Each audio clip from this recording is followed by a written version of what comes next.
Hey guys, how are we doing tonight? So this is V-Man from No Budget Productions. Joining me soon will be Frank. Give me just 1 second. Send this link off to him. So let's share.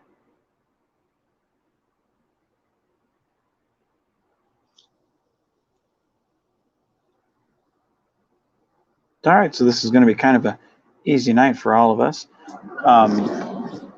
It's going to be kind of a Q&A, free for all, live for anybody who wants to come up in the chat and join me. It's going to be a kind of a Q&A for anybody who has questions about upcoming events, upcoming films, kind of picking our brain for what we're going to be doing, or for for shows, for films, getting to know us as people, as filmmakers. It's kind of a BS session. Talk films, talk politics, talk personal lives, just kind of anything. Heck, if you want to come join us in the chat, I don't mind. Just kind of a, Saturday night, kind of a, we got nothing going on. Just kind of a chill night. Ian says, Frank, time to get to pole position. Ian, how are we doing, man? It's a pleasure to have you on the channel, man. And of course, if you want to join us in the, on channel, you're more than welcome to join us on the channel. Never had you up here, so if you want to come join us, you're more than welcome to. Frank, like I said, will be joining us shortly. He was when I had called him and said, "Hey, man, let's do a chat for all night if we can." He said, "Sure." He was shooting deer on his phone. First, I thought he said, "I'm shooting deer on my porch." I was like, "Wait, what?" He said, "On my phone." I'm like, "Oh, shoot, okay, I get you shooting with your camera. Got it." I was like, "Wait, what?" I thought he was hunting. I was like, "Hey, what? What are you doing?" Ian says, "Warm, my friend." Well, right on, man. Right on, man. It's kind of easy for us over here. It's hot, kind of muggy right now.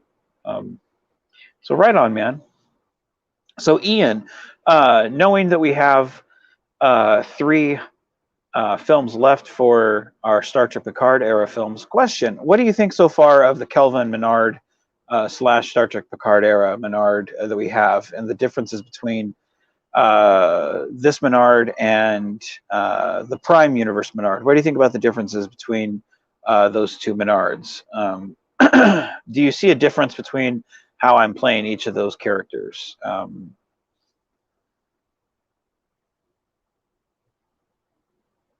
Well, here, hold on just a second. Let me send you the StreamYards link, Ian, and we'll have you on. You and I can chat. Give me just 1 second. Let me get off here. Give me just a second.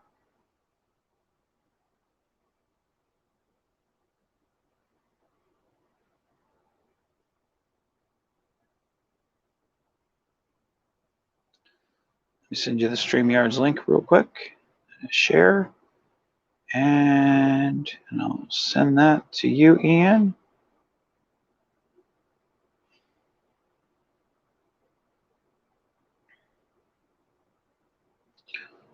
There you go, Ian. It should be coming through your Facebook message now, Ian. So should be coming up now. Hey, Ramblin', how you doing, buddy? Ramblin' Canuck wants to know, hey, V-Man, who came up with that awesome title for your show? Well, the Pizza Roll Diaries came up.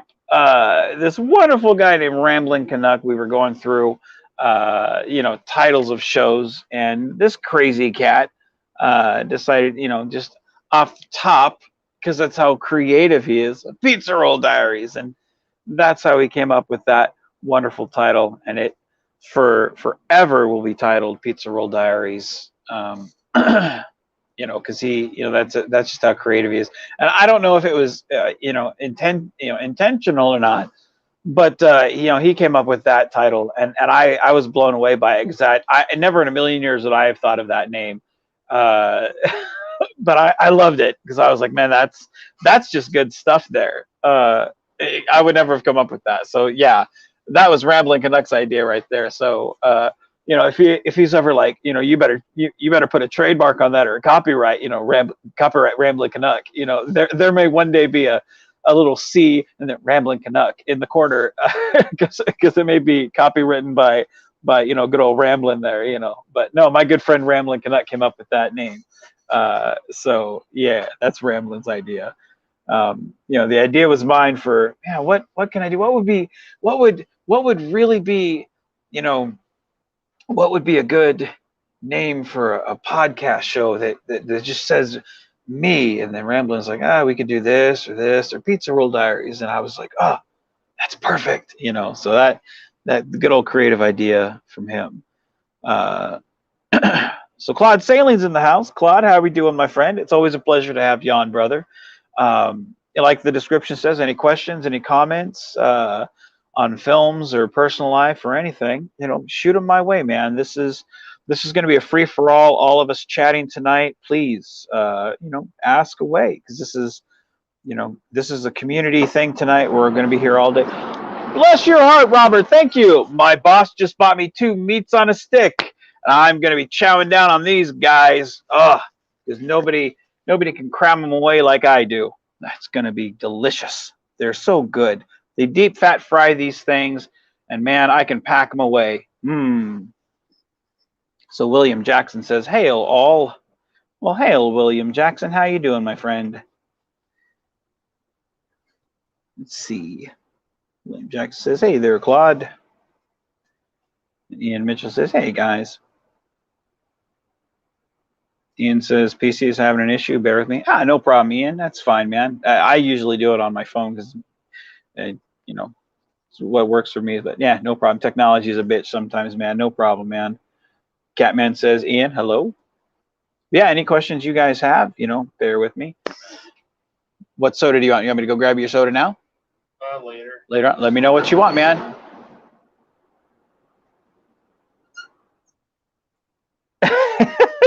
Now you have to take back at least 2 things you said about the boss. Right? Yeah, no, he went to the store because we're all having to work tonight. So like there's like literally like not much to do. So that's why I'm doing this like live stream, because it's like, you know, we're all kind of just stuck here like working. So that's why I was like, hey Frank, let's do a live stream, like, you know. So when the boss was like, I'm going to the store, I'm gonna go get some food, I was like, dude, go get me 2 meat on a sticks, like 1 jalapeno cheddar and the other one regular, because those are, oh my god, they're delicious. I mean, you know, I've been on a diet for like 2 weeks and I've been exercising, so like this is, they're delicious. So he did. So I told him, I said, hey man, if you get me those, I'll get you some sodas. So he did. So yeah, they're so good. I mean, I probably shouldn't, but they're so good. Yeah. Anyway, they're really delicious. But yeah. So I got to sleep today. Right, my brother-in-law has Royce. Me and Mona got to sleep all day today. I tell you, I got a full like 12 hours of sleep, and well, it was more like 10 hours. I'd forgotten how much it was nice to just be like floofed in your pillow. Like I felt like I was wrapped in a cloud, and it was so nice. I can't wait till tomorrow though to go over and grab Royce and bring him home and just play cars. Like, I miss my kid. I loved sleep, but I miss my kid. So I can't wait to get through this work day and then go home, get a little cat nap, and then take him to go get some donuts. I think I'll take him to go get some sprinkle donuts, because him and I like, he likes, I know him. He's either going to get a purple donut with sprinkles or a blue donut with sprinkles, one of the two. He might surprise me and get a green donut with sprinkles, but either way, it's going to get sprinkles. But I can't wait to take him to go get donuts. So we have Ian Mitchell in the chat. All right. Joining me. What's up, Ian? How we doing, buddy? Not too bad, man. How are you? Oh, not too bad, my friend. Not too bad. So this is the first time we've had you on the channel, and welcome, bud. Thank you. Welcome. Strange. I haven't done nothing like this for a long time. Well, right on, man. Right. Well, I'm glad that this is kind of you're welcome back to the internet for a while on a like a live podcast type thing. So Well, so first time for this kind of thing, but I've definitely used Skype and that before now, and the Facebook call, but this is a little bit of a different kettle of fish. right on it. What time is it there your time? Because I know late last night it was like 11 o'clock my time or 12 o'clock my like close to that. It was like 4 o'clock your time. What time is it there now? Time I went, it was 5 o'clock, but now it's about 1:15 in the morning. Oh, right on, man. So William Jackson had a question. He says, how does the stability of the net affect you? Just extra time waiting to make sure an upload took or that email went through, just type stuff. Yeah. So for me, like last night, William Jackson, like as you heard, for me at least, like the rain really affected the internet. So I had to go across the building to let. Like everyone else was fine on the stream because Frank had the connection of everything going. For me, I couldn't. Everyone was kind of like everyone was kind of like whining in and out. Like I couldn't hear nothing, so I had to let everything go until I got a kind of a stable connection. But for the most part, everything's peachy keen and hunky dory, and that's pretty much it. For the most part, I got stable connections. I had to actually switch internet servers. When I'm home, though, if I need a fast upload for like YouTube or Google Drive, I pretty much will hook onto my internet, let that fast upload, and then I'll get off the internet and just let my normal phone provider stream go up like that. So yeah, for the most part, it's pretty fast. Or if I'm talking on the phone with something and I need it to upload, I'll hook onto the internet at home. But like if I have to upload several shows, I'll upload to the internet and then let it go that way. And we have Frank here. So right now we have two living legends. We have Frank and we have Ian. I just side saw by who side. you have on. I almost didn't come on. Oh, thanks, Frank. Well, I wanted to see how you guys interacted between each other. Well, I was a bit nervous, you know what I mean?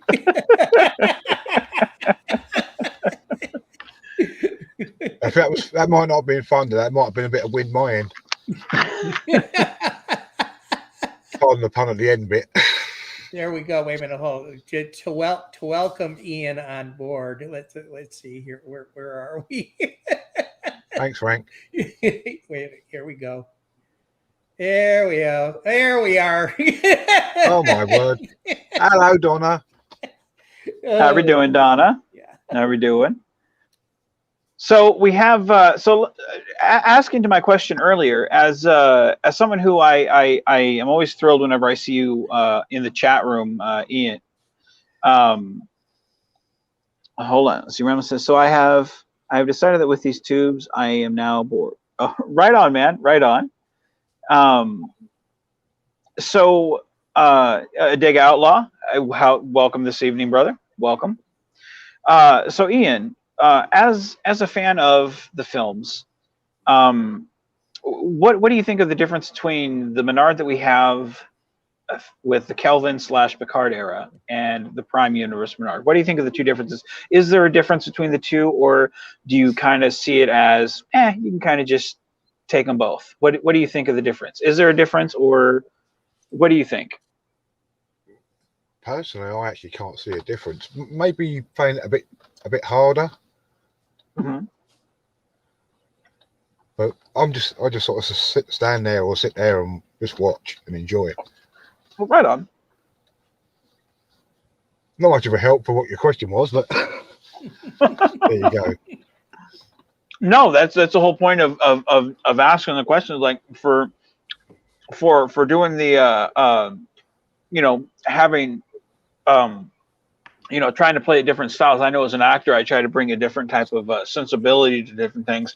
And so it's always kind of nice to ask the audience to see, hey, does this work? Does this not work? For some people, they're like, oh, like they study every little bit. Other people are like, it's the same dude. Who cares? I wouldn't go that far, but well, it's really interesting on asking different people different things because you probably don't know this, but myself and Ian were talking earlier tonight, and I showed him the color scheme of the console, and he came up with a very good point, which changed my mind back again, is that red could match the shirts and throw things off for engineering and security and comm.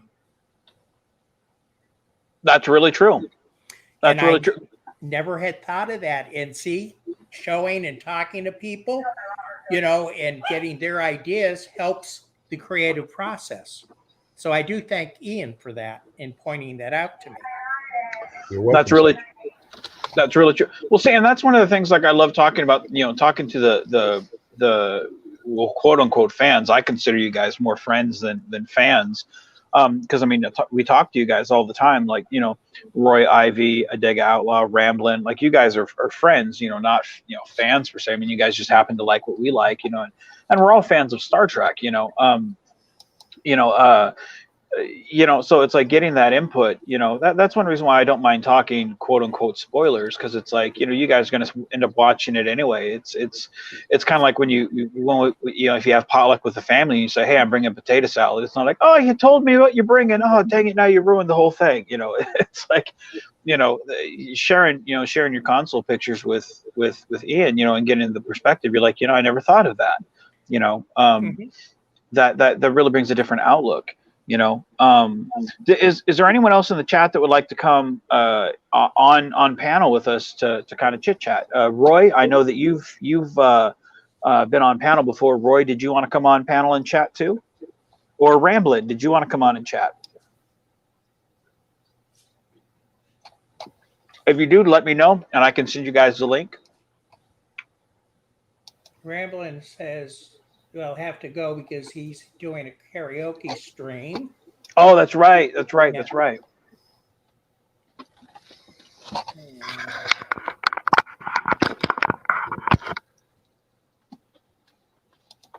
So what is everybody doing tonight? What are you doing, Ian, for the evening? Which must be, what, around 11 o'clock now? 12? Try about 25 minutes past 1 in the morning, mate. Oh, it's 1. Okay. I was trying to think. Because you're 5, yeah, that would be right, yeah, because you're 5 behind Eastern Standard. Yeah, it's about 5 o'clock that morning. Well, in the morning when I went to bed. Yeah, I know. And bless your heart. Again. Well, I had to. I couldn't miss it. I know, and that's why we love having you on, Ian. I mean, it's always a pleasure to see you without a doubt. Thanks. Well, I'll give you a bit more of a shock in a second. Hang on, let's try this. Scary. Oh, no. Wait a minute. You don't really want to see Vance. No, we all know my teeth is missing. Oh, that's okay. I'm not doing that. That's gone. I'm not doing that. Too much. I'm in a confined space, guys, so the camera's quite close to my face, and it sort of makes me look bigger than what I actually am. Well, I'm only 5'6". So. How big's the pole? Let me think about that one. Yeah, it goes to the ceiling. Easy, Tiger. Yeah, I know exactly, and I know where we're going with that. And Vance is just shaking his head. I can feel him shaking his head right now. I am shaking. I am shaking to the ground. Oh my goodness! Oh, boy's gonna come on. Send me the link, Vance. I can send it to him. Let me see, Roy. I can send it to you. Let me see where. I got him. I'm going through all the things now, and I got it. Okay. Just gonna go grab some ice for my drink. Won't be a sec. Okay. Sure. Yeah, I was talking to Ramblin' on Facebook. So yeah, I was sending a message. Sadly, I can't do more than one thing at a time. Let me pull that down here. So William Jackson says, true, Kelvin Menard is much more polite. Oh, bless your heart. And he kind of likes Grissom too. That's why I feel like he's really the more evil Menard for liking Grissom. You know, that's no going against But you know, the funny thing is we really haven't had a scene The only scene we've had is me giving you command of the ship. Yeah, the other one was, which is coming out with Cool, Calm, and Collected. We never see each other on screen. That's very true. Hold on just a second. This is really good sausage. It just explodes in your mouth. Oh, that sounds dirty. It did. It's something we should get you. Don't know what to say to that, Vance. Oh, yeah. Damn it. Are we going to be known as the Pole Brothers? Fuck off, Frank. I'll tell you Did what, you Frank, want a bite? Donna just brought me coffee so I could stay up for a while. Hey, Frank, how was your dinner? It was good. It was good. It was excellent. Good. Hope I didn't disturb you too much while you were trying to eat. Oh, no. Heavens, no. No. Yeah, well, you kept on chatting, so it's partly your fault. Oh, yeah. Oh, yeah. No, I mean, I'll just continue going. I skip a lot of things, you know, I mean, from that. Oh, I've got a new one to show Vance. Here we go. Is it safe for work kind of thing, is it? Well, first of all, let me, no. This is, you know how I usually, let me get to a halfway decent green screen here. You got to bear with me. It's much easier to make a joke typing it than it is to actually speak it. There we go. I got this for our Andorian. Oh, I nice. like it. Yeah. However, it is real steel. So I am going to make some plywood or, you know, some very light one of these, because knowing my daughter who plays the Andorian, I am not going to give her anything that is sharp. Oh, and just so you see what I have here.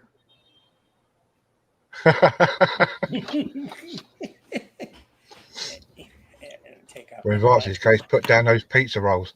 Yeah, that's true. Or put down the sausage in my case right now. Yeah. Well, I told him he had better, when we do the 17, or not the 17 hour, I mean, on the 17th, he better have pizza rolls, because I'm going to have them. Right now, I am the only one that I know of on Pizza Roll Diaries that has come on and had pizza rolls. Yeah, I haven't even. Yeah, I've had fruit, because again, trying to watch my weight. But I haven't. Yeah, I haven't even had pizza rolls on it yet. Yeah. Was that banana? I've had a banana. I have. Was it No in pizza. your hammock? Shut up, Frank. Greasy hammocks. Here we go. Where's Roy? I sent him the link. I don't You know. send it. Lost. You send it to him too. You send it to him too, Frank. We'll hound him. Okay, let's see where he is. William Jackson says that is a hot ass tool. It is. That is really cool. That is really cool. Yeah, Like that. And hello to everyone in the chat, by the way, in case I missed you. Okay, let me see. Where are you? Okay,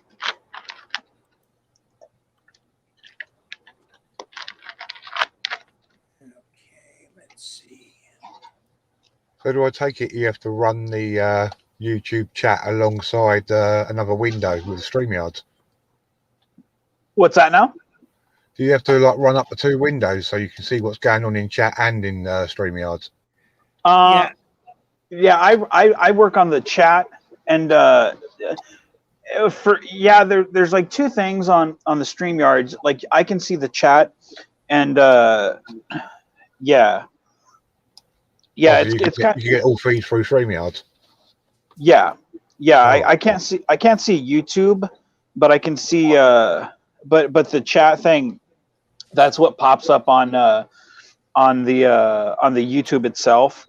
So when I press the button of the comment, like it pops up on YouTube, on the YouTube video itself. So Right. It's kind of a nice, cool thing. It took me a while to figure that out. Of like you press the comment and it shows up on the video. So, I mean, like StreamYard is do that. Stream forward and press a button.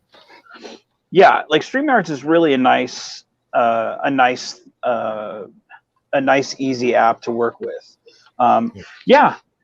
And Steve Atwell says, this is live now? How cool. Yeah, it'll be live for a while because, like, when I'm not around, Frank will be on chatting with you guys. You want to come on, Steve? You can chat with us, man. Like, if you want, let me know, and I'll send you the link, brother, because when I'm not around, Frank will be there. I will certainly send Want that to come to on, Steve. Steve? You can chat with us. Hey, there's Like, if you want, let me know, and I'll send you the link, brother. Because hey, Roy, you got to turn off the YouTube window, buddy. Come on, Steve. You can chat with us. Hey, there's Just mute the YouTube as you I'll send you the link, brother. Because hey, Roy, you got to turn off the YouTube window, buddy. Don't use lovely echo. Yeah. You've got a YouTube window open, I think. Okay.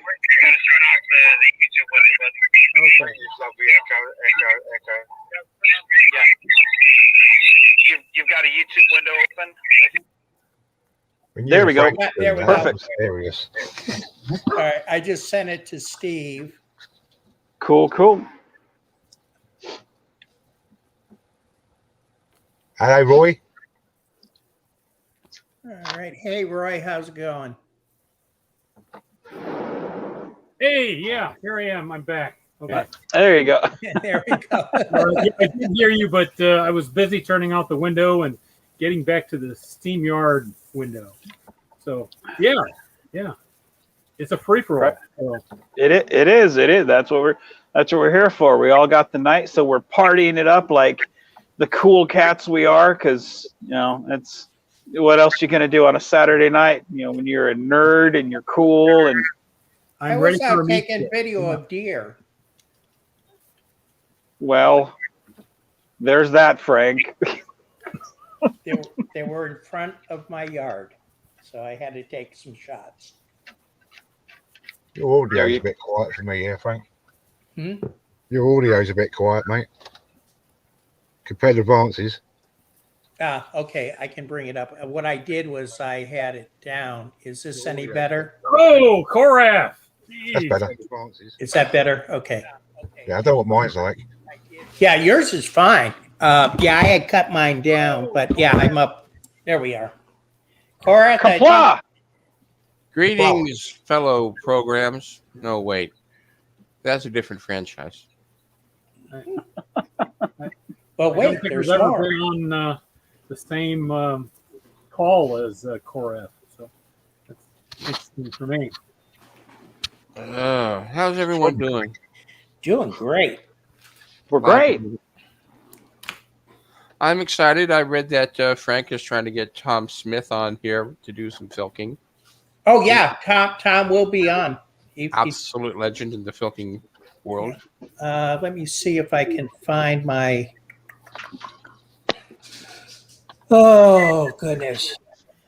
Yeah, I've known Tom for a while. Let's see. Go ahead. William Jackson. Beg pardon? Yeah. I still don't have the green screen set up yet, but it's been a long, hot summer, and I've been a bit sick a lot lately. That's They not keep good. changing my medications. The doctor keeps changing my medications. Trying to figure Well, I out. can get the right one for you soon. Yeah, I've got pinched nerve in my arm now, as well as my legs. So they keep giving me different like pain pills and stuff that my body doesn't react to as well as I'd like. Joy. So when I'm not sleeping, I'm fiddling around on YouTube and trying to stay awake and pay attention. Yeah, you sound a little bit sort of sleepified to normal. Normally you're quite up there and with it. It happens. It happens. Ian, whereabouts are you calling us from? Me, I'm in the UK. Yeah, but which part? Which part? Hertfordshire. Ooh, that's where they have hops. I don't know. Oh, I'm not much of a drinker. I Well, I'm don't. saying that. I've got a bottle of Glenfiddich sitting over here. Oh, far out. So guys, I'll be right back. I'm gonna go grab my numbers. I'll be right back. 5-10 minutes. So I'll be right back. You guys hold the fort down. I'll be back. We certainly can. I'm still, yeah, it's interesting. I'm looking for my list for FilkQuest and I can't find it. I don't know where that went to. I thought you say you were looking for your pole grease. No, that I already have that next to me. There's no problem there. You already greased up then, Frank. That's right. Exactly. So, how is Roy and Steve doing tonight? How are? That is. I are fine.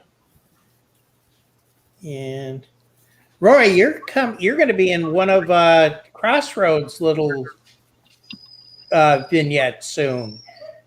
Did Vance send you that script yet? No. I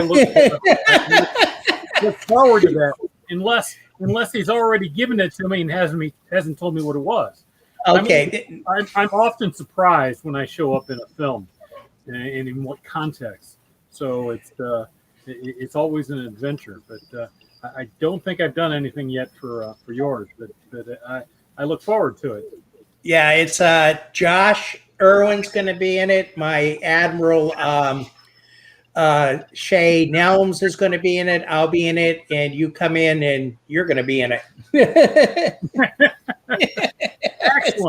Excellent. Yeah. Okay. For fans tuning in who don't know how things work, Vance will ask you to be in a film. Then he may or may not send you a script.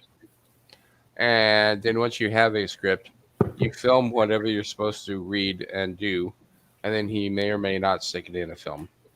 And he may or may not tell you when it's in a film and when it's going to be premiering. So, yeah, you can tune in like, okay, here's a film. Oh, that's me. Or is that what he wanted me to do the voiceover for? Yeah. So But now he's got Frank to blame as well, hasn't he? That's right. But All you Frank's see, fault. I send the scripts out when I get them. I didn't Right. realize he hadn't sent Roy it, so I'll do that. I'll send it through Facebook for you.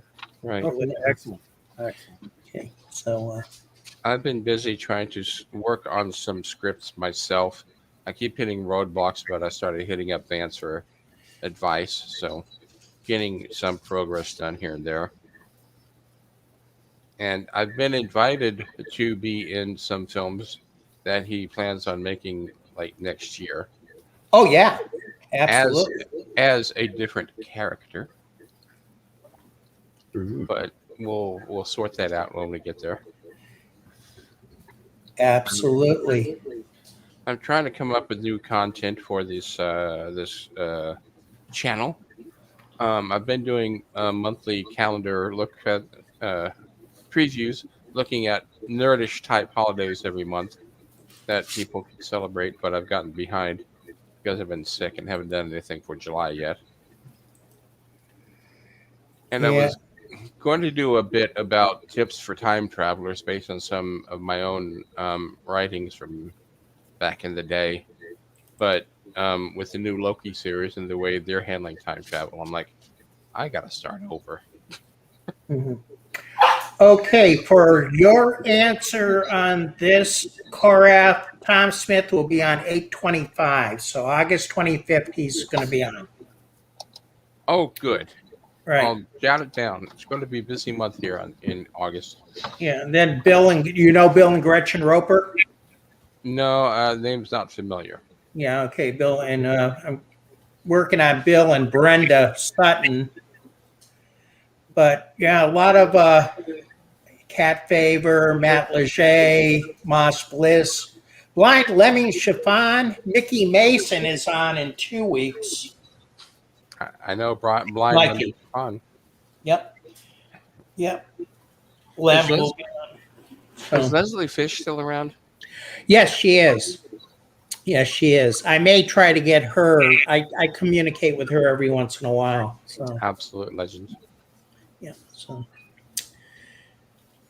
we'll see what happens. If So- I need to practice on my Klingon pronunciations, last month or at the beginning of June, I participated in the second annual Klingon Assault Group convention online, and they had the Klingon Pop Warrior providing music. Sorry, Frank, you were great last year, but um, so they had the Klingon Pop Warrior providing music. She takes like contemporary songs and translates them into Klingon and then sings them in Klingon. Mm-hmm. And I've been inspired knowing that I have on my bookshelf over here the Klingon translation of the Tao Te Ching, and knowing that the Beatles released a track called The Inner Light, which was just George Harrison singing the 47th Psalm from the Tao Te Ching. Mm-hmm. So I've got an instrumental version of George Harrison's The Inner Light and the Klingon translation of the song. I just need to put words and music together once I have a good voice and can handle the Klingon language fluently, the pronunciations. That's cool. Yeah, I like hearing them do things in Klingon. I have a song that I have. It's called Rihansu, and years ago they had a very extensive website that had a lot of Romulan words and a lot of Romulan culture, and I've always cosplayed Romula because I like that culture, and I saved it because I knew that it was going to go away, and I downloaded the whole site and I put it up on my site, and one of my friends and I, who is a linguist, I wrote a song, very short little ditty called Rihansu, and he took and looked at it and kind of figured out how to say things in Romulan, and on that. So we have a whole section of that song that is in Romulan. I can't sing it, but he can. So Right. so Roy, what is your favorite not Crossroad favorite Vance film that you've been in?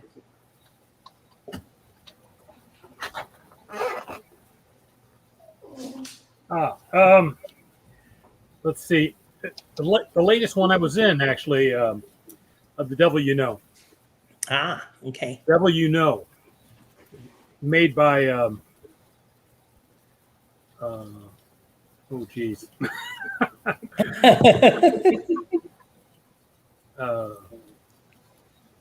Spriggs did the special effects on it, and J.R. Spriggs and Matt. Oh, geez, I'm terrible. I've caught the disease of Bernard's use of names, but the devil, Star Trek, The Devil You Know. I'm trying to think of which one that is. The one with his the other fellow that does so many other films. Is it Gary Mitchell? No, not Gary Mitchell. Is it Gary? Oh, Greg. Mitchell. Yeah, Greg. Yeah. Greg Mitchell. Yeah. Yeah, that's okay. Yeah, all right. That's one I was thinking of. So you really enjoyed that one, huh? Yes. Yeah, I had a central point in that position, and that was a lot of fun. And of course, Break Free was a lot of fun, and the other film also with J.R. Spriggs. Those were good. Almost everything that I've done, I had some interest, except for something. Yeah, well, I've had some that were just, hey, do this kind of thing, which is fine, which I love to do too. Nowhere else, but Much Afraid was a good little piece too. With it was like the first experience with Van den Bosch, even though it was out of chronological order, and one of those background Menard pieces that was well. It's good to see the ambiguity of Van den Bosch and how he does lots of horrendous things and different things, but brings people in on his side where it's a a little more obvious that, well, this is something that needed to be done, and it was the right thing to do, but even though they may not see it originally that way. It's been a nice little ride. Well, I've always liked your character in that, and I'm so pleased that Vance wrote that in. As a matter of fact, we've talked about you a couple times when we were putting things together for Crossroads and looking at different types of things that we might be able to use you in. So I hope you're up for it, because as we go along, we'll see where it leads. But yeah, I do enjoy that character on that. So, and I've liked Grissom. You've had quite an arc yourself, and to tell the truth, when you first came on, I thought you were way too grim. But I've come to see later on that, well, maybe you weren't too grim. Maybe it was just the way I was looking at it, whatever else. But I see that you brought more joy into the character, and that you found a balance that I really think works. Grissom will always have that sort of anti-hero type of thing. Not everything will always go perfect for him. He's not a heroic figure. He's like Menard in some ways, where he's not a Kirk, he's not a Brasso, he's not a Picard. He's more of if I was to compare to a degree, I'm probably more of along the lines of maybe a little bit like Cisco, a little bit like a little bit more subdued. Yeah, didn't you originally base him sort of on the NCIS character, the lead in that? No. No, not really, but I could see me doing something along those lines, because I do like NCIS. I haven't watched it in years since they made all the changes, but yeah, Gibbs has always been. I think Vance is back. Yeah, I've been back for a while. People just keep opening the door. I'm like, damn it, people. That wasn't you having Cleveland. But I think you could say that he's a little Gibbish in a way. A little good. Yeah. So I think for my take on it is we've gotten to see Grissom evolve. He's had the chance to be looked at through other people's eyes. When he started off on the Dominion, he didn't, there was a certain type of dimension he had, and at least from my having the chance to write him, Menard really attacked him, and the audience kind of came to his rescue, because Menard treated him like an asshole, and you got to, he helped the Quincy character. What was it, Quincy or Cherico? No, he helped the Cherico character. That's it. Yeah, Cherico. Yeah, it was Cherico. He helped Cherico's character, as kind of a mentor. So you got to see him in a different light there than you did with the Dominion. You got to see him, evolve through these other films that I had put you in. And you got to see him just in a different perspective than just the Commodore Grissom that you had him in with Dominion. And then at the end of that with, Palomino, where at the end where there's kind of this buried hatchet per se, but then Menard still has that, I still don't trust you, where it's like, dude, give it a rest. And inadvertently, with the character and intentionally on my part, I really wanted to make it very welcoming for Frank, the actor, to be welcomed back from the fan film audience, because I know there was a lot of people who one, didn't trust you, who had left fan films, but who as the character, they're like, who the hell was this guy? So I really wanted to be very welcoming for you to be there. But I love the character because it's a very understandable character where it's like, look, you have all this burden on your back. I need a break, and you put this wall up around you, and now you're wanting to come back. I like the character a lot. It's a very relatable character where you go through shifts. It's not just, okay, I overcame it and now I'm good. No, you go through momentary lapses of, I just need a break. We all go through that, whether it's a work day or, you got kids and you need a break, or, you just need a break from your friends. We all just need that temporary, hey, just give me a breather, guys. And that's Grissom to a T.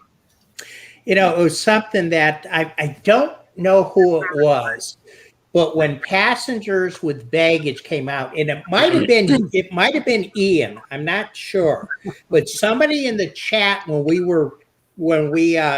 released it on our channel, they looked at the atlas that was in the foreground and said something in the chat that I noticed. It says Grissom is carrying the weight of the world. And I don't know who said it, but so in my ready room, I have gone out and I've got a different atlas, but that will be part of my background on my whatever shelf I build in the ready room, and and that's how I kind of see Grissom in a way, but still, like Roy was saying, I'm not as stoic, or I'm not as deep as I may have been in Haunted or Anchors the Way. Yeah. Well, see, the thing that I enjoy the most about that character is the fact that you can look at him and at a certain points in your films, and he's an evolved character. It's kind of like Menard. You can look at him in early TOS, and he's a little bit more brighter and happy. You look at him in later TOS, and he's got the burden of Emily's death. You look at him in TNG, and he's got the burden of having lost crew, but he's trying, and he's lost Eobard, and there's a certain darkness to him. But you look at him in early DS9, and he's gotten Eobard back, and so there's a little bit of darkness, but there's a little bit more chipperness to him, but it's you can see a certain change in attitude. And if you look at Grissom, like, that's how I tried to write him when I was writing him, because I wanted someone who had evolved, because that's how we are as people. We're not just locked into a certain perspective, and that's where I think a lot of fan films, that's where they get, that's where their problem is they write the character never having changed. A lot of sitcoms are written that way, and that's because they never change their characters. Yeah, it's not just fan films. It's TOS. It's the way television and other series entertainments have been written for decades. Yeah, and that's the way they were now. Now, like, we're more serialized now. We don't evolve. Thanks to DS9 and Babylon 5. Yeah. Well, the DS9 is a lot of my stuff was heavily influenced by Battlestar Galactica, DS9. Battlestar Galactica, especially the reboot. Nobody crucify me, please. I never watched the original Battlestar Galactica. How dare you? He's okay. Disappointing. Very disappointing. There's always time. You can get to it. Incredible. But I loved the reboot. That, like, my wife, she kept, every time I would go to work, she would always be like 5 or 6 episodes ahead of me. And then, I'd watch an episode or two, fall asleep, and then go to work, and then she'd be 5 or 6 more episodes ahead. I'm like, God damn it, But watching that last episode of Babylon 5 or Battlestar Galactica, I was like, oh man, it's just it's good stuff. I've only seen the first 2 seasons of the reboot at BSG, so. Dude, it's so good. It's so good. Yeah, character development it can be difficult to pull off. You know, and especially keeping continuity. Like for me, I'm very big on continuity, character development continuity. Like to me, it doesn't bother me if you've got one picture on this wall and then next week it's on another wall. Those things don't really bother me as much as character development continuity. You know, if you hate oranges and you've hated it for 3 seasons, and all of a sudden you're snacking on an orange left and right, I'm like, wait a second, what? You know, that bothers me. Brother, you don't remember the old television when they used to have, like on Happy Days, the first season of Happy Days, it's a family with 3 children, 2 boys and a girl, and the oldest son is away at college. And then the rest of the series, they only have 2 kids, and nobody ever mentions the kid that was away at college. It's like he never existed. That was Happy Days, right? Yeah. Yeah. That's sort of like me and my parents. Oh. I was the oldest, and they never mentioned me again. This was a channel where I never mentioned you. In fact, you didn't exist until Ramblin' left, and then all of a sudden you popped up. That's where you were, Frank. That's right. No, I mean the same thing happened. Always forgiven. See, the same thing happened on Family Matters. Didn't they have a girl in the first season, and then she walked upstairs and then never came back down, or something like that? I never watched that show. Yeah. I think the same thing happened on Family Matters. It's been so long since I watched it. Yeah, that happens too. I mean, that happened on Home Improvement with the older son. He sort of disappeared in the last season or 2. Yeah. But, you know, in Doctor Who, going into the 1980s, they hired a continuity expert to keep things on track. So, you know, they would know whether or not such and such had already been addressed in the series. And they only kept that continuity expert around for a few episodes because the writers kept complaining that they felt stifled in their freedom because suddenly they couldn't, you know. It's like, but if I've had a brother for 3 seasons and now I don't, I mean, in reality, I'm going to know I had a brother. Like an Enterprise with the first season when Tucker's talking about his brother, and then in the 3rd season he's all about his sister, and his brother's never mentioned again. It's like, did she? What? Yeah. For me, I would sit there as an actor. Like I brought up a couple times when, like, hey, wait a second, didn't we do this before? Like, and then they've had to switch. Like to me, like, doesn't common sense break, you know, what any writer's written before? Like you would think, you know, right? Yeah, it is Gomez. It is Colin Barrett. You're right. It is Gomez. Or Matthew's right. It is Gomez. But yeah, I get Colin Barrett's point. You know, spills hot chocolate on Picard and then never seen again. You know, yeah. Come here, kitty cat. Come here. Kitty. Ow, ow, ow. Okay, fine. Kitty Claw. You said you wanted attention. I give it to you. Anyway, hi. That's Joey, and he's so excited to be on camera. Yeah, Doctor Who's one of those shows. Like it's one of those ones where, like, sometimes with the continuity stuff, like it hurts because you're like, wait a second, what about like? It still boggles my mind, like how many times like the Daleks come back and the Cybermen come back, and it's like, wait, I thought we dealt with them. I thought they were gone. Like, don't get me wrong, I love them, but you can only fight them for the last time before, like, it's never the last time. Let's just stop saying that, you know, like, you know, they're a favorite. Stop saying it's the last time. It's kind of like the Borg. Like, it just, they're not as threatening. They're just a favorite. Stop making it, you know, it's I don't know. Yeah, they finally addressed that a few years ago in Doctor Who when one of the companion said something about the Cybermen again. And the doctor's like, yeah, for some reason, the Earthlings always seem to forget about this stuff. They did. Oh my God, I'm stuttering here. They addressed it. What was their excuse? They didn't have an excuse. That just one of the companions was like, it's a Cybermen again attacking London. And the doctor's like, yeah, for some reason, the people of Earth never seem to remember. It's like, this is the 15th time we've seen the Cybermen invading London. Nobody remembers. Yeah, like that's that's one of those things where it's like, so they're like breaking the fourth wall, like kind of addressing like, yeah, we keep doing this. Yeah, that's funny. Yeah. This is the final end. That's kind of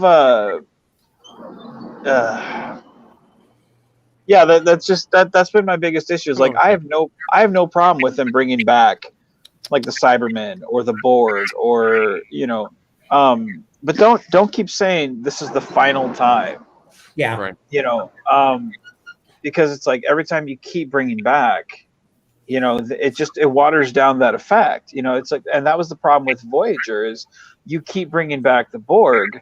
It'd be different if you brought it back like maybe once a year.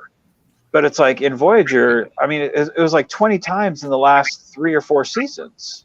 Well, that's like time travel got to be a real issue with Star Trek because they just started using that as a plot, for a lot of different things, and people were beginning to get sick and tired of seeing time travel.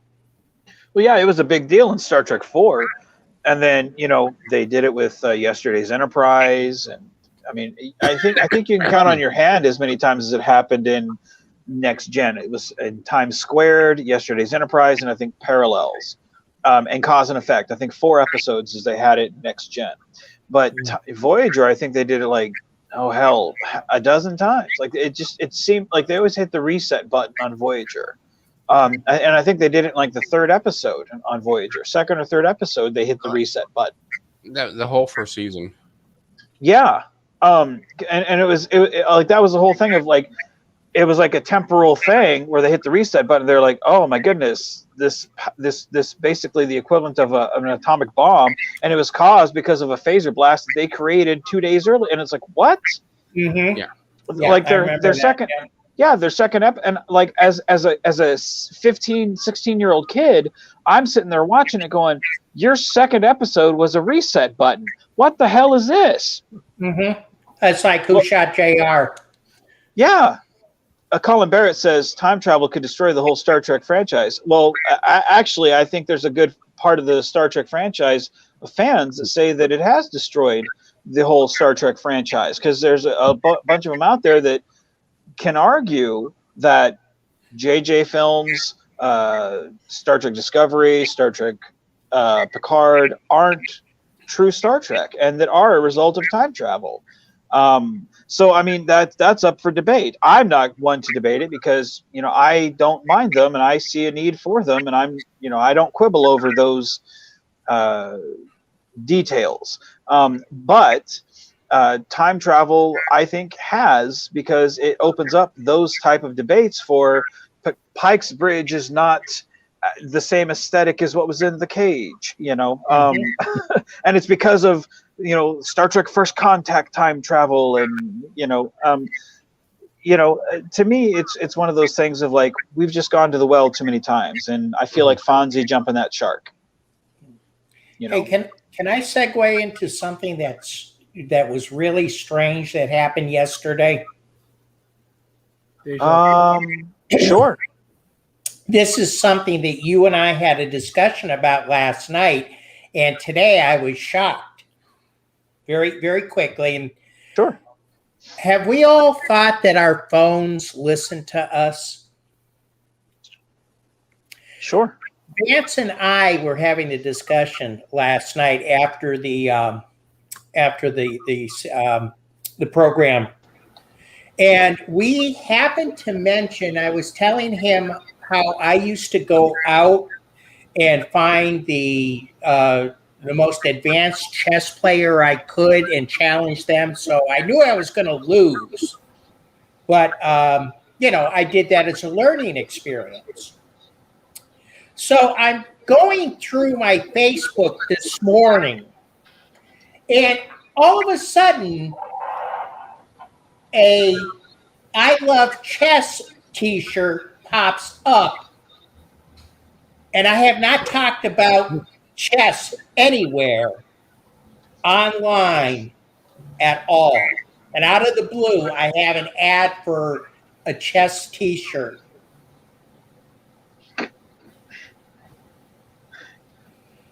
That is strange. I wouldn't ask too many questions. Don't want to know who's listening. Yeah, I have a iPhone, so I'm figuring it was Siri. Whoa, that shut everybody. That shut everybody. I love the fact that like this cool music in the background is playing. I love that. That's All right, resume what you were talking about. I will now return you to your regular discussion that I just segued out of. Vance, when you stepped out of the room, I mentioned that I had said something about wanting to do a tips for time traveling, but Yeah. because of the Loki series. What's that now? I'm sorry. What did you just say? Because of the Loki TV series, I'm having to completely rewrite because the way they're handling time travel and that, it's like, oh, well, that's pretty much my idea. So let's completely rewrite everything and try to figure it from start.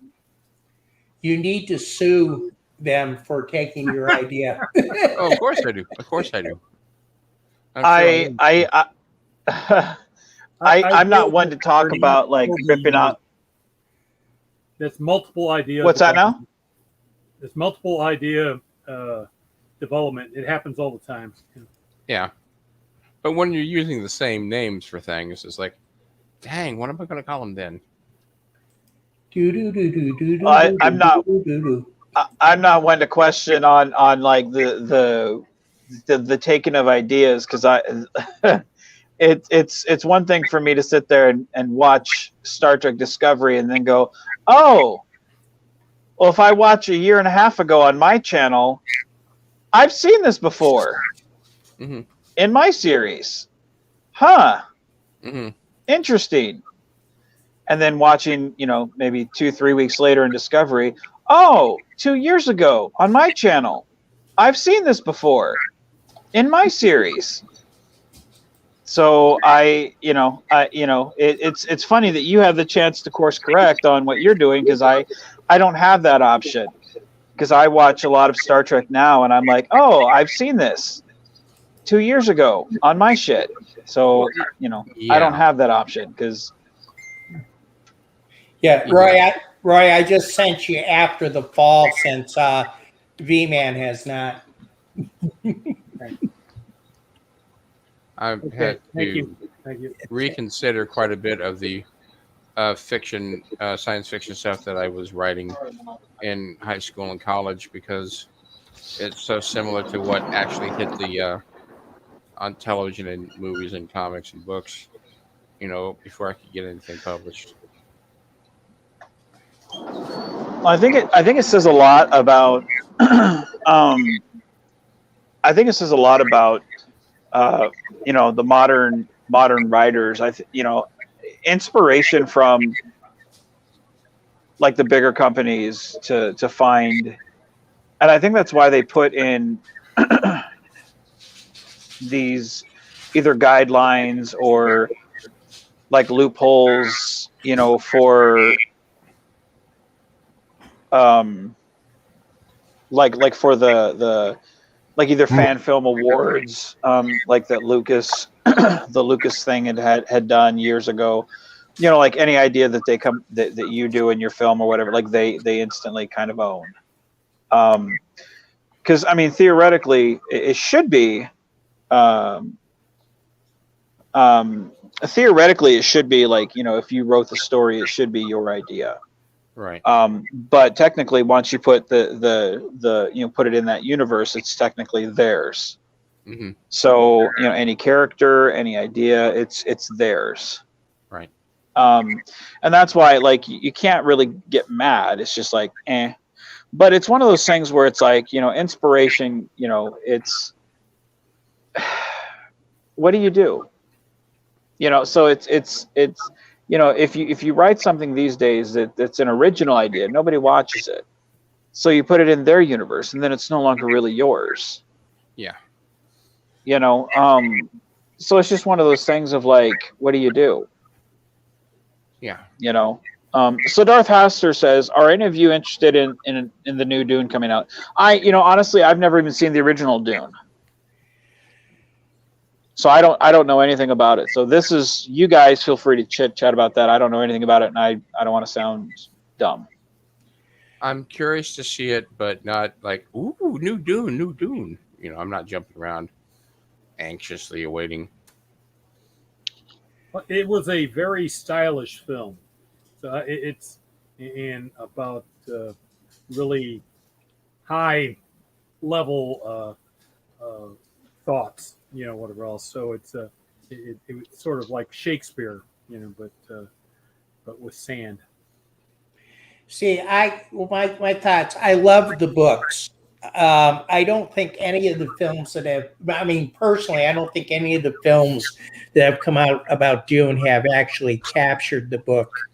Right. How about the sci-fi the sci-fi reboots?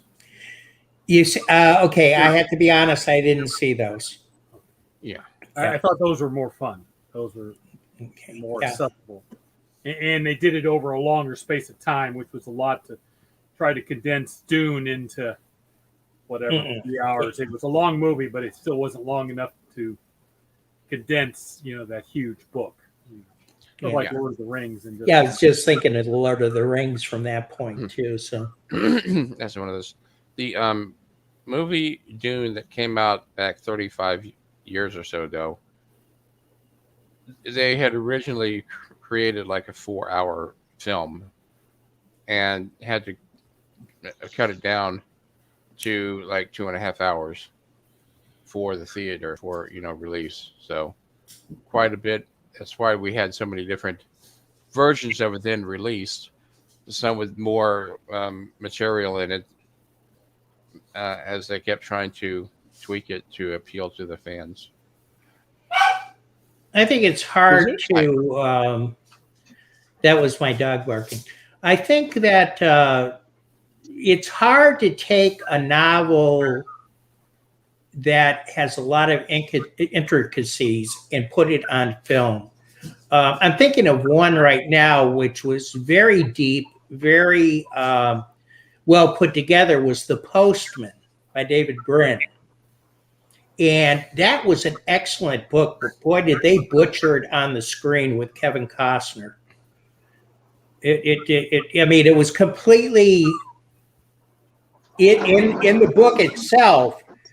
The Postman is an anti-hero, and actually at the end, it's a Green Beret or old Green Beret that actually takes care of the villain. But they didn't capture that in the film, and that's why I'd much rather read the book sometimes. Right. I do know that George Lucas was almost sued by Frank Herbert because he said that Dune was that Star Wars and the Jedi were way too close to Dune and the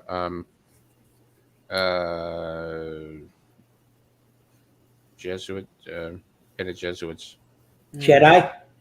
Yeah, the Jedi were way too close to the Bene Jesuits and whatever in Dune. I don't see that. I don't either. And that Marvel also threatened to sue George Lucas because Darth Vader is way too close to Doctor Doom, and that's why they got the rights to do the Star Wars comic book for like $1.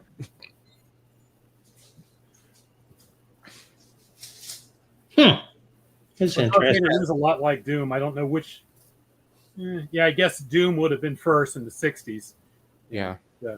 and they'd also talked about almost suing the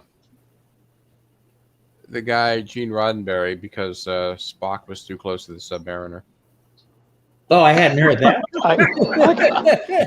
I can see where they would think that. I can see where they would think that. Yeah. Wow.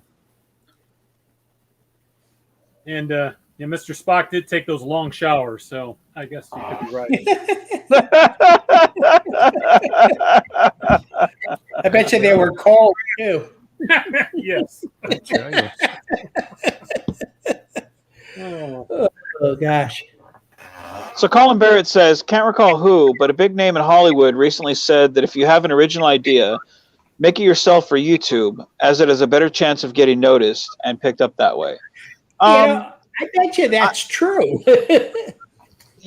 I would agree on some point, but here's the thing. I agree and disagree. I have 3 films that are originals. I have 4 films that are originals. 3 zombie films and a superhero film. And then I have a partner who has done 3 or 4 originals, very small films that are higher quality than anything that I've put out. 2 films that are higher quality and then 2 that are kind of so-so. And none of them have the exposure that the Star Trek stuff has gotten. And none of them have gotten the type of backing that the Star Trek films have gotten. I can go right now and put a GoFundMe out and say, hey guys, I need $500 for a Star Trek fan film. Or in my case, hey, I'm going to make 20 Star Trek fan films. Can you give me $500? And I'm pretty sure that I'd probably have that in a couple weeks. Just because, at this point, I have the credibility that people would say, I'm sure among the couple thousand people, I can get $500. I'm pretty sure, without being egotistical about it. Whereas the other stuff, there's not many people out there who are going to say a church film made by an atheist. Sure, I'll throw money at that.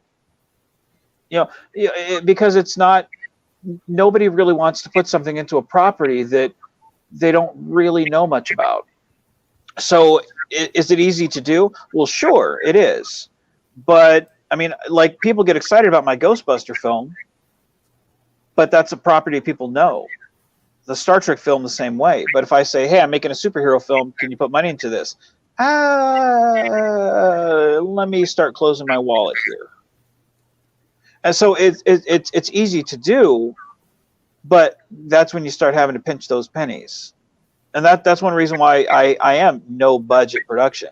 That's one reason why when I asked Frank to join and merge with me, I led with no budget productions - Filkfair Productions. That's why I didn't say, hey, let's make a new name. I kept it no budget production. So everybody, when they look, they know exactly what you're getting into. No, we're cheap.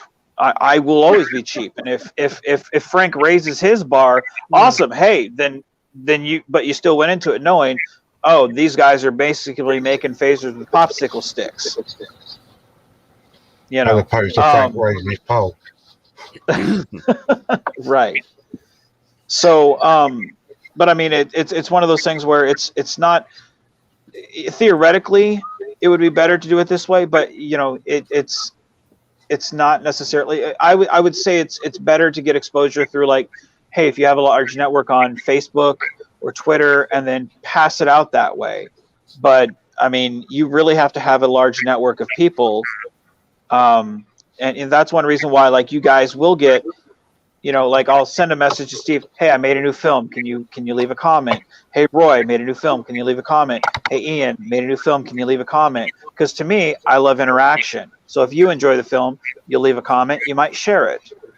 To me, it's not about a million views. It's about leave a comment. Let's get interaction, and then maybe other people will take notice. To me, that is where things happen. But to me that's where the magic happens. That's where it pops. So it's true, but yet not necessarily true.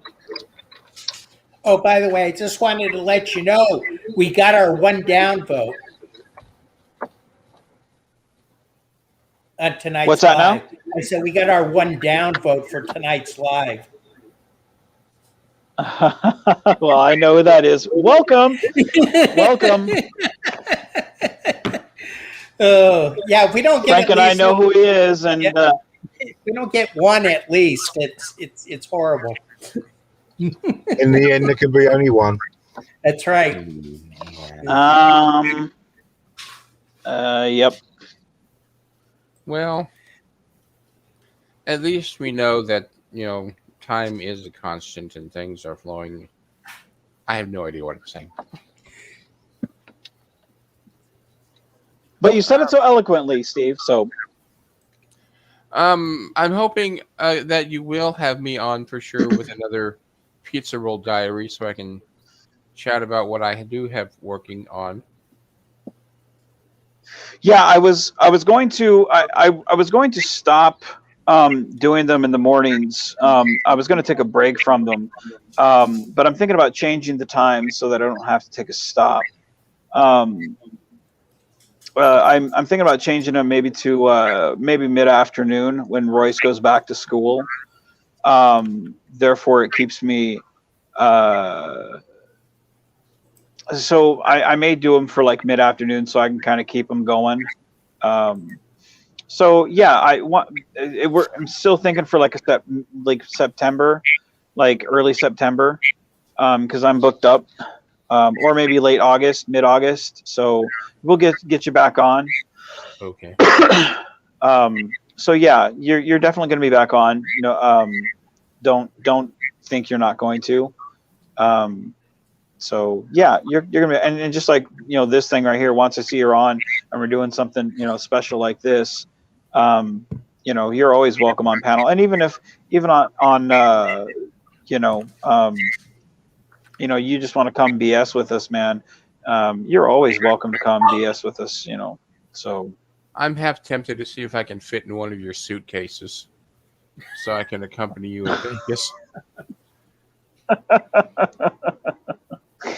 Well, I might be going to I might be going to the set in December. So if I do stop by Kansas City, you're more than welcome to come with me. So As if. No. Yeah, that would be great. I would love it. I just lost you, Vance. That's okay.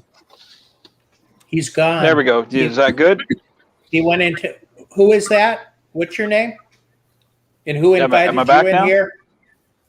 Can anybody hear Vance? I can't hear him at all. The spirit of Vance is with us always, Oh, I can see his picture. even in these troubling times. Yeah, it looks like his thing is. It looks like his thing is bouncing back and forth. I think he's talking in the background to someone else. Yeah, it could very well be. Am I back? Am I Yes. back now? You never left. Do you hear me? You never Oh. left. Do you hear? Who said that? Do you hear? Do you hear me now? Maybe he can't hear us. Clarence, can you hear us? Yeah, I can hear you guys. Can you hear me? Are we good? You never left. You just went down in volume. Oh, okay. You're supposed to say, Yeah, "God damn you, Frank." No, I had a telemarketer calling, and that every time that happens, like it always cuts out like that. I hate bastards. We should invite them on there so we can give them our peace of mind. I was prepared Right, to right. deliver a whole eulogy for you, Vance. Oh, I should have stayed gone then. That would have been cool. I don't know. What is going on? I did mention while you were out of the room earlier, doing only whatever you were doing that I'd rather not think about. I'm sorry. I did mention, let the cat out of the bag, as it were, that you had asked me about playing another character at some point in an upcoming film sometime in the future. For the Star Trek Picard, Star Trek Picard era stuff is one of my main characters for the Star Trek Picard stuff. Yeah, once we come back next season. Yeah, yeah, because you do Andor. Yeah, because you do Andorian, right? I have. That's not what I'm going to do, though. Oh, okay. Yeah, well, you do. Yeah, you do your own makeup, and yeah. So I'm letting you know now. I found a line on a Bolian headpiece for about $50. So I haven't seen any Bolians in any fan films yet, but what the heck? Let's bring him in. I want to be a Packlid. You are a Packlid. Ooh. I was, ouch! Oh my goodness! This is why we invited Steve on panel, Frank. He's my. No more Steven ever. This is why Korath's coming on more, Frank. Someone's sending you a very clear message, my friend. You may be his Ed McMahon, but I'm his occasional Johnny Robin Williams or whatever drop by just to make the place look. Don Rickles. I'm the Don Rickles. There you go. So Colin says, speaking of Picard, has anyone seen the comments around Paramount looking to cast a young Picard for the new JJ movie? Dude, I don't even think there's been a new JJ movie that's going forward. Has there? They announced last year that there was a possibility that things were in the works again. Maybe it was earlier this year. Yeah, but I mean, there's been so much BS around the new JJ movie about will they, won't they? I mean, I don't believe that there's actually going to be a new JJ movie. I mean, they keep talking about it. I mean, how long was it supposed to be that Quentin Tarantino was going to be in charge of the new Kelvin universe movie and all that? Like, it's get out of here with that mess, man. I don't think they're going to do a new Kelvin universe movie. I mean, it's just they've got so much going on with the franchise, with cartoons and TV series. I don't think they're going to do movies, because I mean, you had basically with Discovery, Picard, and now you had basically a 10-hour movie with each one of those seasons. Why would you want to do a 2-hour movie that's going to cost how much more? And to get a return investment, like, how many people are not going to go to those films, and they're going to shit on those films? I mean, Star Trek Beyond, in my opinion, was better than the first two of those movies, and everybody shit on it. I don't think they're going to. I don't think they're going to go back to it. And it's been in production limbo for how long? I think they finally figured out that Star Trek is a cash cow. And whether they understand why it's a cash cow or not doesn't matter. They know that if you slap the name Star Trek on the side of your van, people are going to come and ooh and ah and want to watch. So if there's an opportunity to make more money off the name of Star Trek, they're going to see if they can do it no matter what. And I think that's where things stand with it. That they think there's more money in it, so that's why they're going to go forward with it. Sounds about right. If the thing about it is like Daniel Vance says, there are such watered down films, and that's true. They have the S. It's kind of like when you have It's kind of like when it's like you have a film and you just keep changing the skins, or I mean, you have a game and you just keep changing the skins of the game to be something else, and you're like, oh, I like this skin, let's stick with this, and then you accept the skin of the game, and then you play the game. Like Spider-Man. You just keep changing the costume to whatever costume of Spider-Man you want, and you're like, oh, I want this one. Like, I don't want to be regular Spider-Man, I want to be Venom Spider-Man, and then you go run, or Black Suit Spider-Man, or Iron Spider-Man, or whatever it is, and then you go and you're that version of Spider-Man. And that's what the Kelvin movies were. They weren't necessarily Star Trek, but they were a version of Star Trek. To me, they're still just as valid, but they were watered down.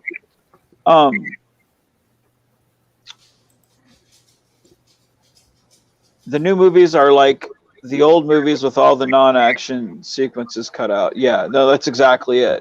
Yeah, but the thing is, like, they really did have some heartfelt parts to it. Like, I love the Pike and Kirk interaction in the bar.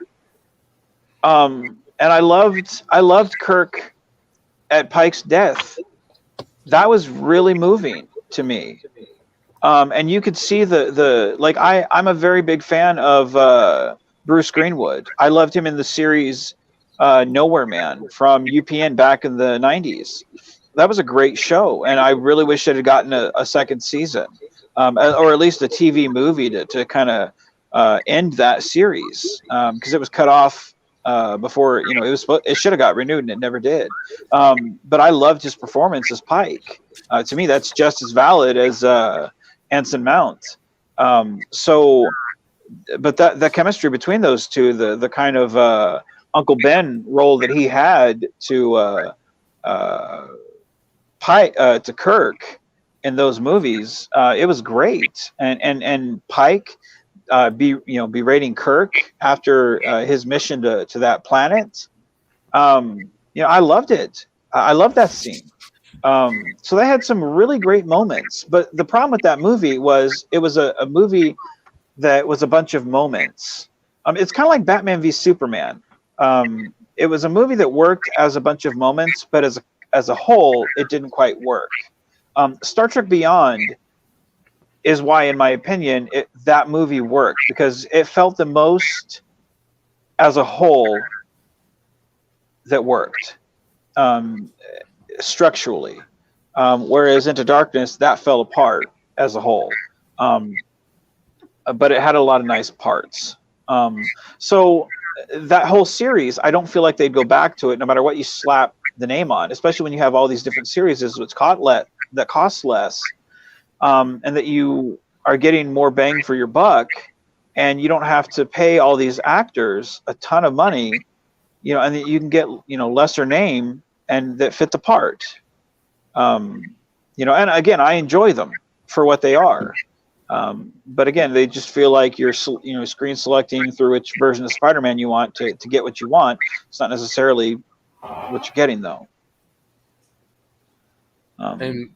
In my opinion, as I understand it, well, the Kelvin, it wasn't true Star Trek. It was sketches based on presumptions of Star Trek without really exploring the heart of Star Trek. Right. And that they, I was listening to the Women at Warp podcast recently. It's an older episode, but they're talking about how in they had originally discussed having Nurse Chapel in the one of the Kelvin films, and decided that no, we don't. We've already established the Uhura Spock love story, so we don't need to have somebody else in there just mooning over Spock. And it's like, that's all you can see in this character, is that her whole purpose is to moon over Spock? No, there's so much more to the character and the potential for the character. It's like, where was Janice Rand? Why wasn't she in those films? Because it was a sausage fest, and they didn't really care about the female characters from the show, except as Spock's love interest, to give him a bit of drama in his personality. But as far as Terrence Trent D'Arby, no, Terrence, what's his name? Who am I thinking of? Idris Elba. Quentin Tarantino. Ah, Quentin Tarantino. Yeah, yeah. Oh, excuse me. As far as he goes, a somewhat known he, director. Yeah. he had once upon a time stated quite clearly that for his entire career, he plans on only making like 7 or 8 films, 9 films, 10 films, maybe some whatever number, and that if he did a Star Trek film, that would mean he would not be giving himself permission to make another film. So he decided not to go ahead and do a Star Trek film after all. But he did write a screenplay or outline for a screenplay and submitted that. So that's something that they own. They could now work on or work from is the screenplay that he came up with. So it won't. They probably won't do have him direct the film. See, he had, from what I gather, he had a kind of a take on yesterday's Enterprise that, from what I gather, it was kind of like a Kelvin version of like yesterday's Enterprise, and I was really taken by that. Like I would have loved to have seen his version of like yesterday's Enterprise, because again, that's one of the best Next Generation episodes. To have kind of a Kelvin version of that episode. You know, to me, it's like to see, you know, I think Quentin Tarantino is a great filmmaker, at least his early stuff. And to see his take on Star Trek, even if it's not my version of Star Trek, at least it's something different. And that's what I think JJ stuff is good, is because, again, it's not my necessarily version of Star Trek, but at least it's something different. It's something we haven't seen. And Daniel Vance says, I enjoyed Tarantino's early stuff when it was new. Now it's just formula. You and I both agree on that, Daniel. And that's the thing, is like people bash the JJ stuff, but I think it needs to be out there. Because when you look at Star Trek 5, that's very different from Star Trek 2. And it's all of these different films, you know, they have their place, and so many people focus solely on the JJ stuff, but they forget Star Trek 5, and they lump Star Trek 5 in with the first 10 Star Trek films. But those first 10 Star Trek films each had different filmmakers, you know, because, you know, well, Star Trek, I mean, you can't lump Star Trek First Contact with Star Trek 5. I mean, so it's not fair to lump the first 10 Star Trek films, you know, separate them from the JJ films. Right. You know, and Star Trek Into Darkness feels very different from Star Trek Beyond.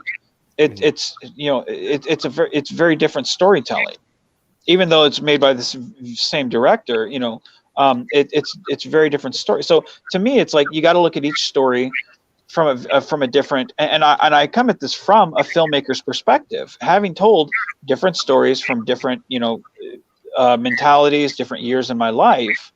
You know, it's not fair for me as a filmmaker and a storyteller. You know, for me, it's just not fair to lump all my films in as the same.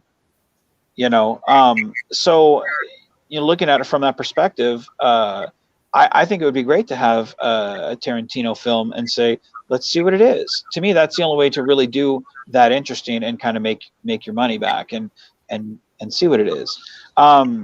So Colin says, yeah, the Tarantino script is indeed a reworking of yesterday's Enterprise. I'd love to see that. You know, kind of a bloody version of yesterday's Enterprise. You know, let's see what it is. You know, hell, I'd even take a rated R Star Trek film. I would too. But well, no, actually, we've kind of had that with Star Trek Discovery and seeing the Klingon baby head. Which was and Icheb's eye being pulled out of the socket. So yeah, maybe we shouldn't have a rated R Star Trek film. I hear what you're saying. They're giving us something pretty close on television these days. Yeah. I don't know. I think that they go overboard a bit too much on those Discovery and the other new Trek shows. Well, the thing about it is, well, Dom says admittedly, if it weren't for the JJ films, we wouldn't have gotten a recent set of Star Trek series. So there's that, and you're absolutely right. And Colin says it is amazing how many Star Trek fans have not yet grasped that the whole concept revolves around diversity. It's true, but I think, and sometimes I think we try to be.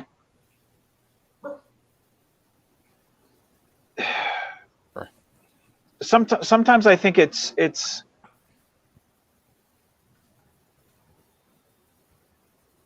sometimes I don't think we realize how fortunate we are to have the diversity there.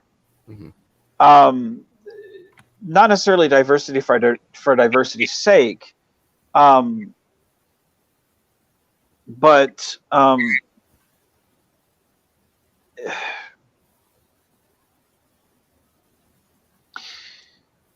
I mean, back when Star Trek first started, they didn't, it was uncommon to have all those races at the same place, and now we just take that for granted. We are very fortunate to have that and to have all those represented. It's not common. I don't know. Yeah. Right. Did Roy fall asleep? Oh, I'm sorry. Dude, I want to fall asleep. Trust me. They got me in at work. I'd fall asleep. Dude, I want to take a nap with you, man. Well, not with you, but you know what I mean. Yeah. Oh dear. There's a question I see on my chat thing from someone What- named Roy that What- says, Vance, is Mavericks coming out this summer? What's that now? Oh, yeah, that's a question I asked. Yeah. Is Mavericks going to be coming out this summer or some other time? Is what now? The movie Mavericks by J.R. Sprigg, is that coming out this summer? I have no, dude, you're talking to the wrong person. That's someone I don't know. I have nothing to do with that. I'm sure that'll be on my channel, but I don't know. You'd have to ask Jason. I am completely hands off. You know more about that than I do, my friend. Okay. We need to. I will get on him and ask him. I don't know. He's so. Yeah. What can you tell me about Mavericks? What can I tell you? Oh, well, I'm in it. And, yeah, and it's a coming. It's like an evolutionary story of the Jason R. Spriggs character. Santana. Santana. Yes. And then my connection to him is prominent at some point, and he and shows his evolution of where he comes from, how he got from the Constar to the Artemis. to the Artemis with Greg Mitchell, whatever else, and how he develops as a character and how Van den Bosch kind of shepherds him through that, and has his own ties and own uses for him. So it's is that the one that I wrote? Wait, did I write that one? I think your name is on it. Yes. Oh, okay. See, that's. I wasn't sure if you remembered it at all now at this point. See, that's part of the problem of writing so many films. Like, yeah, okay, yes, I know that. Okay, yes. See, I wrote, yes, okay, I know which one you're talking about. I had a hand, but I don't know. I wrote and then passed it off, but I don't know. I know it'll go on my channel. Just like Greg's work. Like when he does an art image film, he edits it, produces everything, gets everything in order, and then says, "Here you go, Vance. Here you go." And I'm like, "Oh, thank you, sir. I'll have another." Just because that's the type of guy. He could very easily. They're both so talented. They could easily say, "Hey, I'm putting it on my channel," and I'd be like, "Oh, nothing I can do about it." But they share their audience with my. And that's one of the wonderful things about fan films. And fan film audiences, we all kind of just share, the gifts we all have. But no, I wrote, I had a lot of the idea. I wrote what I had, shared it, and if they edited any part of the script, I probably wouldn't remember at this point. But the editing part and the directing part, I know will be Jason Spriggs, because I know he's got a lot of wonderful ideas. But this is purely to showcase his Santana character, because I know that he built the bridge for the USS Artemis. And if you saw Greg Mitchell's last film, you'll see the Artemis on that one. And I had the idea of, hey, why don't we move Santana from the engineering section of the Constar to the Artemis and have him be the engineer there? Since he's building your ship, why don't we just have him be that engineer? I mean, I can always get another engineer, but Greg, let's build your character. You've already got, Jake Zine, from the Constar. Why don't we just give him, Santana too? Therefore it kind of helps. It kind of like what DS9 did with O'Brien from TNG. It helps establish your ship. And that was one of the things about the Constar Chronicles, is I wanted to expand that universe. And so his crew has Jake, Zine, it has Santana. So when you get to the Artemis adventures, you already know some of the crew, and you have that familiarity, so he can expand his stuff. So you already get a sense of familiarity with that ship, those adventures. But as far as that film, Mavericks, that has to be whenever Jason is done. And I can tell you, having worked with Jason plenty of times, Jason works within his own schedule. So I can't quite tell you. So yeah. So there's my non-answered answer. So. Boy, that was the best dance I've heard in a long time. Hey, it beats those pole dances you go through, Frank. So you see, I've been nice I was tonight. curious because I didn't really think it was in the Menard universe, and obviously it's not. I don't. What's that now? I don't believe his movie is in the Menard. Is in the. I'm sorry, I misspoke. It's not in the Kelvin universe. I don't believe. No. If I'm not mistaken, it takes place after. No, it is after Menard. It's after Menard dies, because it's after he takes command of the.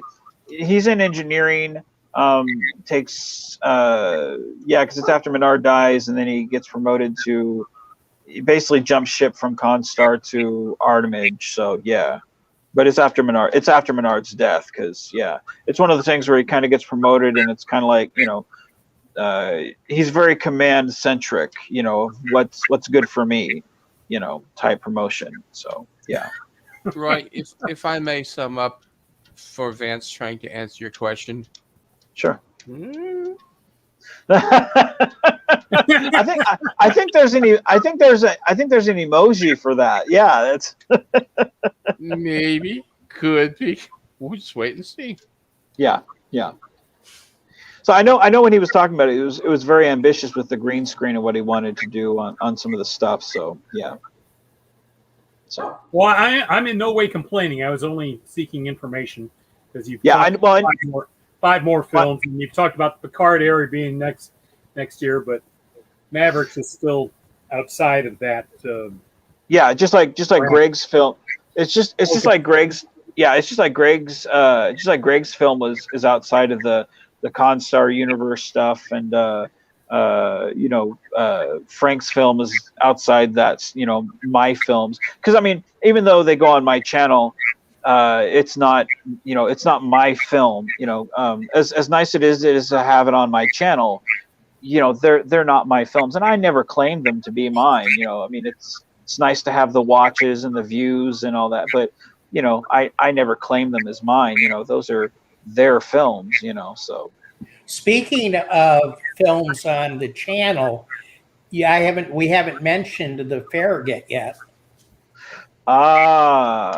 yes, you guys have a nice treat coming up. When did we decide we're gonna put those up again? Was it the week after the 24-hour marathon? That's what I seem to remember. No, because we have let's see, because Maybe it was the week after that. no, because on that Sunday, no, let's see, July. Let me look at my calendar here. Hold on, just let me turn my computer. Give me a second. Because I have, for the next 2 weeks after that, I have. Damn it! Let me turn my computer here. Oh yeah, I've got to get a hold of Into the Breach. I got to see if I can download that from Vimeo, because that's this week. So,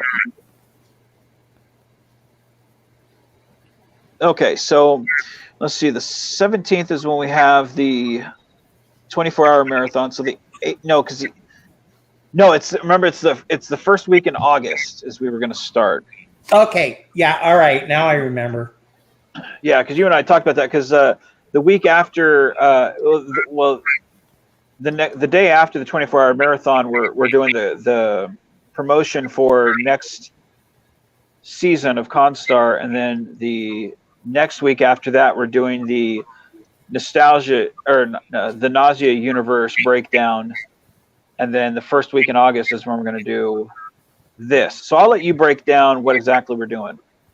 All right, so what we have been thinking about doing, and we actually got John Broughton's permission, is releasing one a week on a Sunday night, the Farragut films. The first one will be the Captaincy, and we'll be doing that on Sunday. Is the first on a Sunday? Let me look at my calendar. Yep. The 1st of August is on a Sunday. All right, so we'll be releasing those through the month of August and into September, because I believe there's 5 films and there's 2 animated films too. And that will be, they have one film that they're working on now that has not been finished, and that's called Homecoming.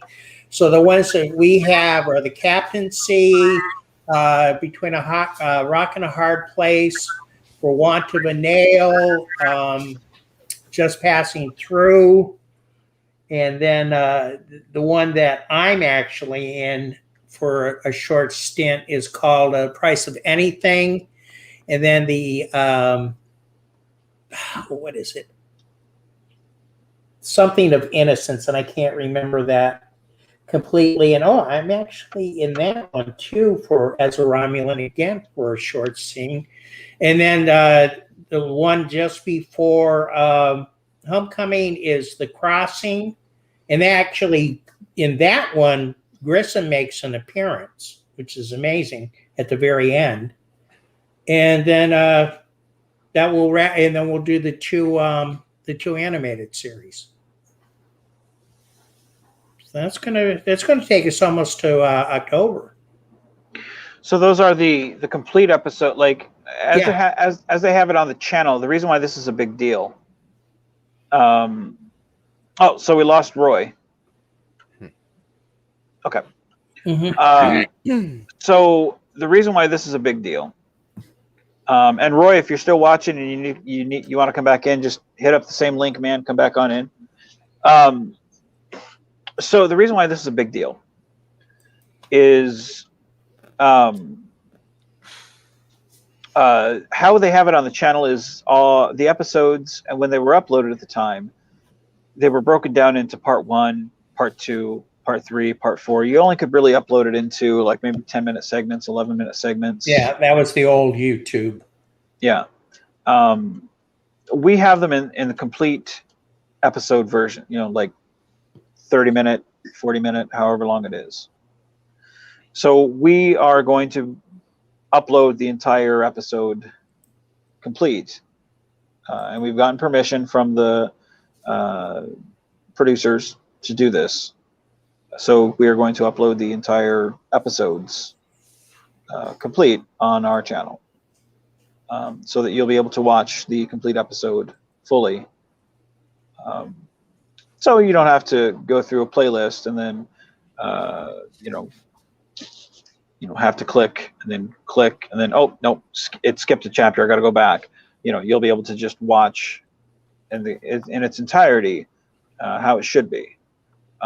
So that's something that Frank and I reached out, chatted with the producers, dotted all the I's, crossed all the T's, so that you guys can watch them and enjoy.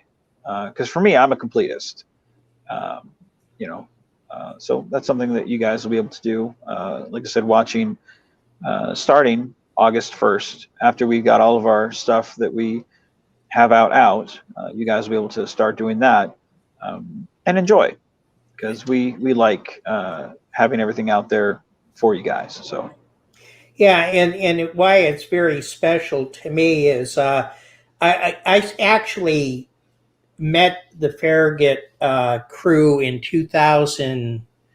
I think it was 2010 when I was con chair for Con Carolinas, and I got really, really friendly with one of the producers at that time, Michael Day, and I went to a Trek Atlanta. I believe it was that year, or it might have been the first year they started, and I met Michael Bednar, who was the one of the executive producers, and I was off and running. I was going down there to Kingsland, Georgia, and well, actually, we started off down there in St. Mary's, in a small studio where Price of Anything was shot, and then we moved to the larger, now neutral zone sets over in Kingsland, Georgia. We built everything in there. They've added to it since we had it. They added like the engineering stuff like that, but we did the main construction of everything you see when you walk through that door. We built and put that all together. That was Michael Bednar's project, and that's all I'm going to say on that. However, so I had been, because of Michael Day, who was at that time had worked with Lee Gartrell. My first actual roles for anything was in the Romulan Wars, where I played Admiral Samuel Black, and I was in one or two episodes, and unfortunately, Lee deleted most of that series, so we have bits and pieces of that we're going to be showing, but the ones I was in are no longer there. But I really got into fan films because of Farragut. And that's why it's a very special occasion for us to be able to do this and to bring back some of my memories. And I know that I'm going to be having a special Pizza Roll Diaries that Vance has let me do coming up, where I'll be interviewing Michael Day, who is one of the executive producers. And also, I have not reached out yet, but Michael Bednar I'd like to get on. So I'd like to have two special Pizza Roll Diaries, and these will be at night instead of during the day, because I work during the day. So I'm really excited about this. I want to give Farragut its due, and if it hadn't been for them, Dreadnought Dominion would not be in existence. I guarantee you that. Yeah, absolutely. And that's the thing, when I crossed the channel over, it wasn't, let me steal Frank's audience, or let me, you took 25 people from me. And that's what a 25, what a bunch of quality 25 people that I grabbed from you, man. It's to me it was about, hey, this is a guy who I'm glad to share my product with, and laugh and sometimes cry, and just go through the whole range of emotions with, and when you and I were talking about having Michael Bednar with doing Pizza Roll Diaries with and doing stuff. You know, I have no problem with you sharing the programs and having special Pizza Roll Diaries nights with. Hell, if you wanted to do a semi-current, you know, hey, let me do a show on this night, and you know, let me do this. I have no problem. You know, I mean, hell, like tonight, you know, randomly, I was like, hey, man, let's go do a show. I'm gonna be bored all night, you know, just because there's nothing left to do. Why, I was filming deer in my front yard. You took me away from my nature loving. I told them about that. I was like, dude, this is fucked up, you know. You know, but that's you know, part of the blessing of being able to share this channel with you is getting to actually share the channel with you, you know, and have people like Ian, you know, that we get to joke with every time he comes on, or he's in the chat with us. He's even stalking me on Facebook now.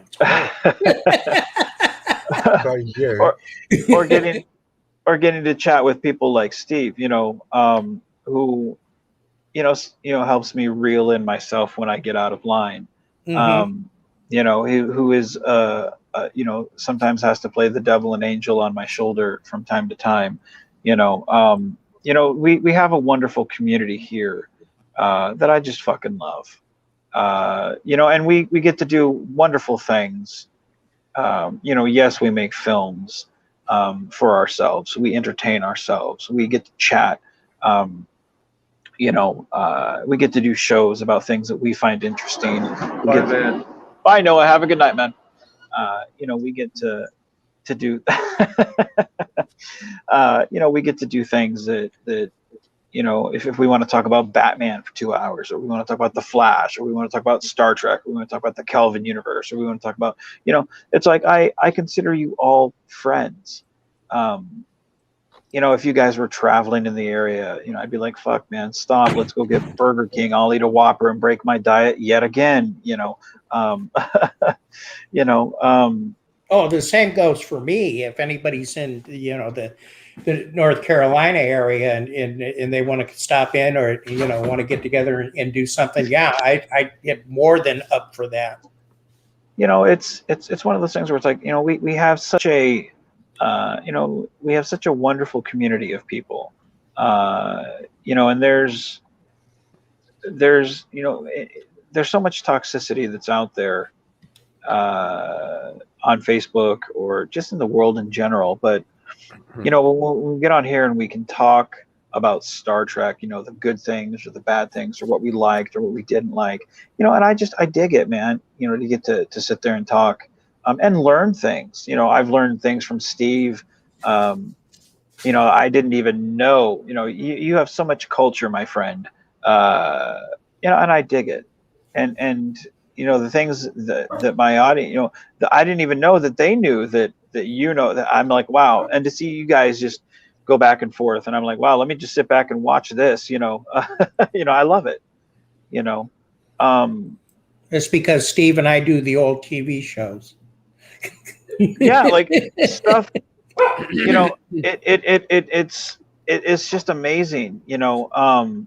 You know, let's see, yeah, it can be. Facebook is the greatest psychological weapon ever created. It can be. It can bring us all together, or it can tear apart, you know. And I love like shit like tonight, you know, where we get together for a couple hours and just bond as people. You know, it reminds me of like us all sitting around it. It's like, I don't know if any of you guys watch Boston Legal, but I love Boston Legal. And it reminds me of like Denny Crane and Alan Shore sitting on the balcony with their cigars and their liquor, and they're just sitting there on the balcony just smoking their cigars, you know. And that's what this is, you know. And I dig it, man. But that's why we reach out to people that did like the Farragut series, and we want to bring the complete series to you guys so that you guys can sit and watch it, you know.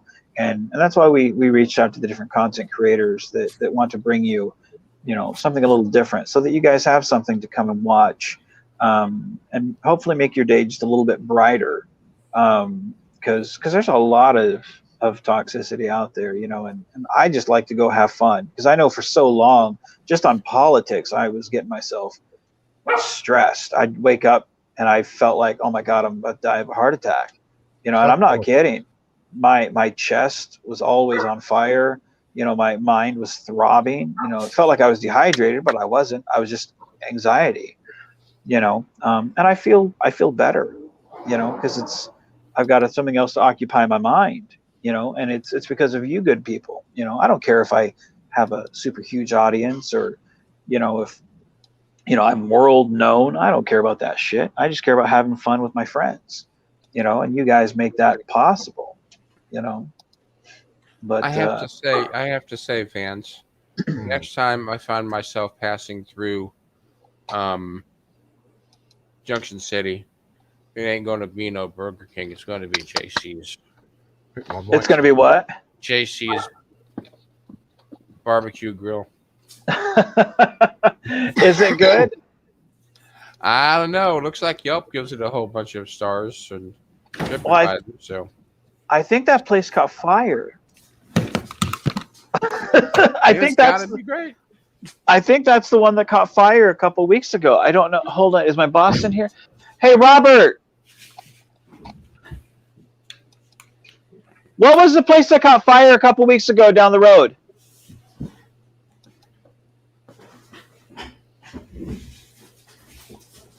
Was that JC's Grill? Oh, that was a steak place? Okay. Is JC's Grill any good? Never been there? Okay. All right. Thank you. We just lost Ian. Oh, just lost Ian. Okay. Okay. So that wasn't the place that caught fire. Okay. So, okay. There was some steak place. Well, I can see that with Ian. It must be 3 o'clock in the morning there right now, I would think. Well, Ian, thank you very much for stopping by. And just like Roy earlier, thank you for stopping by. Oh, wait. See. Oh, Ian's coming back. Here we go. He must have just got disconnected. Oh, we thought that you were going to sleep for a change. Ian is like 5 or 6 hours ahead of where I am. I can never remember which because of daylight savings. Well, welcome. Welcome back, Ian. Thank you. Yeah, for some reason my mic completely went and everything sort of froze where I was, well, regarding me, so I had to come out and come back in again. You say it's 3 a.m. there now? Yeah, about 3:10. Okay, so that's yeah, it's 5 hours. Depends where you live in the States. Well, 6 hours for me. Oh, wait a minute, hold on. Are you Eastern Standard or Central, Steve? Me and Vance are both in yeah, okay, so I'm in Eastern, that's why it's 5 for me. Okay, the same boat, Central Time. Yeah, so it's 6 for you two then. Yeah, it's 6. Yeah, 6 ahead of. Yeah, it's 6 for me. Yeah. You've got like 3 different time zones across the States, haven't you? 5. 5. God, yeah, it's complicated. Going all the way up to Hawaii.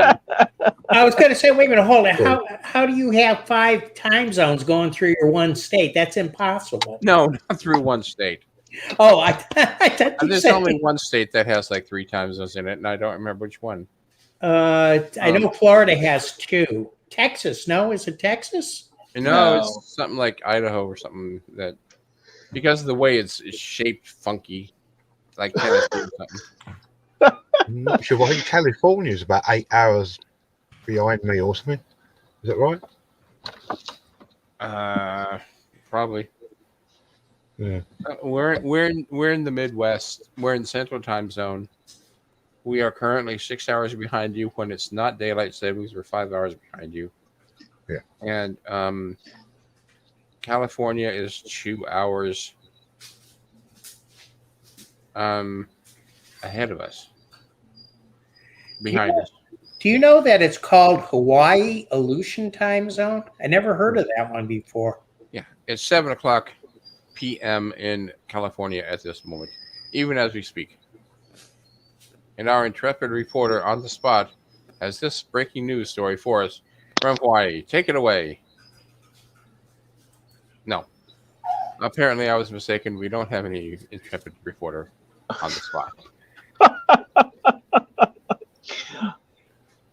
So, Has any of you guys seen the Wonder Woman 88? No. Oh my god. I actually like that movie. I cried. I really cried. The ending of the movie. Has anybody in the chat seen Wonder Woman 88? Like, I am a huge comic book nerd, and I cry. Like, the ending of that movie, I was in tears, and I don't know if it's because the movie was really that sappy, or if it's because, or if it's because like I'm a dad, and because like the father, like the father story, like I was really just. Oh, Dom says maybe an enterprising reporter. Waka waka waka. I cannot find any state that has 3 time zones. Okay. I've been watching a lot of YouTube channels about weird stuff in the U.S. and they mentioned that like one of the states has a bunch of weird funky time zones because of its shape. Yeah, because I'm looking. Oregon and Idaho have Mountain and Pacific. Nebraska, Kansas, Texas, North and South Dakota are divided Central and Mountain. Florida, Michigan, Indiana, Kentucky, Tennessee, Eastern and Central, and Alaska is split between Alaska Zone and Hawaii Aleutian, and those are the only ones that say. I have to look it up. I'm not sure. Yeah. No, let me know because I thought, I couldn't pull it out. So. Yeah, Geography King is one of the channels I watch a lot of where he talks about weird time zones and stuff. Bonds, don't you mean Wonder Woman 1984? That's an 80. Yeah, that's an 84. That's an 84. I'm sorry, I was thinking. I don't know why I said 88. Yeah, that's an 84. Yeah. Confused the hell out of me. There, I thought, what? Yeah, that's it. Did you see it? I have seen it. Yeah, it was a while back. I saw it. I sort of watched it in not quite the right sort of way. I downloaded it. Yeah. Like, so what did you think? Like, it was all right. Like I cried. Like the ending. Like the movie was okay. The spoilers for anybody who hasn't seen it. Like anyone who comes to this channel and gets pissed about spoilers. I'm not trying to be mean. Fuck off. Like tell us how you really feel. Well, I really hate people who get pissed about people who get give away spoilers. Like I am a spoiler guy, so that's just my stance. So really, don't watch this. To you, Vance, then. Yeah. So I do give spoilers. So like oh shoot, what's his name? The Maxwell Lord.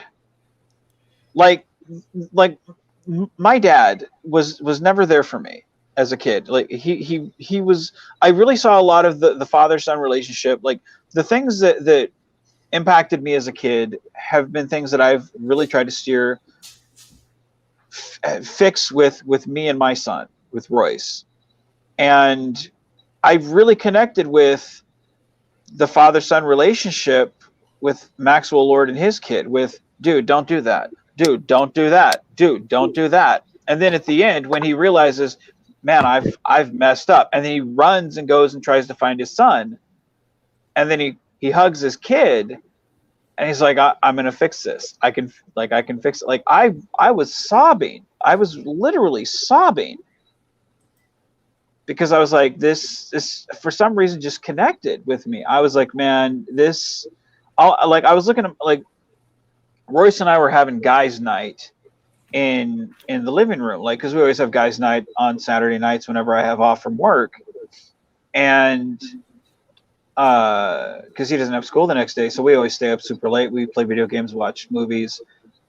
Usually it's like Pixar movies or whatever. But like I was watching this movie, and I was looking at him on the other couch, and he was already passed out.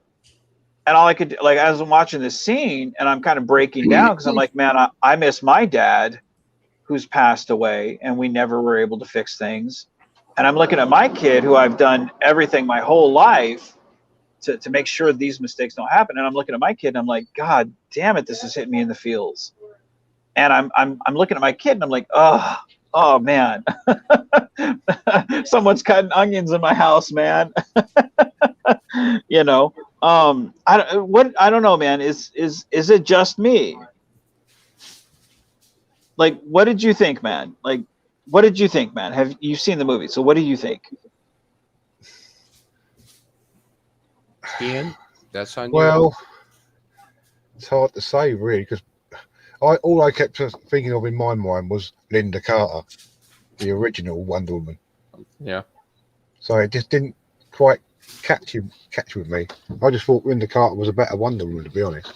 I don't know why. Obvious reasons. So the storyline with Maxwell Lord, like the whole thing just didn't connect with you. Well, it's the thing, it just didn't sink in my head for some reason. It's just a film. I didn't really. It's not reviewing is not something that comes natural to me. So it's just hard to picture because I watch so much stuff. It's hard to remember what I've seen. Yeah. You wouldn't believe what I watch throughout the day. You know, a lot of times too, it's the first one that you've grown up with. You know, like, I mean, to me, Linda Carter is always going to be, Wonder Woman. You know, it'd be like if they tried to do a reboot of Xena. I can't see anybody else in that role except for, Linda.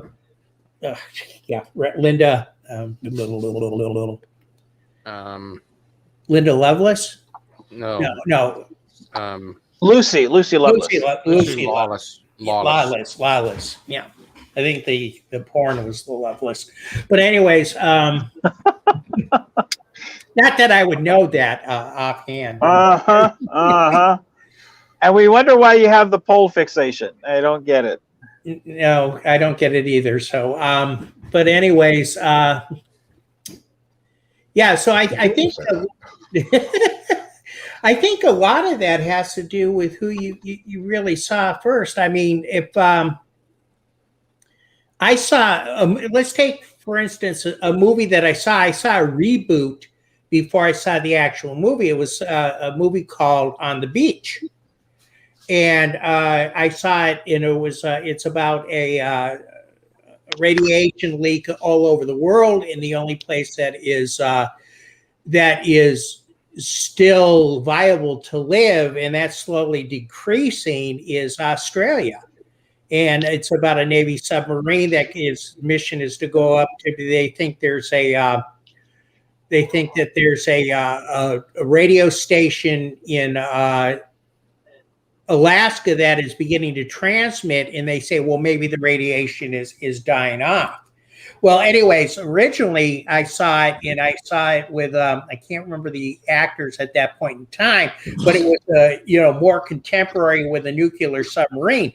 The original actually was made years before that with an old World War II Guppy, and because I saw the first one, they were both excellent films. I just liked the first one I saw better. It makes complete sense. A bit like that with Doctor Who. My Doctor Who was Tom Baker. Oh, Tom Baker. Yeah, Tom Baker. Don't get me wrong, I still associate with the rest of them, but Tom Baker was just mine. He was the first one I saw. And Donna's was Perthway. So Colin Barrett says, no, father-son relationships are one of the most complex human condition there is. And no, that's exactly, like, that was like the only thing I connected really from the film was that. And I didn't even really want to like that character because, to me, I liked him in the comics, and I don't really feel like that character in the movie was the character from the comics.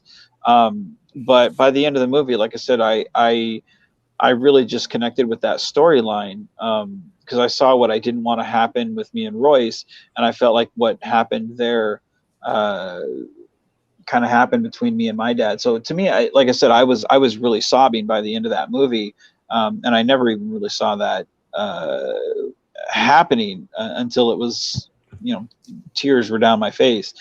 Dom says Cheetah subplot felt like it was lifted directly from the Amazing Spider-Man 2's Electro, which is funny because I felt like Electro from that movie was lifted from Jim Carrey's Riddler from Batman Forever. So I mean, it's it's kind of like a lift from a lift from a lift, you know. I saw that one. Right? Daniel Vance says, I didn't understand the wish rules. No, and that's the thing about the movie. It was very inconsistent. It kind of jumped around all over the place. It wasn't a bad movie. It was just kind of there. It left no impact. I mean, it had funny moments to it, like when he's looking at like all this art structure, and then he looks at the trash can, and it's like, it's just a trash can, and he's like, oh right, a trash can. You know, like it had funny moments, but it was more of a fish out of water. Sometimes a trash can is just a trash can.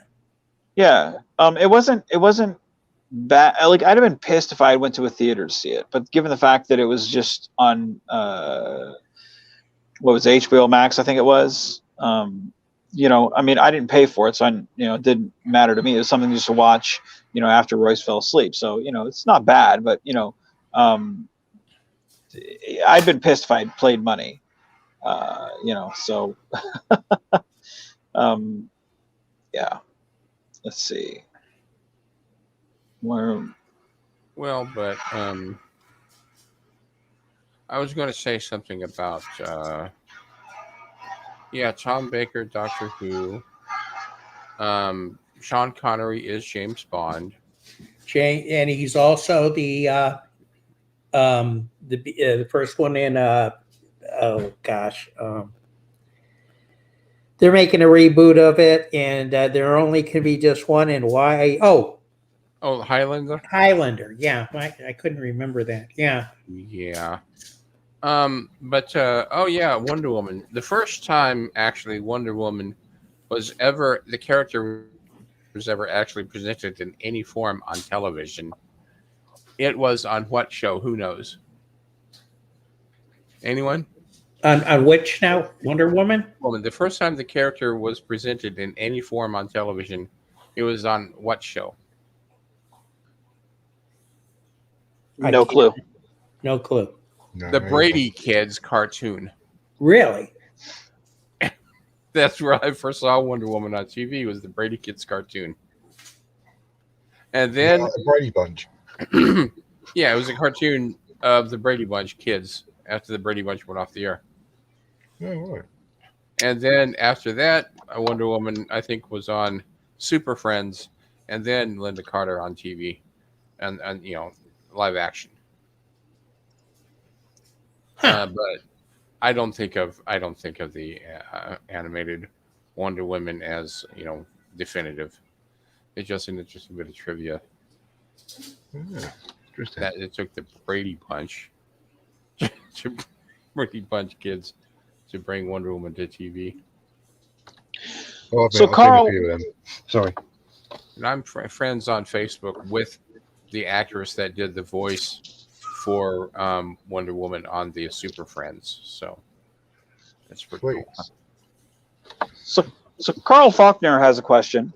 What was your favorite part about being in a Star Trek fan film? I assume since 4 out of the 5 of us have been in a Star Trek fan film, we each have our own different experiences. So let's go around. We'll start off with Frank. Frank, what was your favorite part about being in a Star Trek fan film? I think my favorite part was your and my Discord and running up the hill. What exactly about that was? What exactly about it was?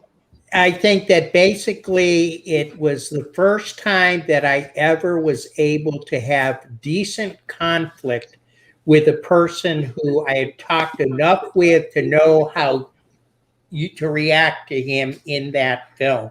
You and I had become really close friends by that time, and we knew each other pretty well. And I think that came out in that film is our tit for tat on that. And that's why I think that is one of my favorite scenes. Mm-hmm.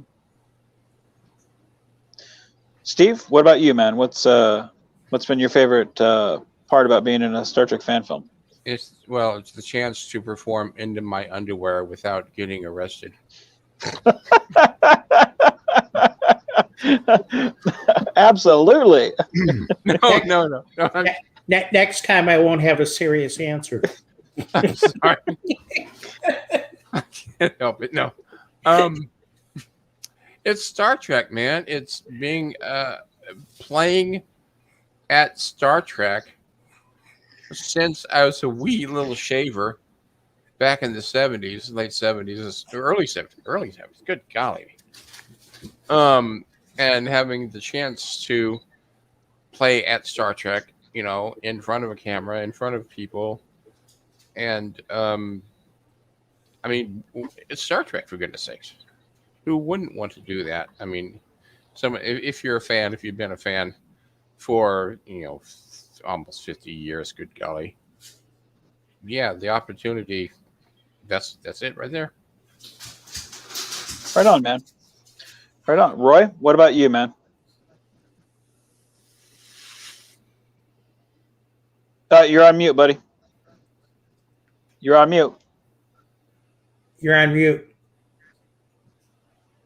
Or someone stole your voice box. Can't hear you. You'd think Mr. TikTok would work it out by now, wouldn't you? Can't hear you. Speak up, Roy.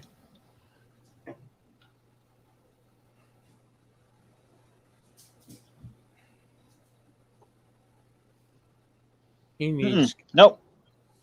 Might have to Nope, go back nothing. out and come back in again. He needs No. what's his name's wife to come by and help with the sign language. Nothing yet, buddy.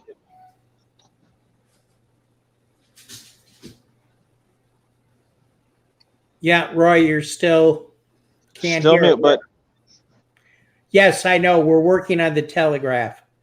I mean, you can give Frank the middle finger. We'll know what that means. and I will say he can't count that high. So,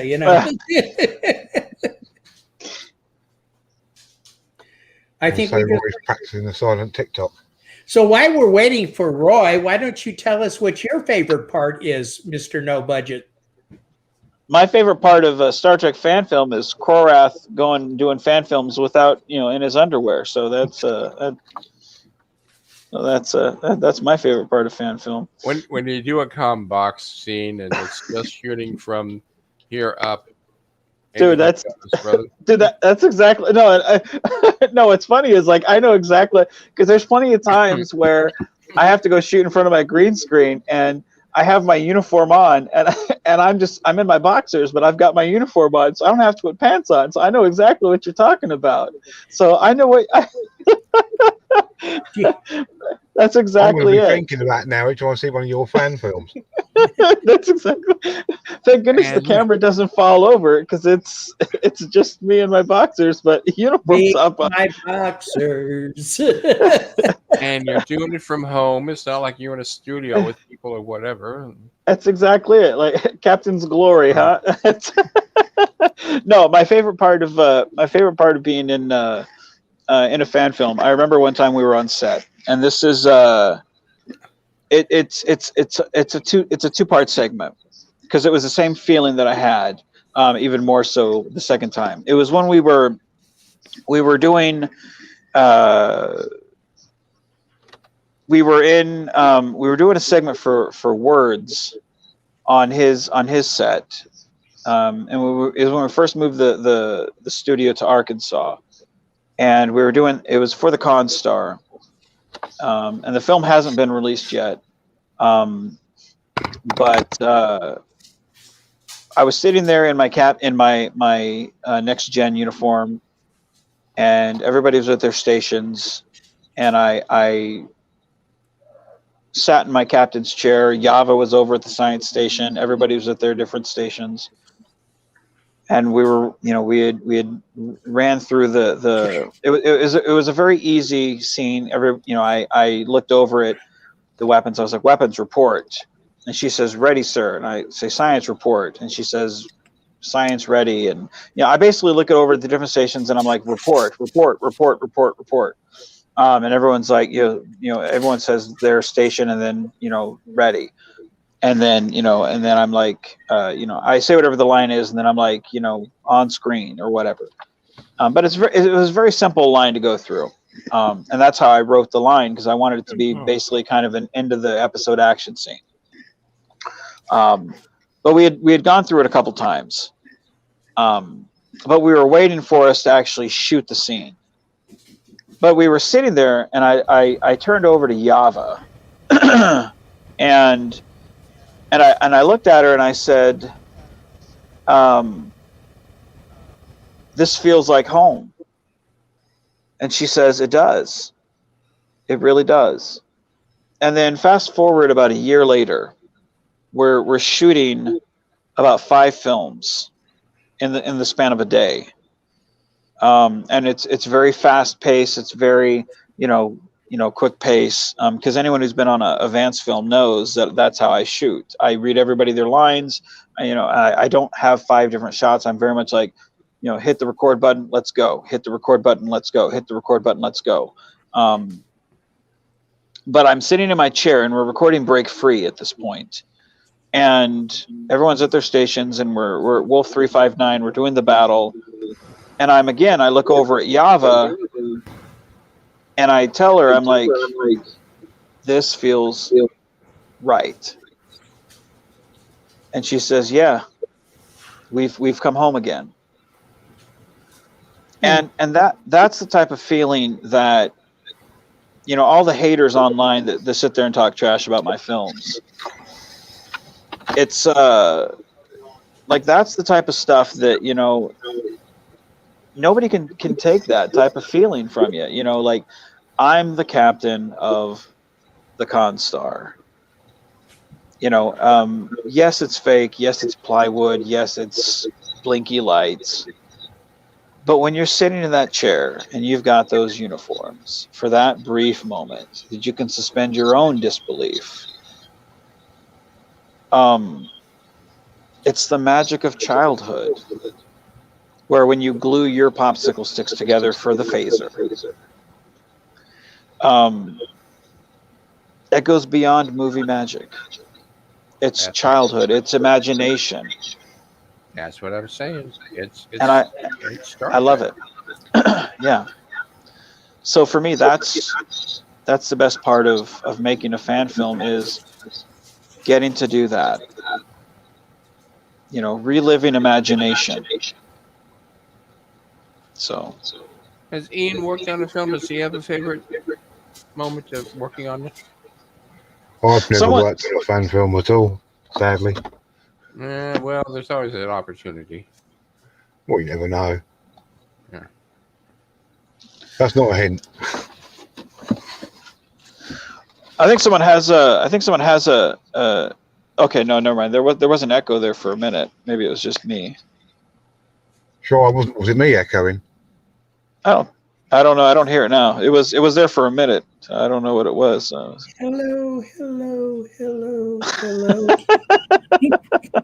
It's quite weird on here, actually. I can see the time difference between StreamYards and what appears on YouTube. But you can see Steve speaking, and he's sitting still in his chair on the YouTube. It's weird. Yeah, I know. I've noticed that because I've got 2 screens up on both sides. I thought, delay. Yeah, it is, because you're talking now from what I can see, and Vance is now talking, and it's crazy. COVID-19. I can hear a woman's voice now as well.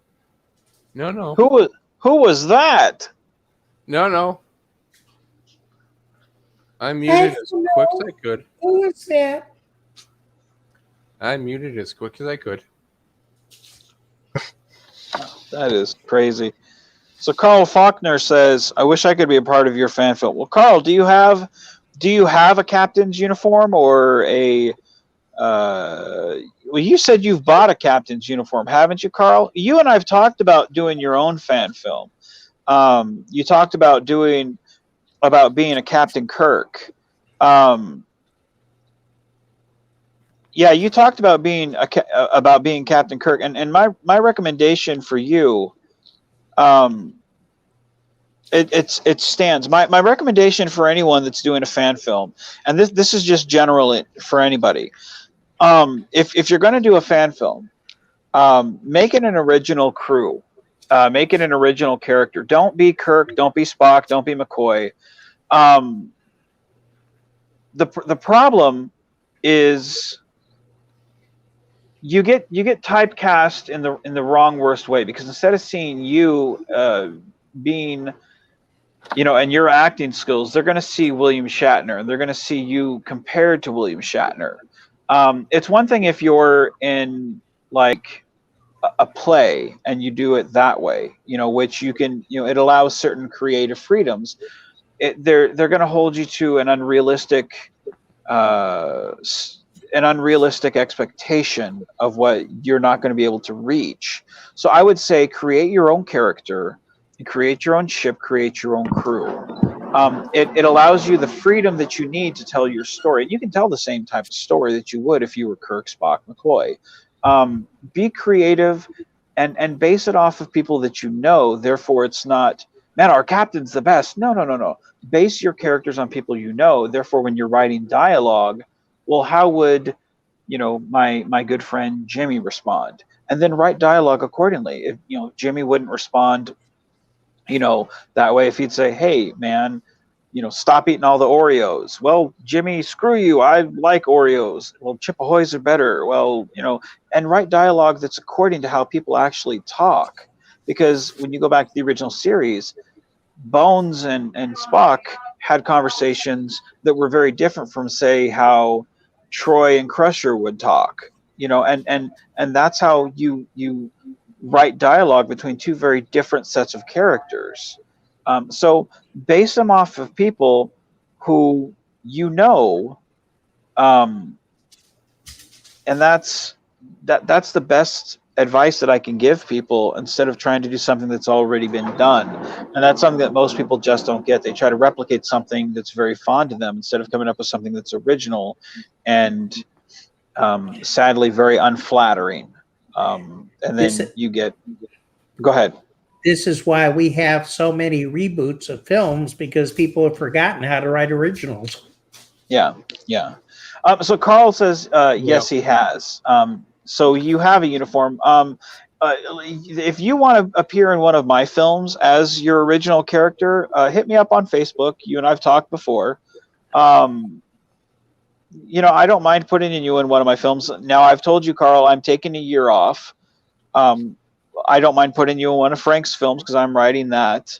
It may not be exactly the part you're looking for per se, but it's a nice way to segue you into, hey, here's an Easter egg for this. Something may come later. And as I've told you, Carl, I don't mind writing a film, producing it. I'll put it on my channel. I don't mind doing that type of stuff. But for my personal films, I am taking a year off before I go into my next season of Constar. Carl says, I've got a Star Trek shirt and I have done drama. Well, great. And like I said, I don't mind working on something. But for my stuff, I'm taking a break. So, but yeah, if you want, I don't mind putting you into something, just like with, I'd like to put Korath into one of Grissom's films. Cause I'm sure we can always use a friendly Klingon and, going up against, Grissom. Cause I'm sure Menard's spiritual brother wouldn't be too happy about Grissom kind of getting in Menard's face on some shit. What do you think, Korath? A grouchy Klingon. Why does everybody hate me?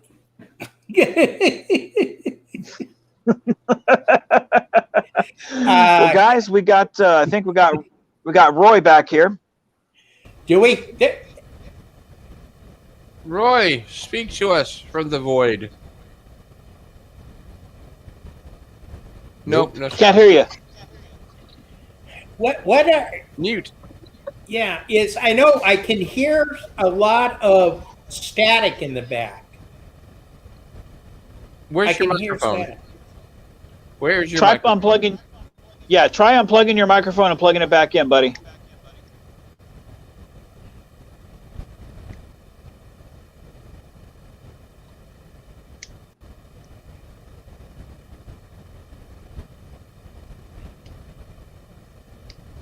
You might have a bad loose wire or something in the microphone cord. Yeah, you hear that? Because I hear it sounds like a jet or turbine engine next to him. Yeah, I don't know whether it's some type of feedback. Yeah. Um. Yeah, it would be interesting to see how Krorath would respond too. You know, I'm gonna write that. You know, I've been looking for inspiration for episode 5. I'm gonna put you in. I'm gonna put you in episode 5. I may write that tomorrow or next week. Like, yeah, I'm gonna write that in episode 5. So expect a script in the next 2 weeks for Krorath. Krorath, So the yeah, ambassador, not on active duty because I don't have a uniform. not a problem. Not a I have an problem. appropriate uniform. So But yeah, I can throw together I something that looks casual Klingon. hey, that's not a problem. Not a problem. And I will be able to get the green screen up and running by then. Not a problem. Colin Barrett says all these senior officers on the stream and not a comms officer in sight. God dang it. So I'm going to go grab my numbers. I'll be back in a few minutes, guys. So hold the fort down without me, guys. And I have to leave for 1 second myself. So Korath and Ian, I will be back in about 4 or 5 minutes, but you guys continue. So Shropshire, you say? Hertfordshire. Huh? Hertfordshire. Hertfordshire? Yeah. Not too far from London. I'm actually round about 27 miles from the centre of London. That's what I'm saying. Okay, I've got a friend in Manchester. Well, that's quite a way up country for me. But yeah, she's invited me to come visit for Christmas, and I'll probably go next year. Yeah, it might be wise. Yeah. Let things settle down a bit more first. Right. Get a bit more money put together. Well, you know everything's going to kick off again before long, don't you? Yeah. I'm hoping to be there to catch in time to catch a Manchester City versus Manchester United match. Well, that'd be a good one for you to watch. Yeah.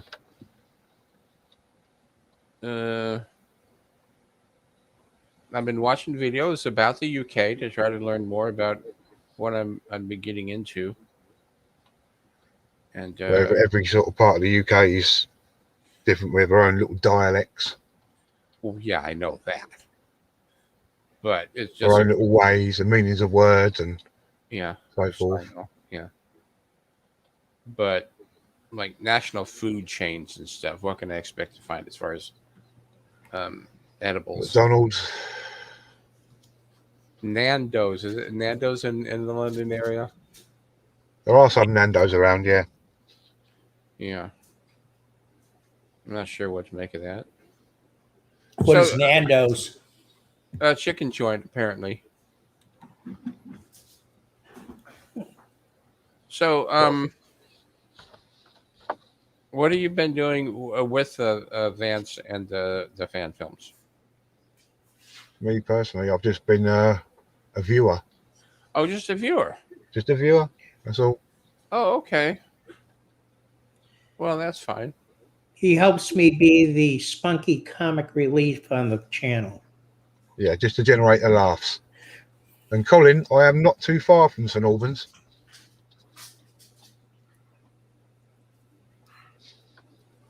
St. Albans. Ooh. Yeah, it's about, I think it's about 7 or 8 miles from me. Yeah. And Now that's interesting. You just said miles. Do you guys Correct. use kilometers over there? No, it's miles. We do use it, but most it's miles. Huh. Okay. I would have thought that. I thought you're pretty much. Well, I know that UK is. I thought that they had gone to the metric system. It's always been miles per hour over here. Yours is kph on your odometer, isn't it? Yeah, we have kph and miles per hour, so we're still in the foot pounds and stuff Yeah. like that. We have both because a lot of cars are sold here and in Canada, and in Canada it's all kilometers. I think that at one point we were trying to go to the kilometers or the metric system, which actually in a lot of ways makes sense. It's just trying to get it to translate into it. I know that the only conversion I can remember is if it's 50 miles an hour, it's 80 kilometers. So, Excuse me. What is St. Oldman's then? yes, I can. St Albans is just the name of an area. It happens to have a cathedral in it where one of the St Albans was a saint. So that's where come the name St Albans. Okay. It's a bit of a Romanesque type place. I see. Verulamium, one of the Right on. words that are used around there. Right on. They've got like high street curbs in some places. Sure. Yeah. I'm just curious.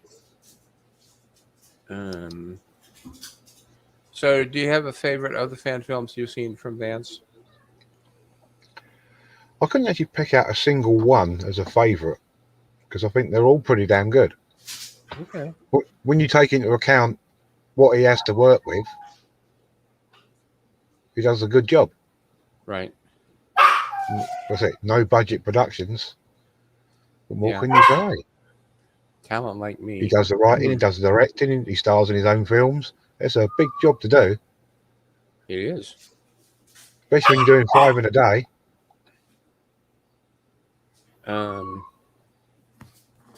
Yeah, it's a lot of he'll, like I say, he'll contact you and say, I've got an idea for a deal. I'll send you a script. Then he may or may not send you a script. And then he'll contact you. And he may or may not actually send you a script. And if he does, he'll contact you and say, okay, let's film this. So, and then you film it. Either you film it at home as a comm box thing, or he'll, I mean, basically, the stuff you see with him directly interacting with people is either people he knows in Junction City, Kansas, so they're on location, or when he occasionally goes to one of the film studios that have been erected, usually the one in Arkansas. It used to be in Oklahoma, but was moved to Arkansas a few years ago. See, when we started Dreadnought Dominion, it was that way. Gary came from Ohio. Randy and I were from the Charlotte area and everything else. So when I started Crossroads, I went out and I said, look, I want to do it in this area. I don't want to have to constantly go down to Kingsland. So I made sure that in my particular case, I have this persuasive way of getting people that I work with to actually be part of it. So I would say 3/4 of the crew are from Bank of America. But it makes it easier in a lot of respects because we can shoot here. The only real person that I have from the bank that plays Admiral Reynolds is Shaylin, and she lives she works in our Dallas office out there for our particular team, which is technical services. So if we ever do something where I don't need the Admiral for a comm box, it's at least easier to get her out than trying to get the rest of the cast someplace else. So that's why I think he uses a lot of the people in his area in Junction City to take care of that. Yeah. And of course, we're talking right smack dab in the middle of the U.S. with him in Kansas City, me in Kansas City, him in Junction City, Kansas. How far is that from Kansas City? I forget. Um, Let me look it up real quick. Seems to me Kansas is like South Carolina, where it takes us 8 hours to get out to the coast from where I am. Um, yeah, it's about 130 miles to the west. I know it's on the far side of Topeka. So that's about 3.5 hours, Yeah, about depending on how. Two. eh, 2 hours, Yeah. Okay. depending on traffic, really, and construction. It's a straight shot out I-70. And here in the States, and I watched a video about, Thank you, Lady Q. I see that. Yeah. I saw a video about America's obsession with rectangles, um, and how all the streets and all the cities and all the states are laid out in rectangular grids. And I understand in the UK it's a jumble and more spaghetti than anything else. But Yeah, mostly it is over here. Unless you go to Milton Keynes, it's a bit more like America. It's a bit more block on block. Well, that seems to be more in the center of the country, because in Massachusetts, where I'm originally from, Boston is laid out horribly, and the reason Boston is laid out horribly is they made their roads according to where the cow paths were. yeah, and it's one of the oldest cities. Yeah. So. Do you have roundabouts in the USA? Yes, we do, but not as many. Well, Oh, you me- haven't me been to and me, New we've got- England. New Here's England one is for you. made of. Just down the road from me is a roundabout, and around it is 6 mini roundabouts. Mm. Oh yeah. There's another one somewhere else in the country as well. I think it might be Swindon. Here in the Kansas City area, they're becoming more and more popular. And in Lawrence, Kansas, which is one of the, it's becoming a suburb with what we call suburban sprawl, as more and more people move out of the city towards the west, but still commute into the city like every day. They've become obsessed with roundabouts. I hate roundabouts. Lawrence is the Yeah. Lawrence is the home of the University of Kansas, and Rock Chalk Jayhawk. William Jackson says that Boston sucks. I'm from Western Mass, the Springfield area out there. I agree with William because nobody likes Boston if you're west of it. So Right. I always wanted them to break it up to Western Mass and then Massachusetts. Yeah, but you'll still vote. You'll still root for the Red Sox and the. I do not root for any Boston teams. What about the Patriots? The who? Patriots. The who? Thank you. No matter how bad they are, and I don't follow a lot of sports, but I go with the Panthers. I know the Panthers aren't doing too well right now, but man, think about roundabouts. Like in Manhattan, which is a city about 20 miles from here. Yeah. It's mostly a college town. Yeah. That's where they get most of their commerce from. And it's a great town for shopping, especially when you come to Bumfuck Junction, which the greatest thing we have is either podunk stripper places or Walmart. So you need any. So you want something of value, you go over to Manhattan. But the place is just cursed with fucking roundabouts.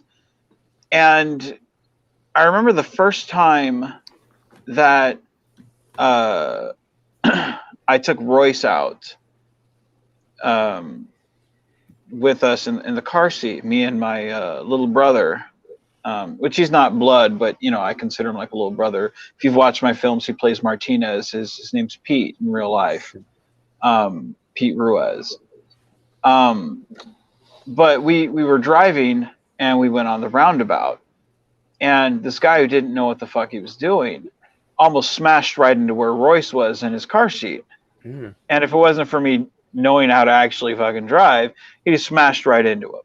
Right. And like I hate roundabouts just because it's like, one, I don't really know how to drive. Like, I'm not very good on driving roundabouts because it's like, who has what way, who goes on what, who goes where, and then other people don't know. So it's just like, and no offense to older drivers, but like they get confused, I get confused. So it's just You like do drive on the wrong side of the road over there, don't you? Yes, we do. Yes. I was gonna say, If I ever drove in England, I'd probably have an accident within the first 5 seconds. I'd be You're trying probably to. right. Oh, I cannot imagine driving on the right-hand side of a car. It's just alien to me. so It's feel alien to me driving on the left hand side of a car. So Roy says, listening in the chat, battery died, switch devices. Have a good night. Roy, it was wonderful to have you in the chat. Like, honestly, Absolutely. Thank you very much for stopping by. Thank you very much, brother. Appreciate it, man. Yeah. And let me know what you think of the script because, I sent it to Roy after the fall. So Dude, I hope you enjoy it, Roy. It was a lot of fun to write. Yeah. I think there's a lot of good humor in there, and I think this is probably your most badassery that you've been on screen. So let me know what you think, Roy. It's a good script, I think. So yeah. But that's one of the things about roundabouts is like you know in a perfect world when no one else is around, they work fine. But when you're crowded with traffic, it's just like, Jesus Christ, what is going on here? I know what they're supposed to do, but sometimes they just don't work that way. Like I miss I miss times where you have stoplights. The problem is where you just don't have enough stoplights for places, and then you have four-way stops where they just people don't know when to stop, when to go, when to stop, when to go, and it's just like I hate roundabouts. I fucking hate them. I never see a need for them. So Well, you know what? Down in South Carolina, when I first came down here, roundabouts are nothing to me because I grew up with them, or we call them rotaries. But when you on the highways down in South Carolina, they have, while you're trying to exit the highway, they have the ramp coming up to enter the highway at the same time. Oh, it's horrible. I don't know who designed the roads down there, but it's an accident looking for a place to happen. yeah, no, that's exactly it.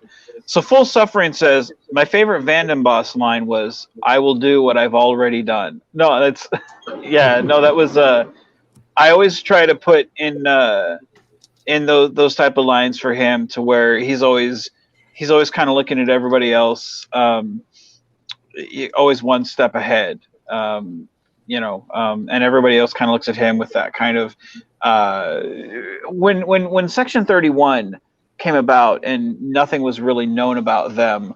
I feel like we've regressed, kind of like in the same way we've regressed with the Borg, where they've lost their teeth, and that's kind of like who was it? The other day we were talking about Section 31. What Trek was it where they were talking about Section 31? But they just kind of threw it away, the line where it's like Section 31 is no longer a mysterious organization. It's just part of the charm now, and that's kind of what I wanted with Vanden Boss, where we need a mysterious character where he is still mysterious, where when he comes up, everyone fears him, everyone cowers, but they don't know why because they don't know anything about him, and he needs to be part of that organization where he brings that mysterious gravitas back, because everybody talks about it again. Look at Captain Pike from Star Trek Discovery. Everyone knows Section 31's around. Like that, the Borg have no teeth, and that's a sad thing. It should be like, what the hell is Section 31? And that's kind of like with Vandenbosch. Like, what is his deal? Even through the 200 years he's around, why is he around? What is his deal? Why does he have all these connections? When he comes up and says, in the film that's coming up, and I hope I'm not spoiling it, but he tells all these people, stop. They listen, but the question is, why do they listen? And so, I really want there to be that, he's part of these things, but why? And it's Section 31 should have that feel. The Borg should feel scary. When the Borg came up at the Best of Both Worlds, and this big cube, it scared the shit out of us. Who thought a cube could be that scary? It's kind of like that frying pan from your wife coming across your head. Oh my God, we need to run. And we're not. Yeah, I saw that look, Steve. They got the most scariest character, haven't they? Really, in Star Trek, the Borg. Yeah, and they're not anymore. No, they're not. We're not afraid anymore. And we need to get back to that. And that's kind of my take for Vandenbosch. He is getting back to that. Fingers crossed. So no, I like that line again. He will do what he's already done. Because he kind of knows the circular argument. He sees part of the causality loop. It doesn't bother him. So sort of like in the Matrix. Yeah. So, let's see.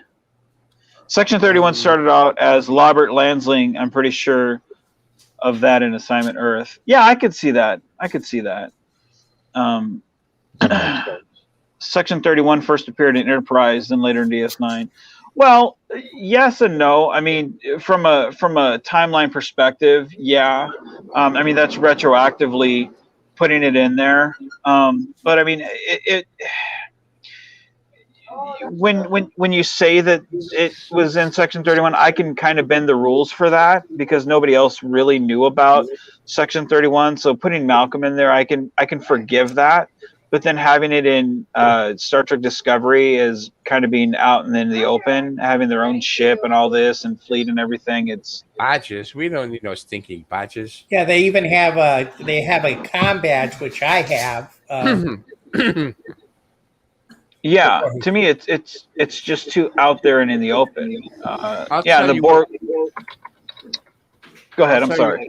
I'll tell you what else has gotten way overused in Star Trek, and I'm sick to death of, is the mirror universe. That's lost all of its charm and bite as well, I think. Yeah, I have to. Yeah, it kind of is. Yeah.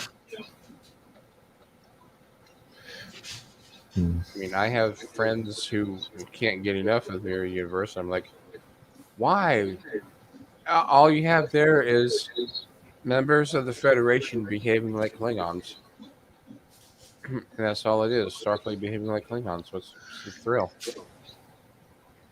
I would say the needless going back to the mirror universe without like why. I don't really know if we needed to with the Philippa storyline. I mean, it was nice to go back, but I don't really see the point of why we did. When we went back there with the Discovery in season 1, it was nice to go. It was nice to go back, but why? It was just kind of to me. I don't see like. What was the point of the story arc? To me, season 1 of Discovery was kind of all over the place. It definitely was because there was so much turnover in the writers' room going on. They got their minds. To me, yeah, and to me that was what the problem was. I had no problem with them going back to the mirror universe. To me, what is the point of the story? And even with the point of the Borg and Voyager. I have no problem with you going and using the Borg, like with what they did in Enterprise. To me, that story made sense. you have the Borg from First Contact here. That story makes sense. And to me, the story, like any story, should start off with, does this story need to be told? That story in Enterprise with the Borg, that needs to be told, I feel. I don't know if the execution was good, but does the story need to be told? Yeah, I feel like it should be told, because you have these Borg, that aren't necessarily destroyed, and you see kind of an origins per se that can kind of fill in some gaps and explain some things. Okay, cool. Yeah, this should be told. It's a relevant story. So I feel like if you go to some of those Borg episodes in Voyager, does this need to be told? And I feel like some of those are no. So I feel like they crammed 2 seasons worth of stories into 1 season, and actually, they put 2 seasons into half a season, because that was only 10 episodes in Discovery. So that's actually half a season. Where we're used to 24 episodes, and we only got 10, so it's actually like a quarter of a season.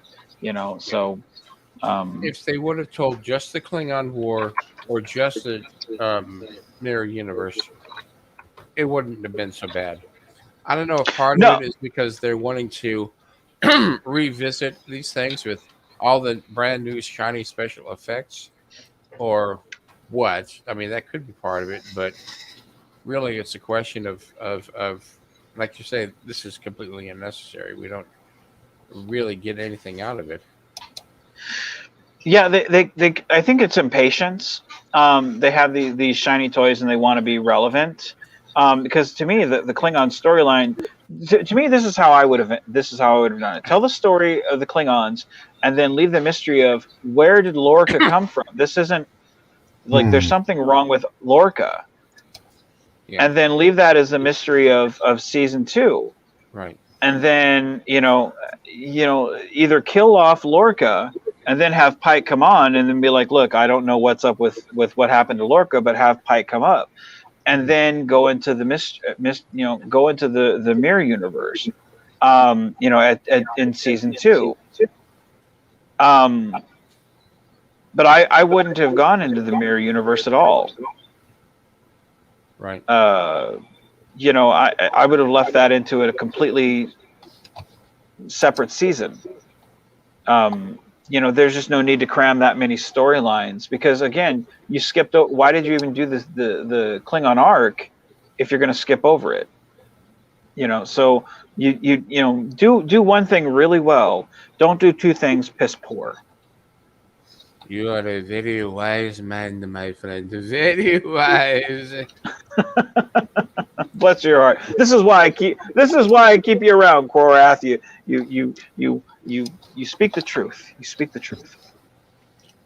From your lips to Allah's ears, my friend. I don't know where that came from. But it's always fun. Well, guys, it's gone 4 a.m. for me. I think it's time I made a move. All right. Alrighty, sir. I can feel myself going. It's all right. Well, thank you for stopping by, Ian. It was a pleasure, and we always look forward to having you in the chat. And thank you for stopping by, my friend. You're welcome. It was nice to get the chance to chat to all 3 of you. Well, Yeah, 4 of you. bless your Good heart, boy. It was really great. It really was. Yeah, so I wasn't much of a reviewer, but it's something that's not come natural to me because I've never done it before. Well, I'm glad that you came in. Really do. And Kavan. Right. Take care. Good night, everyone. Thank you, William. Good night, man. Take care, brother. Good night, everyone in chat. Well, the people are still tuning in. What the heck? Yes, they are. Oh yeah. Like I've said before, Vance, if I may call you Vance. I will take that, Korath. I see this channel, or especially just like bits and pieces like this, like especially the Pizza Roll Diaries. It reminds me of old talk shows like the Tonight Show with Johnny Carson from the 70s and 80s and 60s. I say 70s, 80s because the stuff from the 60s is lost. And so, yeah, Frank is your Ed McMahon, and I can be your like your what did I say, Don Rickles or somebody that just stops by every once in a while to bring a laugh and cheer and smile.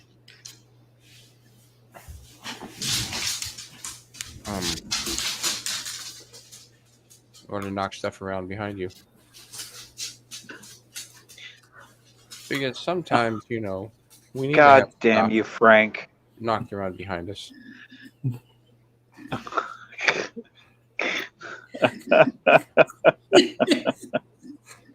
What?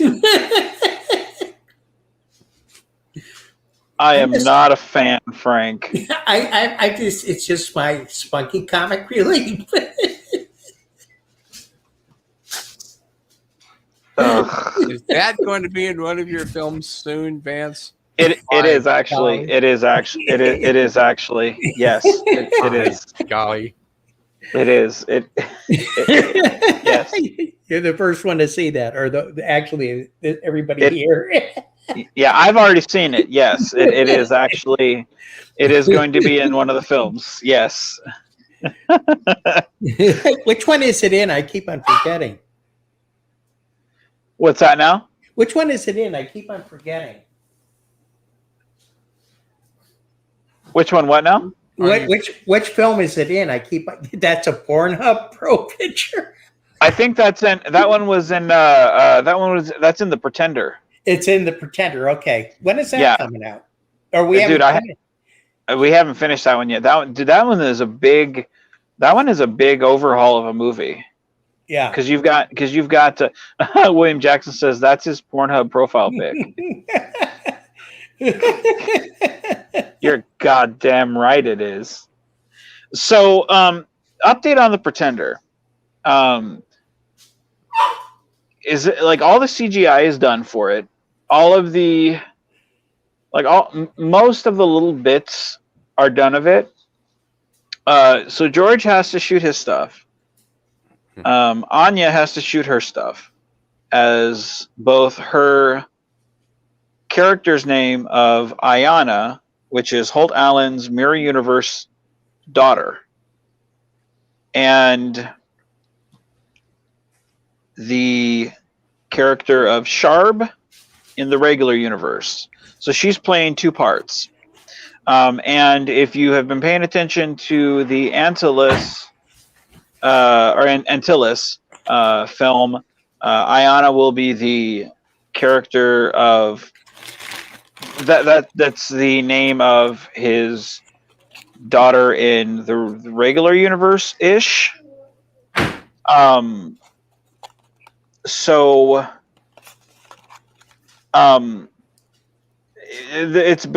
It's adding to the mystery of George's film somewhat.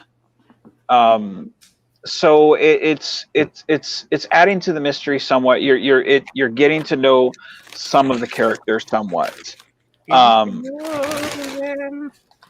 then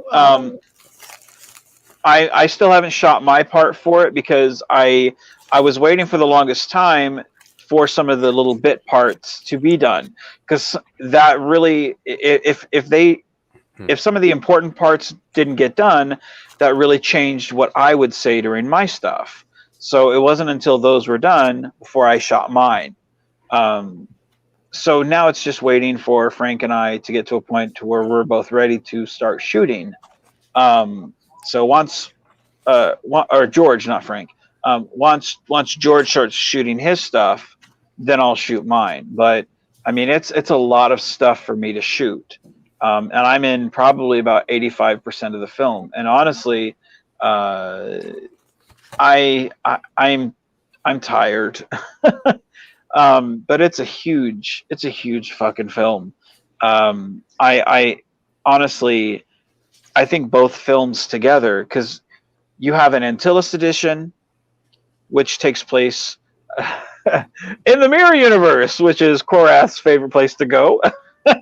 And then you have the Constar edition, which takes place in the regular universe. But you have it's basically our version of Mirror Mirror, which is if you watched a couple episodes back, a character from George's film called Varen Frost brought back, Menard from the Constar from an away mission was exploring this planet. Who had one of George's characters told Holt Allen that he would experience and encounter someone named Varen Frost or something. I forget the exact storyline. I don't mean to butcher it. But basically, reality would kind of break down or something. But it would basically, what happens here kind of sets up the events of what happens for George. And at the end of the storyline here, it basically sets up, Menard basically tells this entity of Varen Frost, I'm not leaving. And no matter what you do, I'm not fucking leaving. And Varen Frost basically says, bitch, what? All right, no problem. So he throws Menard in the Mirror Universe and throws the Phantom in ours. And it's basically, and I had the idea, I said, hey, since we're doing this, because originally George had the idea, hey, could we bring a bad version of you here, or kind of an evil? I said, why don't we just make it the Phantom? Because I played the Phantom. Let's just make it. He said, well, I don't want to be presumptuous. I said, fuck no, let's do it. I mean, if we're playing in the sandbox, let's just bring that character back. I don't mind. So he said, oh, awesome. And then I had the idea, why don't we do something that's never been done before and do our own crossover on each channel. We'll release, kind of a mirror version on each other's respective channels and have kind of a cross promotion, same night, same channel, and do a mirror, Mirror Universe on your channel, mine on my channel, and have the same movie except release on each other's channel. Therefore, your fans can watch this film on your channel and then cross over on my channel and vice versa. And it's a great way to cross promote and watch. And then at the end of the film, the respective storylines go forward. But there's one scene in both films that is the same scene that kind of swaps the characters back over. Not to spoil it for anybody, because I don't care about fucking spoilers. Because if you're going to watch the film or you're not going to watch it, doesn't matter. But it's a great way to cross everything back over. But it's a lot to film, because it's basically two hours worth of filming, to do this. So it's a huge undertaking, and for a guy who's trying to take a year off of his own work, it's a lot to do. So, but that's what Porno Frank there is. That's what that's from. So, yeah. Okay. So yeah, that's what Porno Frank's from. Donna brought me Arby's. That's why I didn't say anything. Well, bless her heart. And you're not Sharon Frank. You can have. You could have delivered to me and Steve. That's Should have true. brought enough to share with the entire class. All right. I guess I'll have to do Arby's tomorrow then. Does that mean I'm classless? Mm. Hey, I wasn't going to say it. I'm just sitting here watching the wheels go round and round. That's John Lennon. Mm-hmm. So are you, Korath? Are you not looking forward to the next? Talking about the time travel and everything earlier with Star Trek and whatnot. Are you not looking forward to the next season of Star Trek Picard? Oh, I am. I'm avoiding all spoilers about it, all trailers about it. It's one of those things, like you say, I'm going to watch it, so I don't need all the trailers telling me what's going to be happening or hinting of what's going to happen. Mm-hmm. I'm always excited for Star Trek, no matter what. So what did you think of what did you think of Discovery season 3? Oh, I enjoyed that. I enjoyed that very much. I liked that they finally did move forward in time to a point where the ship doesn't look like such an anomaly. I mean, by being so advanced as opposed to what we'd seen on the original series. So you don't mind the ships being disconnected with that weird matter stuff? I didn't say that. Mm-hmm. I said I was glad to see more. I mean, I just put up with whatever they're putting in front of on the screen in front of me. Mm-hmm. I think the one criticism I have about Discovery season 3, and I enjoyed it. I think Discovery season 1 it had its criticisms. I didn't hate it, and I didn't run to the television every time it came on. Right. But I didn't hate it. It didn't get me excited, but I watched it. Season 2, I enjoyed it a lot more than season 1. I enjoyed Pike. I liked the bright uniform that they brought in with the TOS crew. I enjoyed all the TOS elements they brought into it. It was a lot more happier. Gave me a lot more hope. So it gave me enthusiasm for Strange New Worlds.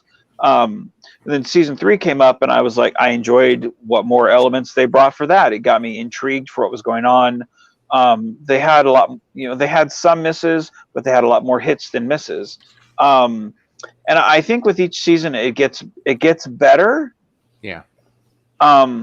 It's not 100%, but I think that's one thing that I think fans tend to forget is every series had misses. Yeah. I think they tend to forget that the Janeway and Paris had love babies that were that were those little lizard lizard love babies on that planet.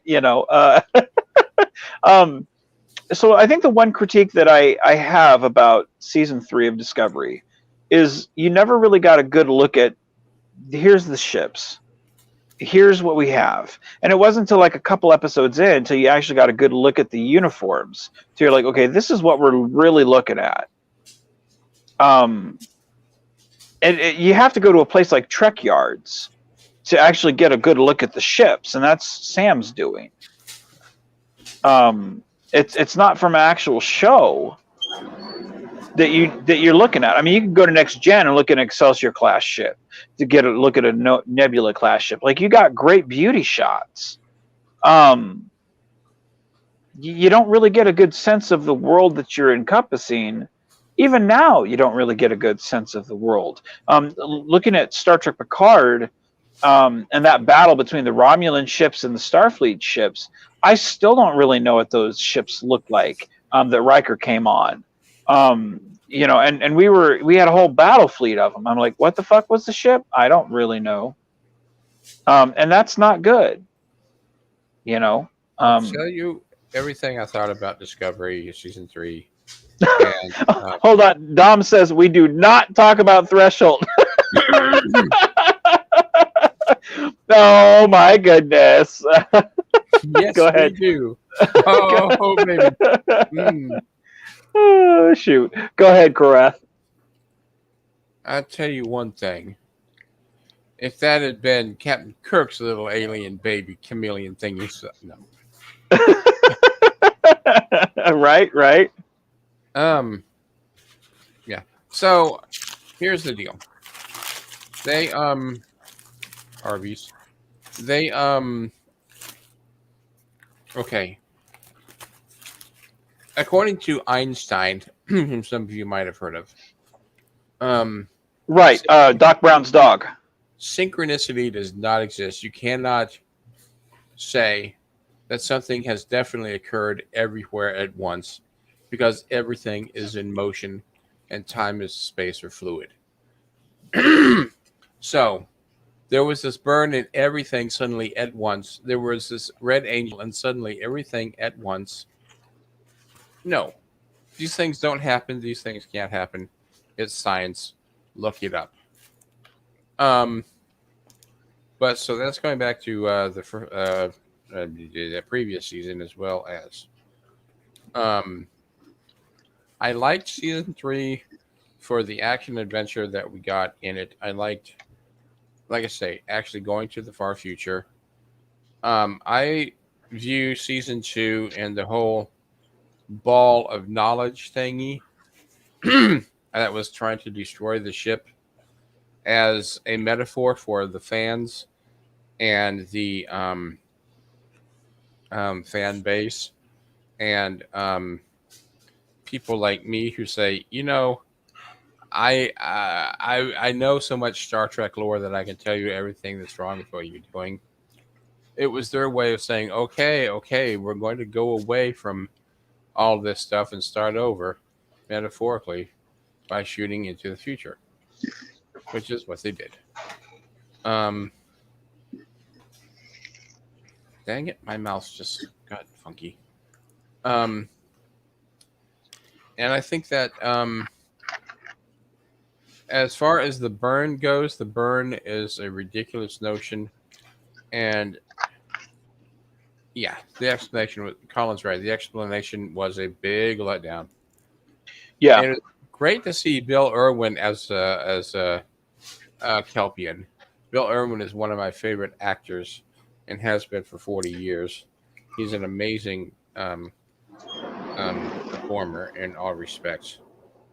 But there was, I mean, like I say, and the show focuses way too much on Burnham. And I mean, as much as Kirk was the star of the original series, it was more of an ensemble even at that. We did have the whole Spock episode. We did have the whole McCoy episode, the whole Bones episode, even a Chekhov episode. Not so much the characters of color, but, you know, and every other series was more of an ensemble, even though you had the captain. Everything in Discovery rests on Burnham.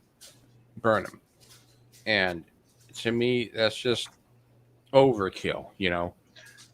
The Red Angel, it's all Gazoon type. The burn, that's Burnham. Yeah, first season, it's like, come on, spread around the joy a bit, would you please? Give other people a chance to, you know, stand in the spotlight, shine, and do something. Here's a question. Do you know the name of the helmsman? I have it written down here somewhere. Without looking. The girl with the thing on here, her name is I can't remember. Emily's the actress that plays her. Yep, but okay. What about the other lady that sits at the con? Oh, that's oh. I can't remember her full name because it's African and difficult to pronounce. Okay. What about the comm officer? Yeah, I'd have to look it all up. I don't have it all in my head. Okay, we're 3 seasons in, or by other Trek series standards, we're a season and a half in. Yeah, and we don't know anybody's name besides Saru, Burnham. Hell, I've even forgotten that Klingon's name. Oh, I remember the Klingons. Hey, Frank, hit mute if you're going to crumple your paper, buddy. I can't hear. But like it's just one of those things of like, you focus so much on Burnham, which are great, but you so focused on that one character, that you've lost focus on. And you're right. This past season was better on being focused on that, on being on ensemble. I do know Stamets. Yeah. Like I know Stamets, Saru. But but damn it, what's Stamets' what's his husband or boyfriend? What's Hugh. yeah, Hugh. Shoot. I forget. I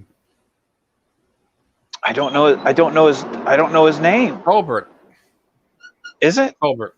Okay, but by other series standards, you'd be able to just be like Dr. Crusher, Dr. Pulaski, yeah. I'm trying to think. The girl with the thing, that's Kayla. I was trying to say Kelly. It's like, it's not Kelly, but it's something like that. Carl asks if he can join the video chat. Carl, have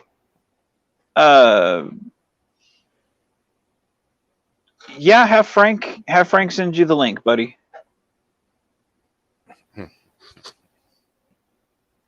Yeah, have Frank send you the link, man. Give me 1 second. But the redesigned Klingons, I think there were 2 female Klingons in the first season who looked alike. I couldn't tell them apart, but there were 2. Yeah, the Klingon ships, I couldn't tell. Like that was one thing about that series. It would have been different if those were 32nd century Klingon ships, because again, you're setting yourself apart. Yeah. And it would have felt that series would have been completely different if that was told in 32nd century in just that time. But the fact that it was 23rd century, that felt very off. Yeah. That was because of the rotating writer's room, and originally it was supposed to be this, and then no, let's do this, and no. So to me, it would have been really great if it was if those had been just big ass D7s or pre D7, because I don't think the D7s had been invented yet. Because this is I don't know when the 4 Years' War was. I think it was before then, or maybe it was around then. I don't know. It was supposed to be 4 Years' War was supposed to be while the Discovery was in the Mirror Universe. Okay. But to me, it's like if you had something that looked very similar to the D7 or close to, something like what was in around the Axonar movie, or what was close to, what's been in those fan films. Like to me, like I've seen stuff that's been in fan films that's looked very cool. To me, those ships are like, man, that's badass. You could have had something that looks very Klingon-esque, but what we got, and I'm not people take criticisms as, well, nothing can make you happy, and no, I'm very happy with the stuff that we get, and I'm very thankful that they're able to put product out. I love the storyline, and anyone that watches the Star Trek Picard era stuff that I'm putting out, I'm very complimentary toward world building. Like the films that I'm going to be putting out in the next 3 weeks fit inside that world that they've given us. It just fills that world out even more, because I don't feel that they fleshed it out enough. I feel like it just kind of skimmed off the top, and I don't like that type of stuff. The one criticism about Picard season 3, I feel like 3? Picard 3? I'm sorry, Discovery season 3. I'm sorry, I misspoke. Is it was a letdown to have it be an alien that was responsible. It was a Kelpian that was responsible for the burn, and that was a very series-centric reason why. Yeah. Like that couldn't have happened in. Like if that had happened in, if the one responsible for the android thing was a Kelpian in Picard. Like you wouldn't have seen that happen in Picard, or an android thing happened in Discovery. Like you wouldn't, like, to me they don't cross things over like that. Right.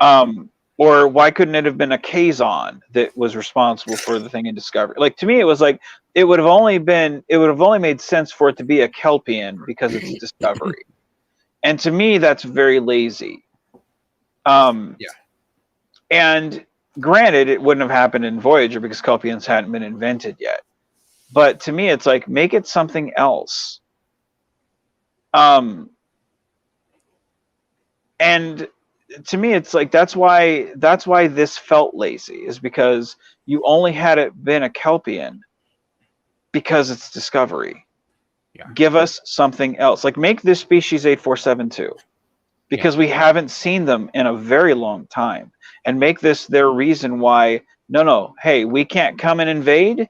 We're in fluidic space. You know what? We're going to destroy all of your dilithium, and here's our way to do it. And boom. And now this explains why, and I've told my friends that's how I would do it. That's why I would explain the burn. This explains crossing over into your universe, and boom, here you go. Yeah, that's a big problem they've had with Discovery, especially like with season 2. When they had the Red Angel and some of the imagery of the Red Angel, and people are writing in and saying, you know, this thing you've done looks very much like these characters that we've seen before. Is it them? And, you know, all these various different things in the first 2 seasons that were, you know, people saying, well, is this, are we seeing this brought back? Or are we seeing that brought back? Is it the other brought back? To which the writers of Discovery said, oh, no, we were unaware of that because we really don't know all of Star Trek's history. Yeah. So that's part of it. I say, with the opportunity, with new Trek, with 50 plus now 55 years of history behind us, we should see characters from every iteration. I mean, just put them in the background. Denobulans, Pakleds, or whatever. Thank goodness we got Pakleds in lower decks. But yeah, Bajorans, Cardassians. Thankfully, we've got Trill now in Discovery. I would like to see a Prime Universe counterpart of Keeser from the Kelvins.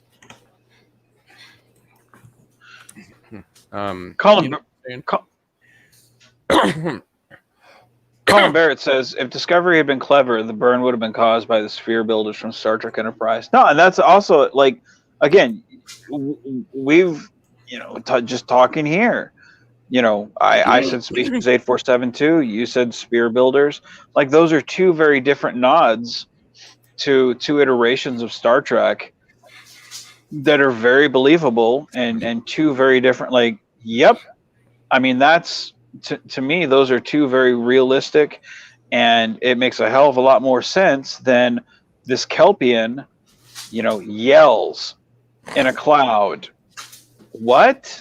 And I mean, it's just, to me, it's like, come on, man. And if you just wanted a way to get Saru off the ship, I mean, come on, man. Like, post-traumatic stress makes sense in any line of work. If you want Saru to be off the Discovery, just say, hey, we've traveled this far. Let me reconnect with my people. Like, hey, guys, I love you guys. I'll be back. Or have Starfleet say, hey, now that we've got reconnection with, you know, whatever your homeworld is, we need you to go over here. Burnham, take command, temporary reassign Saru over there. Like, have him go do it. Even if you know, don't have it be post-traumatic stress. Say, hey, Saru, we need you over there, you know, so that you can, with whatever I forget whatever the bad guys were, the red whatever, you know, the one that the guys that people thought were Armus from the Next Generation that killed Yar. What's that now? Frank's back. I've just been listening. You mean the black slimy people that people thought might be Armis's people from Star Trek, from the the one that killed Yar? No, no, no, have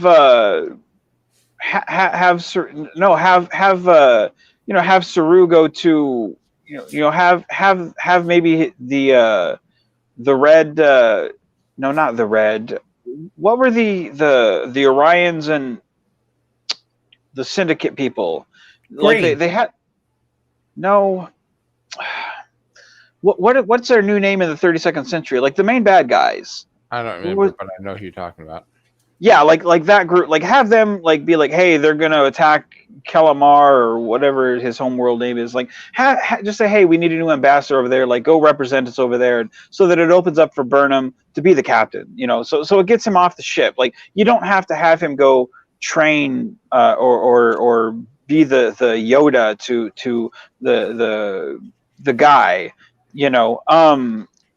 So I mean, so how does it make sense to get him off the ship? To me, it was just too convenient to be like, oh, you caused the burn, and I'm gonna to mentor you, and now Burnham, who's been the main person the whole time. It's just like, God, get, yeah. I get wicked notions in my head, and I apologize to anyone and everyone watching who will hear this. But what? Yeah, the Emerald Chain. Yes, the Emerald Chain. Yeah, Colin Barry. Yes, the Emerald Chain. Yeah, have to me, they never really felt like a real threat. To me, I would have ended that. To me, I would have had that, differently. Or maybe have Saru been an ambassador to the Emerald Chain and have him actually bring peace, so that it would have had him, be a true ambassador. So that it has him a reason leaving. Be a true ambassador. Have him have that make sense. Colin Barrett also says, you wonder sometimes what the writers think the audience likes. Well, I know that they watch my films because they've really, 2 years later, mysteriously, my stuff winds up in their product. So I do know they watch my shit. Anyway, end of rant there. Here's my wicked thought. Picard season 3, because they've already got season 2 all mapped out. And since Lower Decks has said definitely the animated series was canon, Picard season 3. Hi, Tamara. Hey, Tamara. Bring back Hey, Tamara. Zachary Quinto as the giant 50-foot Spock. Hey, folks, how's it going? Bring back Zachary Quinto as the 50-foot Spock from the animated series episode The Infinite Vulcan. What's his name? Wait, okay. I was so focused on Tamara entering the chat and okay, what now? My idea, since Picard season 2 is already mapped out, and season 3, I don't know what they've got planned, if anything. But because Lower Decks has definitely said the animated series is canon, have Picard meet the 50-foot Spock from the animated series episode The Infinite Vulcan. And have it be Zachary Quinto instead of Ethan Peck. I like it. You know what I think they should do? You should put the giant 50-foot Spock into a I think that would be great. Michael Sylvester, I think you should come on panel with us and you could talk, my friend. I think you should come on and chat with us. How cool would that be to have Captain Cooper and Quorath on the same panel? I did send Carl in it, but I don't think he saw it. Okay. So well, send Michael Sylvester a link to. You're friends with Michael Sylvester, aren't you, Frank? I believe I am. Let me. Well, send him a link and see if he'll come on up, and we'll have him in the chat too. Yeah, I know it's amazing to think that Frank's friends with anyone. No, yes, I second that, and that is why you are my spirited Klingon brother. And yes, a barrel of blood wine charged from Donna's account goes to you, my friend. and I'm not going to ask Donna to try to defend me because she won't. No, And that she's is why. She, I don't know. You know, we kid with love. You know, we kid with love. Colin Barrett says Picard season 2 and 3 are being filmed back to back due to Patrick Stewart's age and health. Dude, I worry about him. I really like. he didn't I look want, good. dude. No. I hope to God they can get a real android body for him, and he continues doing this. It's I. I mean, there for a while, it was. I mean, it looked like he was going to outlive us all. But I mean, dude, he looks terrible. Okay, I just sent it to Michael. Here's the problems I had with Picard, and I read this and I agree. Oh, hold on. Before you say that, William Jackson asks, "What is in your water?" I've been consuming Klingon fire wine. Thank you very much. No, I thought it was a disservice to the characters of color in Picard. I mean, the idea that Rafi is vaping all the time with her root thingy, leaf, whatever it was, and that she's a broken character, but it's like, does she have any? I mean, hopefully she'll be a redemptive in the next season. I'm sorry. I'm trying to concentrate, and it's getting late for me, but I'm still here. Yeah. I'm sorry. As much as I enjoyed, hello, Captain Cooper. As much as I enjoyed season 2, You got to turn off the YouTube and keep the stream going, Michael. I got it off. Oh, okay, cool. You can have it running but muted. Go ahead, Korath. I had a lot of problems with Picard. I didn't, but it's too much to go into. But I enjoyed it.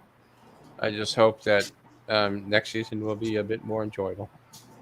The thing I thought about Picard was it really did feel like a cash grab to me. I did like the outside of the moment with Riker, Troy, and Picard, and that really felt like friends coming together. Outside that, it didn't feel like Star Trek to me, which is why I felt the need to go into that time, into that era, and kind of fix it from a fan film perspective. Because I felt the need to, I need to make this feel like Star Trek for me, or at least my version of Star Trek. Because I mean, my films don't necessarily feel like Star Trek.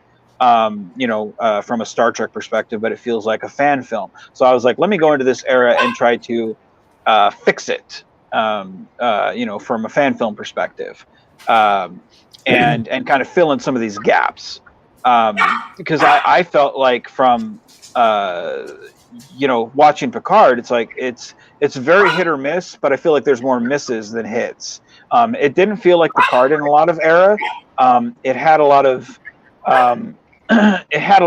beats that just didn't jive with me. But it had some nice moments to it. Sadly, they came far and few between. 7 of 9 did not feel like 7 of 9 to me in any capacity. She felt a lot like Sarah Connor. And I like Sarah Connor when she's original, not when she's a character that I know and love and just feels so disjointed. I felt like if we had gotten the in-betweens of where she was to where she's at now, and then we follow, then I felt like that would have felt great. But not knowing how she got here ever, to me, it's like, well, then I don't care why she's this way now, because I don't know her. Seeing the actress and not knowing how we got here, you're not helping your case any. Or, what do you think? What do you think, Michael? Or what her relationship with Picard was? Well, even at that, at the end where she's kind of holding hands with Rafi, where the fuck did that come from? Right. There's no indication of that at all in any of the series, or even this series. So you're showing me a character that is just the actress. Again, it's going back to that analogy of Spider-Man, where you're flipping through the skins and going, okay, here we go for this. What? That doesn't even make any sense. So you're showing me a bunch of characters in a universe that doesn't feel, everything feels so disjointed. Where when you show me Riker, Troy, and Picard, this feels Star Trek, but everything else doesn't. What does Donna think? Because she's seen the whole thing herself. Yeah, I've actually enjoyed Picard, and I loved how they worked Troy and Riker in there, and the children. Did it feel like Star Trek to you? Yes, it did. And the last episode, or the one where, well, I won't mention to anybody that hasn't seen it, but the part that I cried for about a half an hour or so after I watched it, because Data, But yeah, I found a lot Star Trek into it, that was into it. There,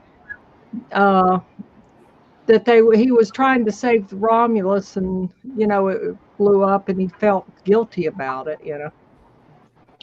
See, I like that storyline. Again, it had a lot of good ideas. I think the execution was piss poor. If they had focused more, like they just had so many threads. I feel like the Borg thread. I feel like the Borg thread shouldn't have been there. If you're going to focus on Romulan, focus on Romulan. If you're going to focus on Borg, focus on Borg. I feel like the Borg should have been season 2. I feel like the Romulan should have been season 1. I feel like that's a problem that Discovery had. You're taking two separate things. You're trying to make them jive together. I don't feel like they should have.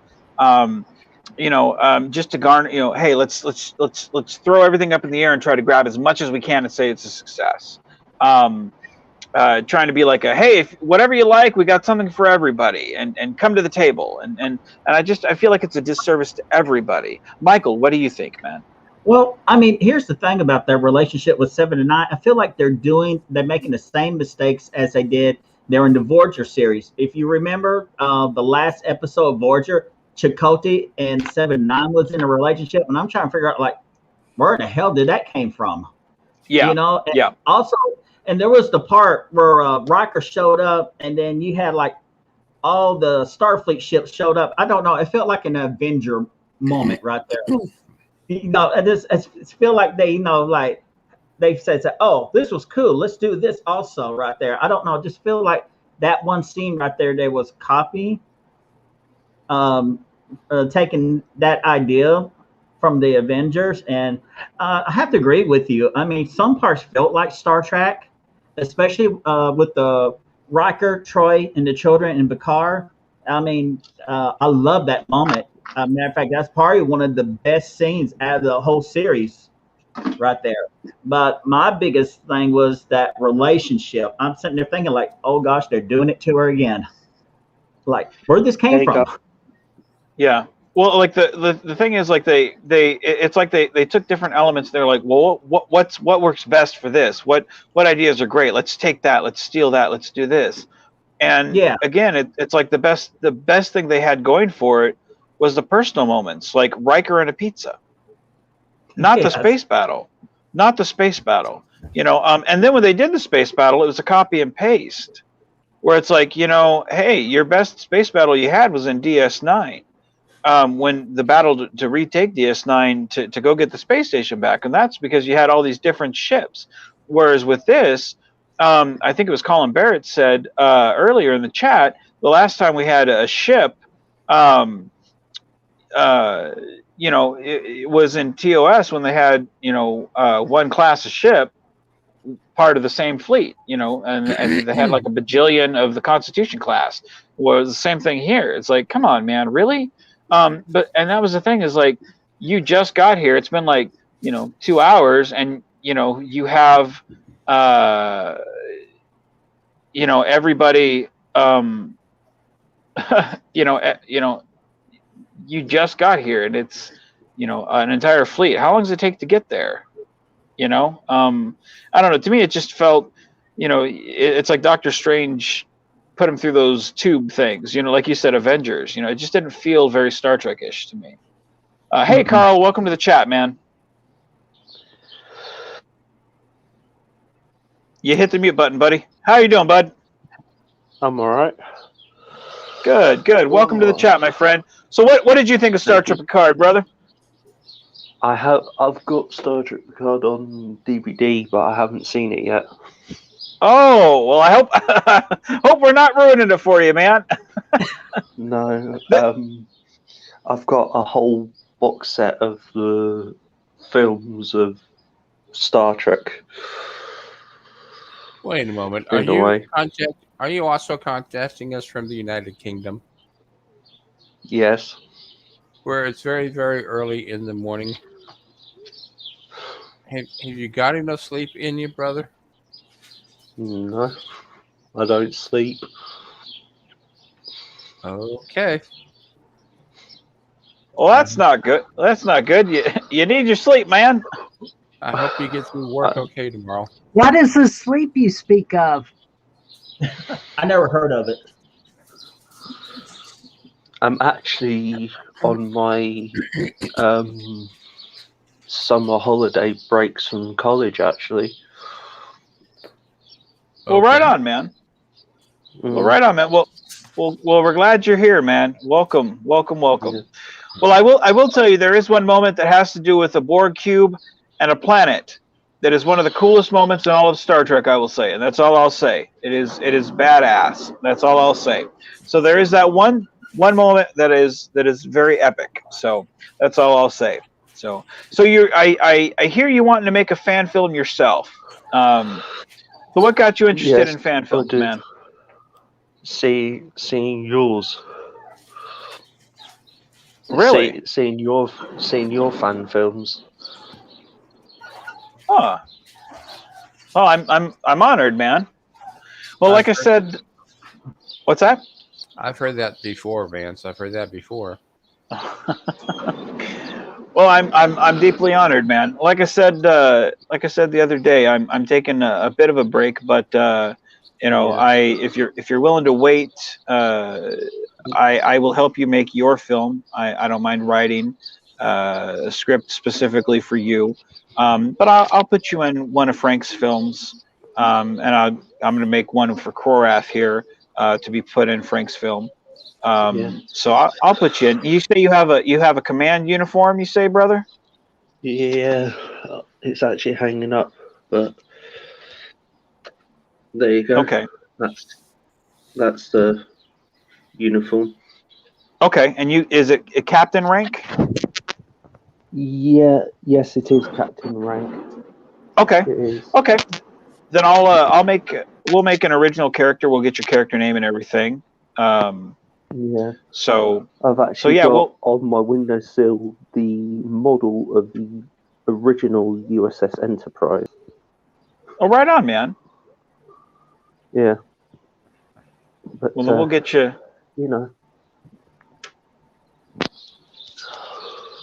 Well, we'll get you squared away, man. And we'll get you on film before you know it, man. So.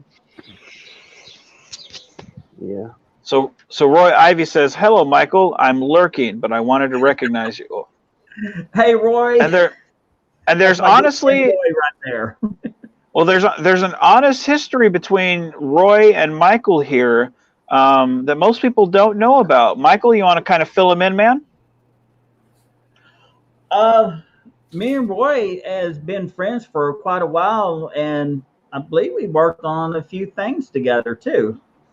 Mm-hmm. You actually were supposed to be Admiral Vanden Boss originally before Captain Cooper. You want to tell him about that history? Yeah. Well, actually, I was supposed to be just the photographer at first. Remember?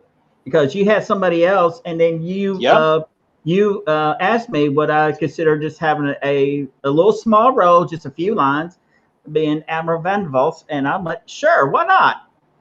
And what's so funny, then we found out the person who was supposed to play Captain Cooper was not able to come. So I figured this is really just started off as a joke. I filmed one of the scenes in the sick bay scene, and I had this giant penguin laying down, and I repeated some of the lines, and I sent it to Vance in Germany. And next thing you know, I got the part playing Captain Cooper.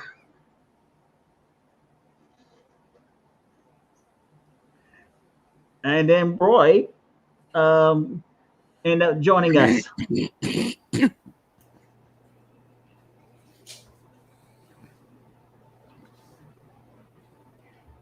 That's the way I it think I works put everybody sometimes. to sleep. No, I think No. I think Vance lost the audio there for a second. Ah, Yeah, I was speaking of- clocking. Go ahead. yeah, Carl was talking about having the season 1.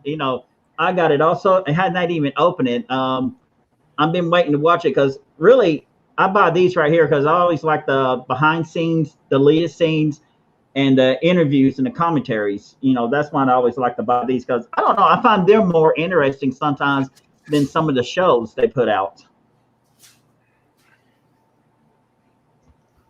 Yeah, no, the DVDs back in the day, like I used to sit there. This go back maybe 15 years back when DVDs was still kind of a thing.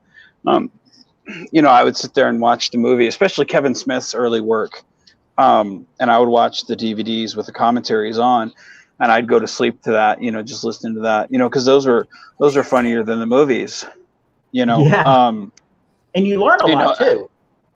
Yeah, you learn a lot about filmmaking and how to produce, and just you get such an insight not only to the films but to them as people, and the one thing that I learned was just how to approach things, and you get a sense of these people are just people like us. They just are, they just have a little bit different accessibility to things, and I think that's probably why I have the approach to filmmaking that I do.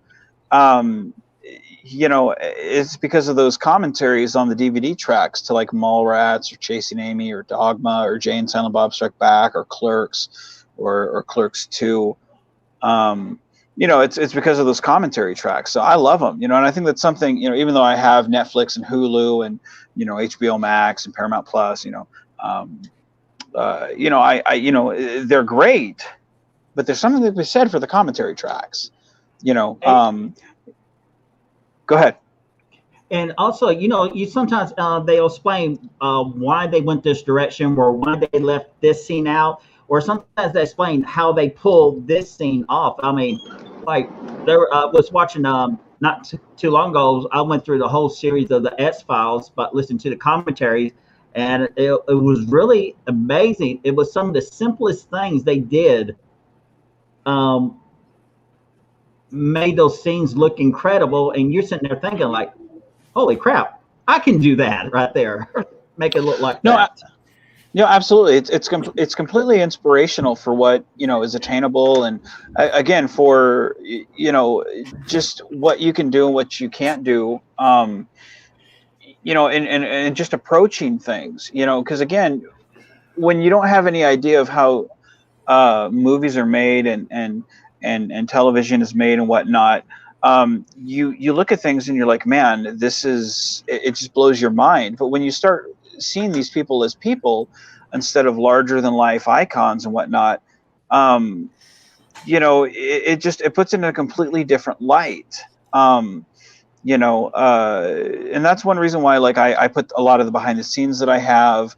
I do these things. I try to be as approachable as I can, because, again, I'm just a guy with a cell phone that puts stuff up, and I try to be as transparent as I can be, because anybody can do, what we do. And again, this is no budget, so imagine putting a couple bucks behind this, and then, there you go. And then it's just movie magic, and it's not very hard, which is one reason why, I can't watch movies anymore, or it's very hard to, is because it's like, I know how, it's kind of like when you watch Wizard of Oz, you've seen behind the curtain, how the magic's made.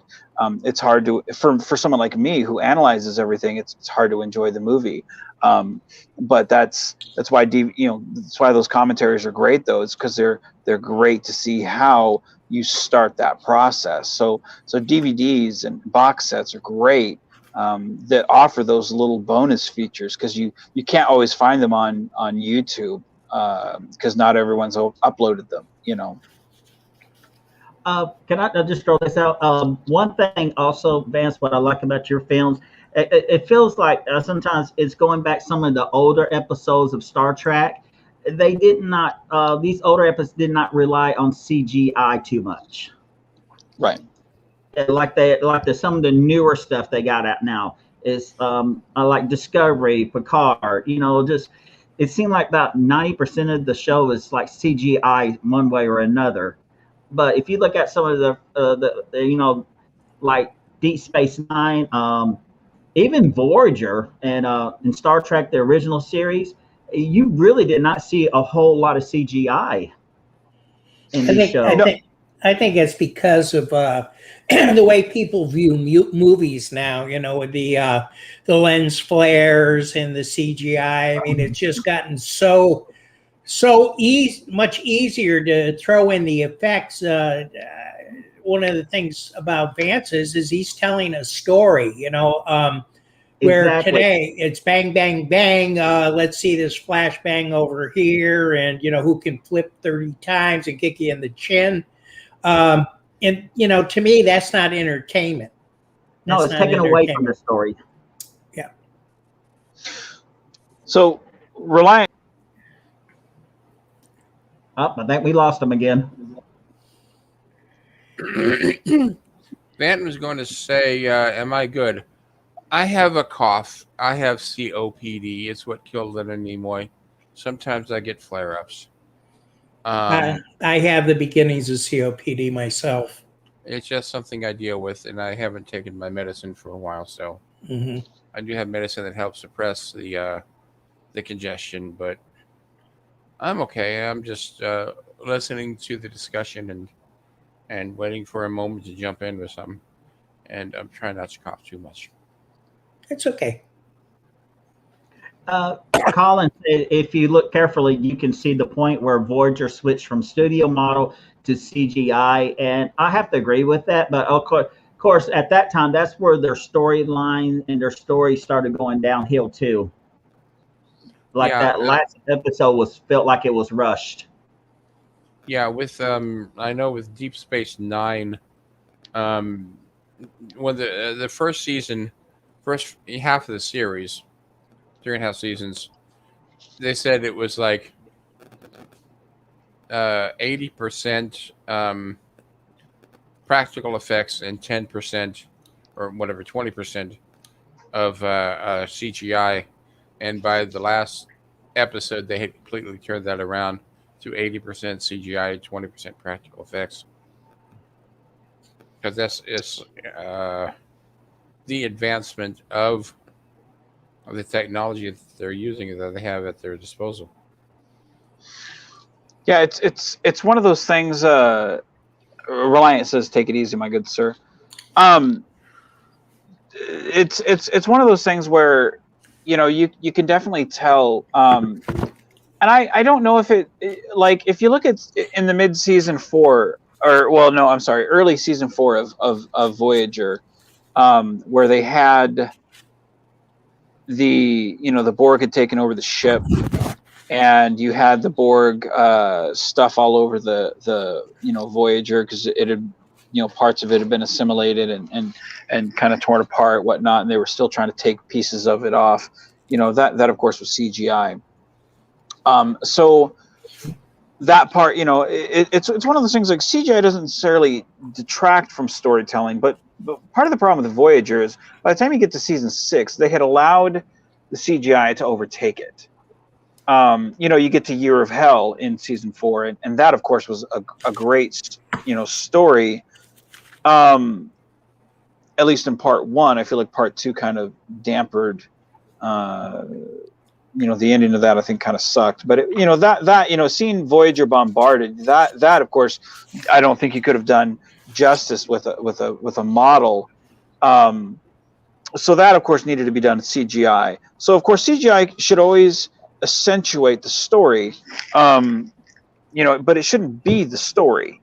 And there's no way really that you could have done the battle to retake Deep Space Nine in Sacrifice of Angels on DS9, which is probably one of my favorite episodes of DS9. That whole six episode story arc to of the Dominion War to retake Deep Space Nine season 5, because that whole thing is nothing but story leading up to that battle to go get the station back. But you couldn't have told that episode with models.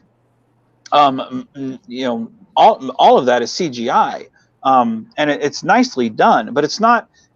You compare that battle as opposed to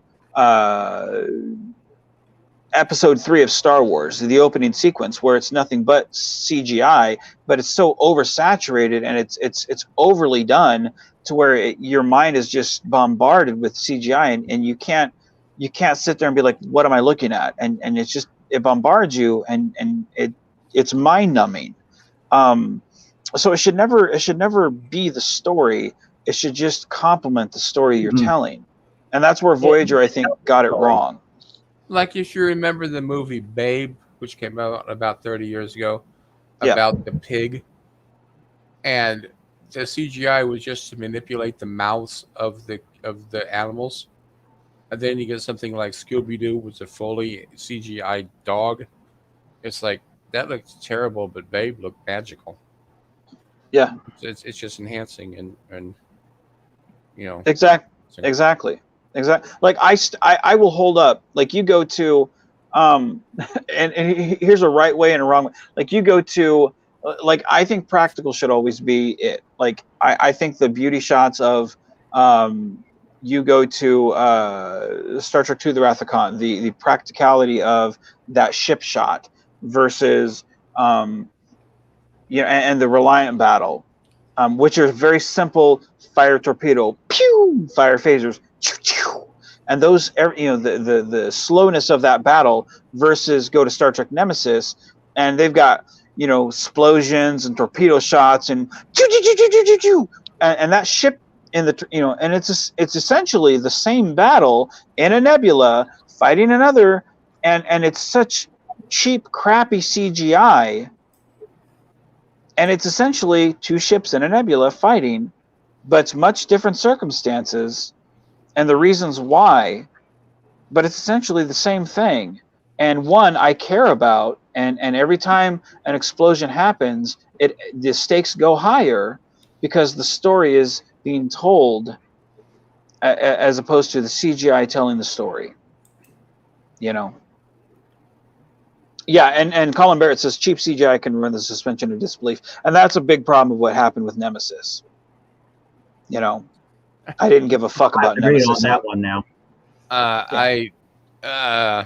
There were an awful lot of problems with that movie, all the way around. So what now?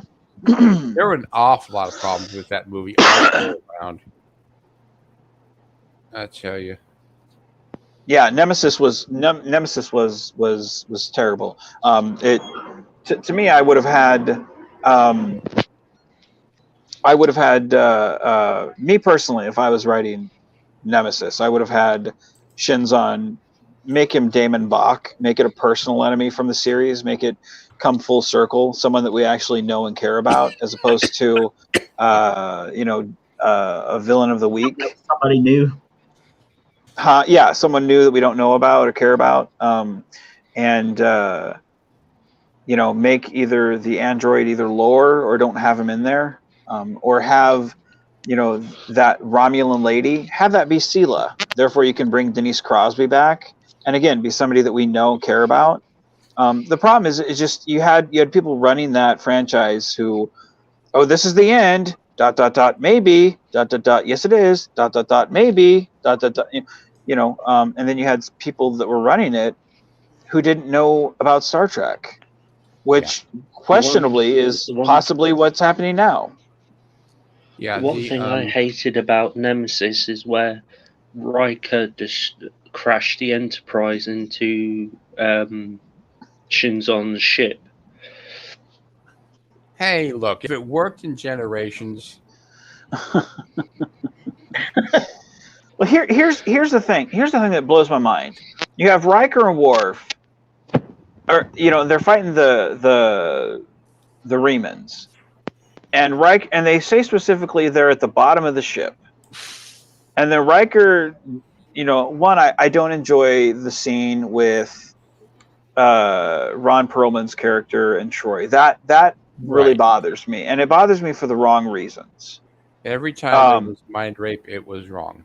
Yeah. And again, I play a villain in a lot of my films. But again, there are some things I won't do. You know, there are certain lines I don't cross. One, because I have a kid, and Daddy will not do certain things. But that bothered me. But again, you have Riker and his, enemy on screen, and you're at the bottom of the ship, and then you dive down a deep hole, which goes even further, and then you kick him off the scaffold, which he then falls down even further. And I'm like, how fucking far does this ship go down? And I'm just like, the physics of this whole thing, what? So I have to turn my brain off.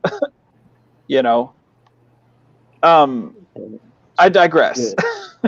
Well, if you remember in First Contact, when they said that there were 25 decks, and then they said that the Borg have taken everything up to deck 26.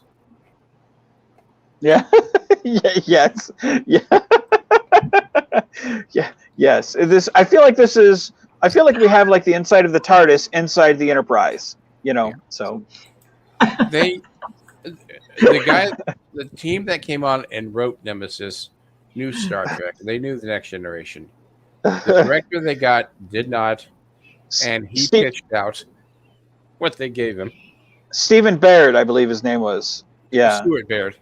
Stuart, and yeah, that's it. He's an amazing cinematographer who does some amazing work. Who should not have been in the director's seat, and I don't think he tried to direct anything else. Well, he believed LaForge was an alien. He didn't know he was a human. And he kept calling him Laverne. Yeah. And Shirley? Laverne Burton. Yeah. Yeah, to me, it's just one of those things where, like, you really need somebody who had a passion and a love. And I don't understand why these studios don't understand that you can have different people come on a project, and that's fine and dandy. But why don't you have people who have a passion for the project that they're working on? To me, there is no reason for this. A name doesn't mean anything if they don't love and care about the project.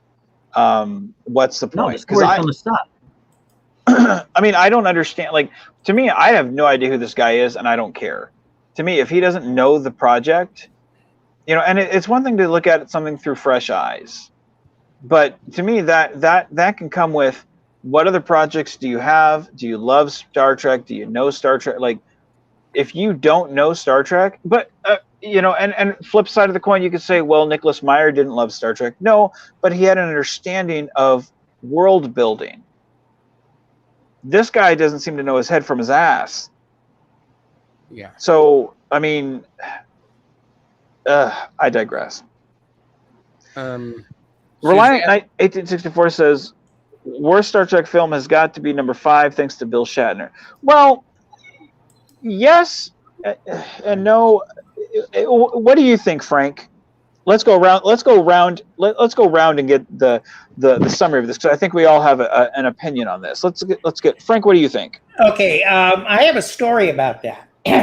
My buddy Larry happened to be at a convention with James Doohan right after 5 came out, and he was sitting. James Doohan was sitting in a bar, and Larry came in and asked him if he could sit next to him, and he said sure. And they started up a conversation. And Larry said, "You think there's going to be another Star Trek?" And he looked and he said, "Not if that damn Shatner's going to be producing it." So I didn't particularly care for 5 either, not just because of that story. I just don't think there was any substance to it. Korath, what do you think, brother? I think my kitty cat is demanding attention. Brother, I know what time it is. You can go to bed without me.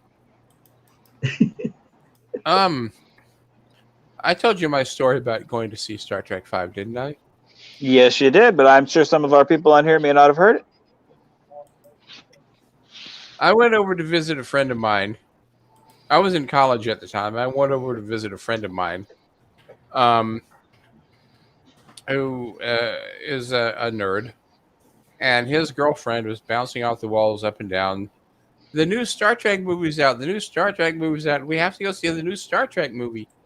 And again, college, my buddy John's like, Catherine, I'm busy with homework. I can't go to the movies with you right now. If you really need to go and see the new Star Trek right now, why don't you take Steve along? In fact, I'll give you $50 to pay for the tickets, popcorn, and everything. So she said, oh, fine, let's go, Steve. So we went, Catherine and I. And we get there because she knows it's new Star Trek. Star Trek is, popular. There's going to be a line. There's going to be people out the door waiting to get in because it's going to be the best Star Trek ever. Shatner's in charge. So we get to the theater like an hour in advance of the screening. And it's like, there's nobody here. She's like, you just wait. There'll be a line. You'll see. So we're standing and waiting, and we're standing and waiting. And sure enough, a gradual trickle of people do come in. And pretty soon, the whole lobby is packed. And she's like, see, I told you there'd be people here. And then the usher announces, we're now seating for the new Hulk Hogan movie. And everybody goes in, except for me and Catherine and a guy on the other side of the lobby who was wearing a shirt that said, I grok Spock. That's I remember that more than seeing the movie itself. I apologize for that. I remember seeing that in that event of her being convinced we have to go because it's going to be whatever, more than the movie itself. I understand what Shatner was trying to do. I understand why Roddenberry was upset with him for wanting to do it. I don't think it's the worst Star Trek ever necessarily, but it's certainly far from being the best. I can't say what I think the worst Star Trek is because I think I always say, the worst is yet to come. And so far, yeah, it's pretty bad. But, compared to like Nemesis, compared to like some of the current series, it's not the worst that's come down the line. Compared to, I think the worst so far is Into Darkness, in my humble opinion. But it's certainly nowhere near the best. Okay, Tamara, what do you think?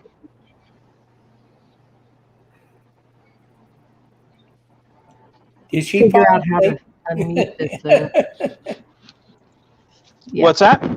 I was trying to figure out how to unmute this thing. Hold on a second. Okay, can you hear me? Yes, we can. Okay. With the number 5 was not my favorite. I loved 4, and I actually liked 6 too. But I thought I heard some of the stories, like how they Nichelle Nichols, they didn't have her singing, and when she's a fantastic singer, and just sort of put her in the background and stuff. I thought that was pretty bad on that one, because I love her voice, and I've heard her do quite a bit of music, and she's very talented. But 5 was not my favorite. I'll just say that. I think there was a whole lot of holes in the plot and everything. So, besides the fact they stole my my idea that I had back when I was watching original Trek, when Tamara actually started out as Spock's sister, but we won't that chose the human way instead of the.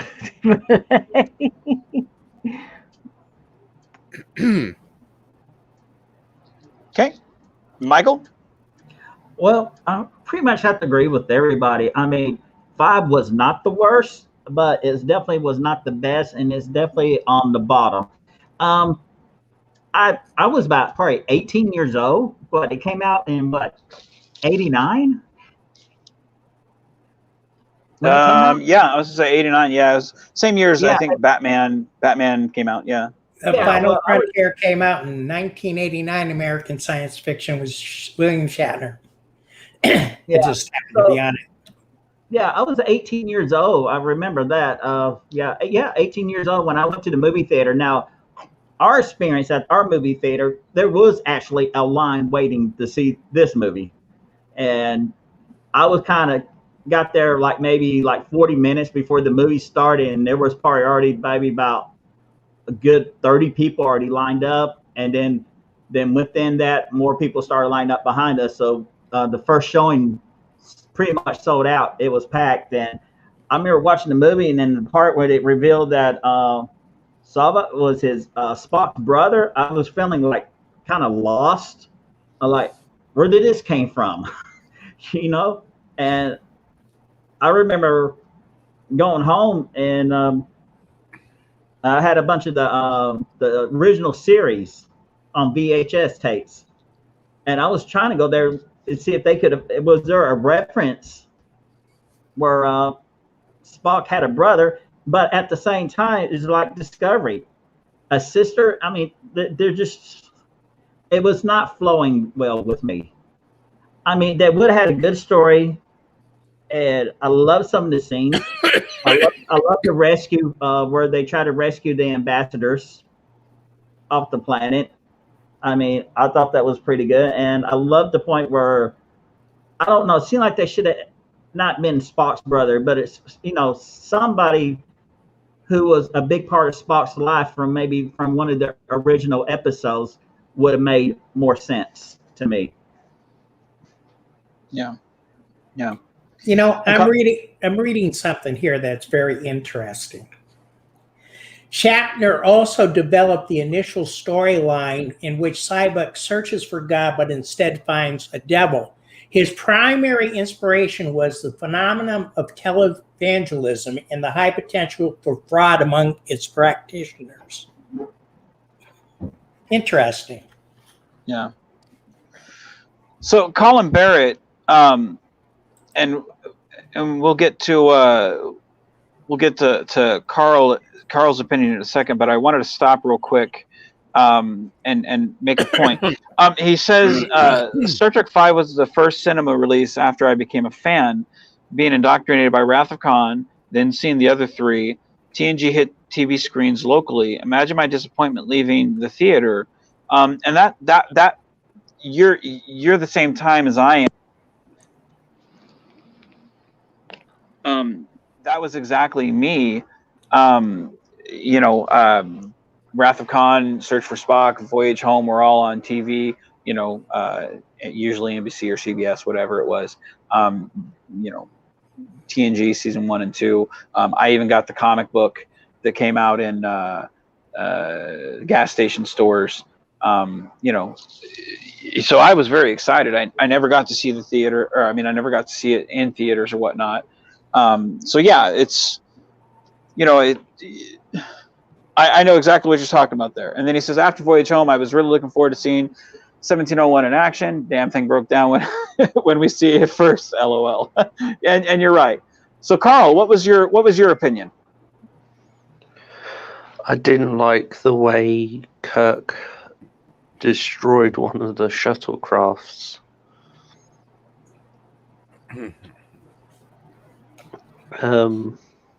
Because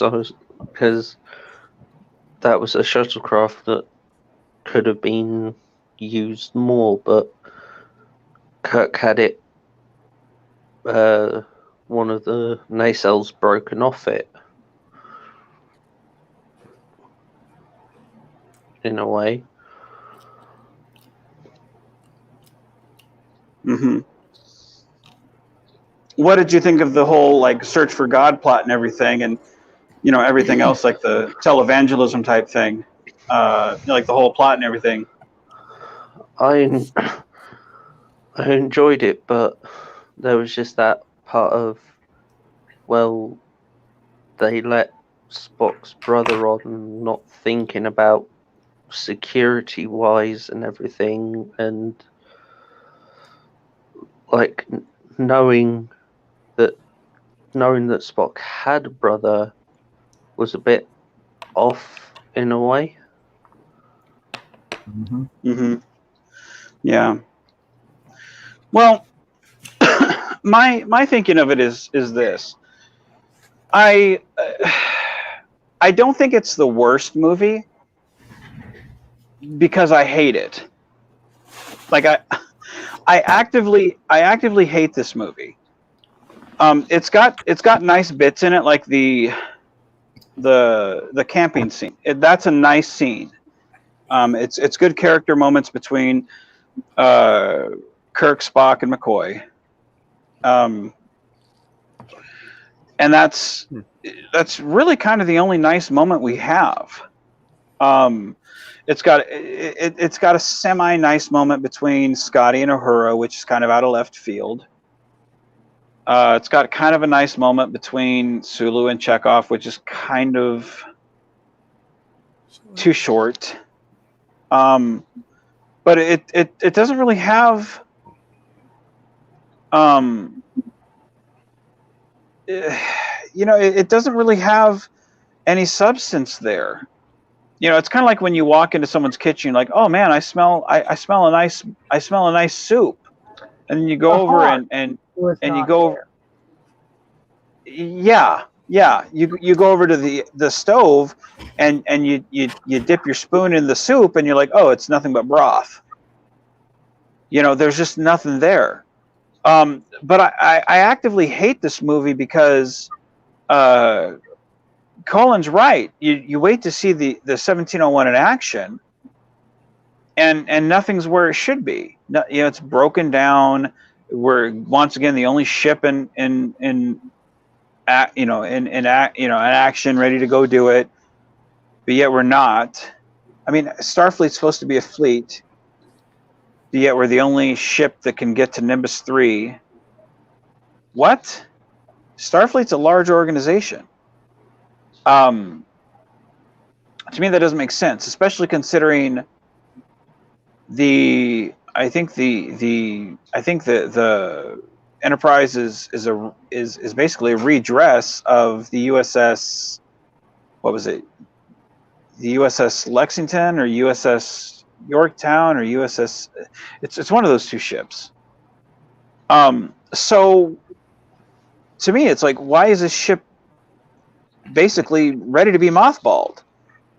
I mean, did the mouse on the spinning wheel not get? I mean, that we're basically one step up from that mouse on the spinning wheel, because that's how bad of shape the ship is in. Like, how did this ship ever get in warp at the end of Star Trek 4 if we're in that bad of a shape?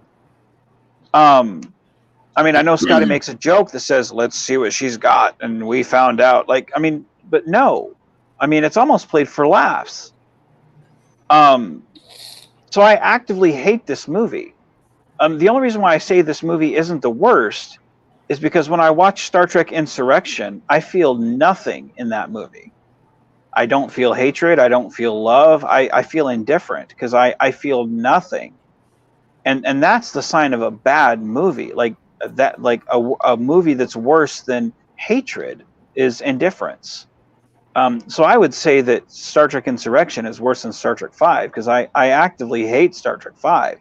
I feel like the idea of finding God, especially in a science fiction movie like that, where it's like, this is executed poorly, the graphics. I don't blame on William Shatner, because I know the behind the scenes stuff on that is not necessarily his fault, so I won't place blame, and I don't know enough about the behind the scenes there to place blame. So I won't. So from a story perspective, that I can place blame. And fundamentally, it falls apart. So for that, I actively hate. But Insurrection, I feel indifference. So that I feel like that is one step below Star Trek V. So that's my opinion on that. So, but anyway, go ahead. My favorite part, of course, of Star Trek V was General Cord, the Klingon. Yeah, The yeah, most redeeming thing about it. yeah. He was a redeeming part of that. Yeah. So Len Dorman says, I have watched several of the No Budget Productions videos. Good stuff. Good to see you guys at last. Well, thank you very much. I appreciate it. And he also says the camping bit was cool. Yeah, I see, and that was the thing. Like, I enjoyed the character moment and that. But I felt like it was kind of damaged by what came later on. I felt like the crew didn't really act like the crew in this movie. Yeah, and Spock caught him just too. I mean, if he just let him go a little bit further. Yeah.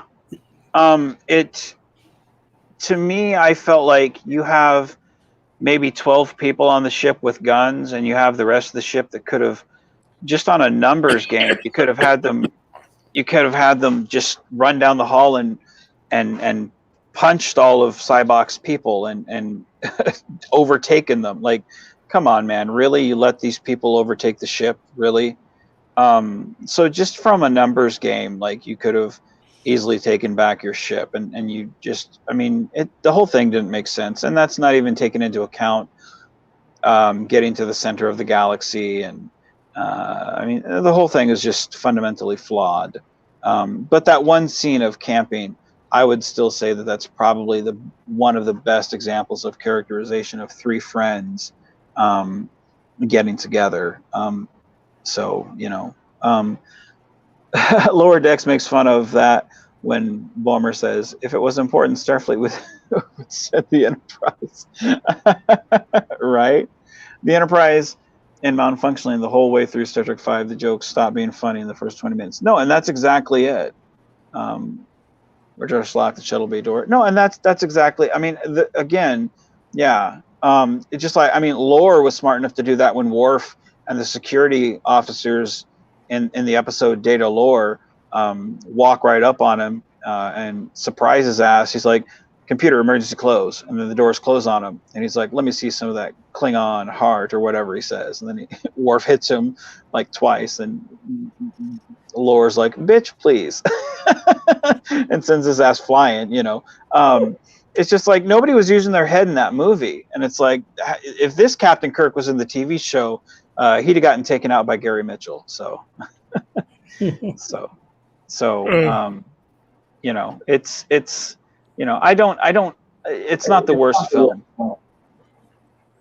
What's that? What's that, Frank? I didn't say anything. Oh, I thought I heard an echo on something. I thought Frank said something. So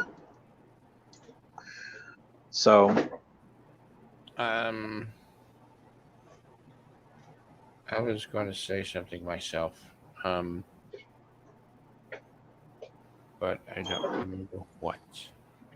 I especially like the Klingon when he was speaking all the Shakespeare rhymes off, knowing it by heart, and that was like, well, Klingons do their research. That's was that Star Trek? in Star Trek, in Star Trek 6? Yeah. Shakespeare. Oh, in Star Trek 6? Yeah, well, and that brings it. See, I'm glad they did Star Trek 6 because I almost didn't because of the reception Star Trek 5 got. So I'm glad they did Star Trek 6 to kind of redeem that franchise, because if they had ended it on Star Trek 5, they reduced the budget of that one enormously. But the thing is, on Star Trek 6, you see the quality of what a script can give you, as opposed to, you know, when you talk about having a lower budget, you go back to Star Trek 2 as opposed to Star Trek 1, and then look at Star Trek 6 as opposed to Star Trek 5, and a smaller, tighter budget, but a quality of script can give you a quality And yeah, General Chang yelling out Shakespeare as he's blasting the hell out of the Enterprise and just kind of talking shit to Kirk. Dude, those are some intense moments. And that dinner scene. It's the story. I can remember. Yeah, I can remember one of them. Cry havoc and let slip the dogs of war. No, exactly.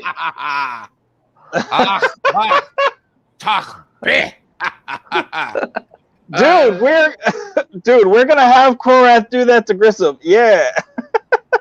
You did that perfectly, my friend. And my favorite part is or where not to be. That is the question before us. Yeah, and my favorite part is where Sulu becomes captain of the Excelsior. Well, see, and that was. Oh, go ahead. Go ahead. And I like the way he said, if the ship flies apart, let it fly apart. I've got that whole move memorized. I could quote left and right. Well, see, that was the one thing that the classic movies did right that the Next Generation ones didn't. They gave, Chekhov became first officer of the Reliant. Sulu became captain of the Excelsior. Scotty became captain of engineering. Character growth. Yeah, no, and that's exactly it. You didn't have that in Next Generation. You should have had those characters, move on, so that it actually mattered. I mean, you should. In Next Generation, Riker did have the chance to be captain, but he turned it down in a way, and then finally gave in at the end of First Contact. Yeah. And then it was like, well, why now? Why not when you had the chance? Yeah. Well, the thing is, he should have, theoretically, he should have, I understand why they kept him in for the First Contact, but they really, but they should have given, at the end of Generations, they should have given him his own ship. And then at the Borg, they should have had him come in on, Worf on the Defiant for DS9, Riker his own ship. They really should have had everybody move off. Keep them maybe for First Contact, but then after Insurrection, Data's off doing God knows what on some stupid survey thing. What is that? Have everybody move on. Seriously, establish everybody doing their own thing. I do like. Sorry, I do like what Riker said to Worf during the battle of the Borg Federation battle, when they have where you see the Defiant just partly on fire, and Riker says to Worf, when Worf says the Defiant adrift, but Captain Picard goes adrift but salvageable, and then Riker turns to Worf and goes, "Tough little ship," and Worf goes, "Little." Yeah.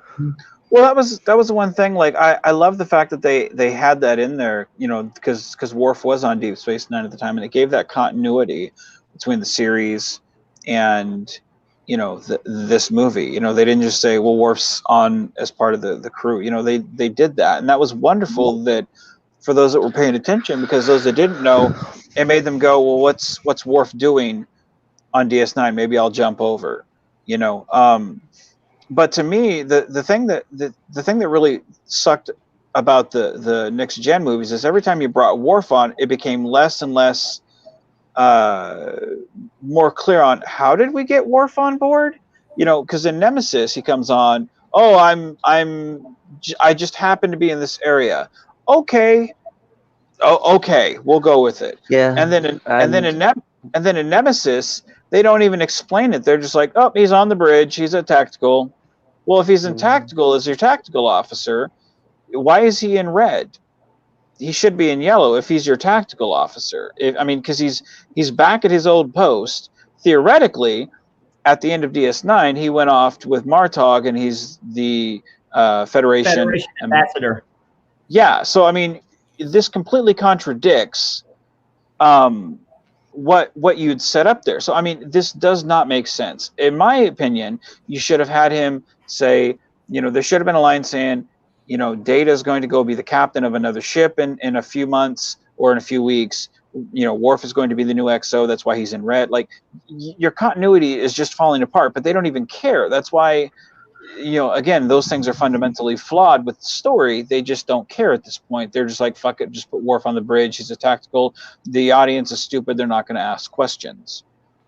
No, and I like it when Picard says we're in direct violation of our orders, and I like it when Data looks at everybody and goes, I speak for everybody when I say to hell with our orders. Yeah. And that's like, Data's trying to be part of, trying to feel like he's human, but in a sense of having that, saying, well, if I was this, to say to hell with our orders. And especially in like Star Trek Generations, where they have the saucer section removed from the drive section and having Data swear, it's just quite funny in a way. Yeah. Well, Colin Barrett said, oh, sorry, go ahead. Sorry. Because obviously where Data got the language from, I do not know. Well, Colin Barrett says, at the premiere of First Contact, Avery Brooks turned to Michael Dorn and told him, that's the last time you get the keys to the Defiant. That's funny. That is. Yeah. I don't I don't remember giving you permission to take the ship. Of course, the part where they land or they crash on the planet, and then Data's looking for Spot, and he starts crying because when he finds him, he said, "This is not. Why am I crying? I have him." And the emotion chip is obviously not working. And Troy goes, it's working fine. Yeah, that was a nice. You guys can tell what parts I like in the movies. Well, that was a nice moment there. And like I personally wouldn't have given Data the emotion chip, but I understand why Brent Spiner wanted it, because if he was going to be in if he was going to do some, movies, he wanted to kind of widen the range of acting. So I understand why they did that. But then again, if they weren't consistent with that, because they weren't able to shut it off in Generations, but he's able to shut it off in First Contact and Insurrection. He didn't take the chip with him. So again, like, they're just not consistent with how they write things. And again, that's part of the problem with the movies, is they go several years without seeing the characters. So there's things that if this was a series, they'd be able to explain it. But because we go years without movies, we don't see those explanations. And Colin Barrett says, how can we forget Mr. Tricorder? Go ahead, Michael. Oh, excuse me. Did you know they actually tried to put Jerry Ryan in Star Trek Nemesis 7 of 9? Nemesis. They were planning to have her on the bridge crew, but she turned that role down because she turned and said, like, okay, I never interact with none of those people, so how do I get there? How did I get there? And she turned down that role. I heard that. What would she do? I mean, why would she? What position would she have? Yeah, see, I actually got to met her and I talked to her about that, and she told me, I say, yeah, I was they tried to get me to be in Star Trek Nemesis, but I turned it down. I go, like, really? And she told me all about it, and she says it just would not make any sense at all. So they say I think they were just trying to put me in there so there'll be a name and people like, oh, Sarah Nine's going to be in it. We got to go see it. Yeah. They were threatening to replace Marina Sirtis, who refused to wear the uniform without alterations. They kept threatening to fire her because of her appearance throughout the entire run of that series, starting with the first season. They were threatening to replace her. Wait, when? In all throughout the history of the Next Generation, starting with the first season, they were talking about, you're fired. We don't have a space for you. After all, we can't come up with any interesting storylines for your character. You need to lose weight. I mean, really? the scene where the scene where Edward Jellicoe takes over as captain of the Enterprise, where he interviews all his bridge crew, and when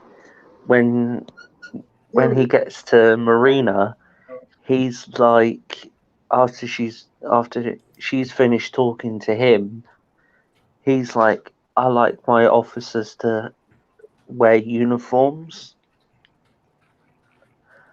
Yeah. And that just like threw her back into when we first meet her when Picard becomes captain of the Enterprise in the first series. Yeah. Well, like, so, I'll be honest. I never took her character seriously until she put on the uniform. Yeah. Like, every time she's off, when she's out of uniform, I hated her character. And that's not a slant on Marina. I mean, she seems like a fine actress. Obviously I have friends that work with her. They speak highly of her. So it's not a slant on her as an actress, but as a character, it's like, you sit on the bridge of a ship. You're supposed to be a professional officer, but yet you don't wear a uniform. To me, I always found her more interesting in uniform, and I took her seriously as, in uniform. To me, it's like, if you're a bridge officer, be in uniform. If you're going to ever sit in that command chair, be in uniform. To me, I didn't take her seriously. And I didn't like her as a character when she wasn't. But that's just me personally. And I know there's some people who are diehard Troy fans, and and I respect that opinion. I just don't. I don't like it.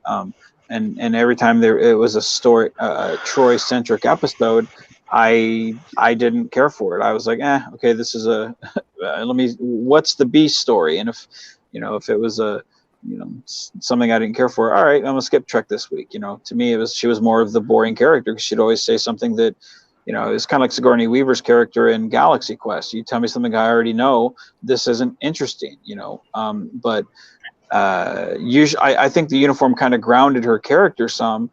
It was less out there when she was in uniform. So I appreciate the fact that they put her in a uniform, because I think if they were making the series now, I don't think they would have a counselor on the bridge. I don't think she needed to be on the bridge, personally. So that's just my opinion. So, well, I think what we did with Donna when we took her on hold on. Hey, Frank, I'll be back in like 5 minutes, guys. I'm gonna go grab my number. So you keep talking, Frank. I'll be back in 5 minutes, guys. Okay. I'll be back in 2 minutes. Okay. What we did with Donna is we took her and we made her a counselor, but she also is a Vulcan doctor. So we combined the profession together to make it seem more logical. She's not a bridge officer. She's a medical doctor, and this is what a counselor should be.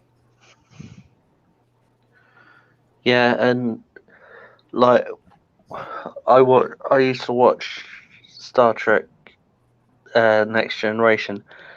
The one thing was that confused me more was when Troy was in different like clothes. She wasn't, she was in brown, then she was in blue, then she's back to brown. It's like, how did she get from wearing a brown non-uniform to wearing a blue dress?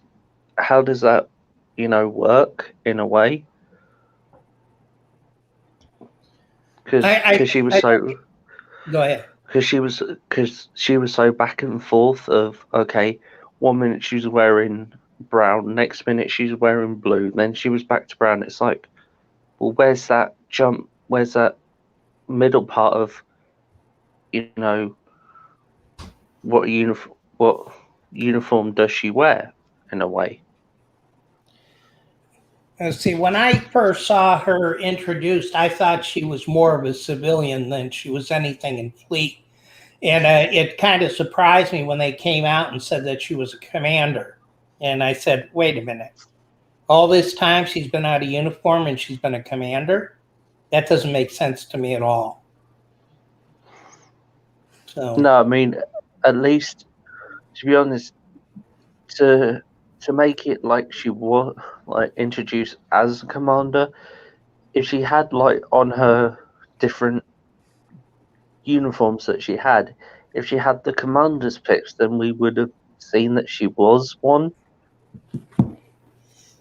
because she's sitting next to Captain Picard, and it's like, well, they've got pips on, you haven't, so how do we know that you're not just a civilian wearing a Starfleet badge in a way?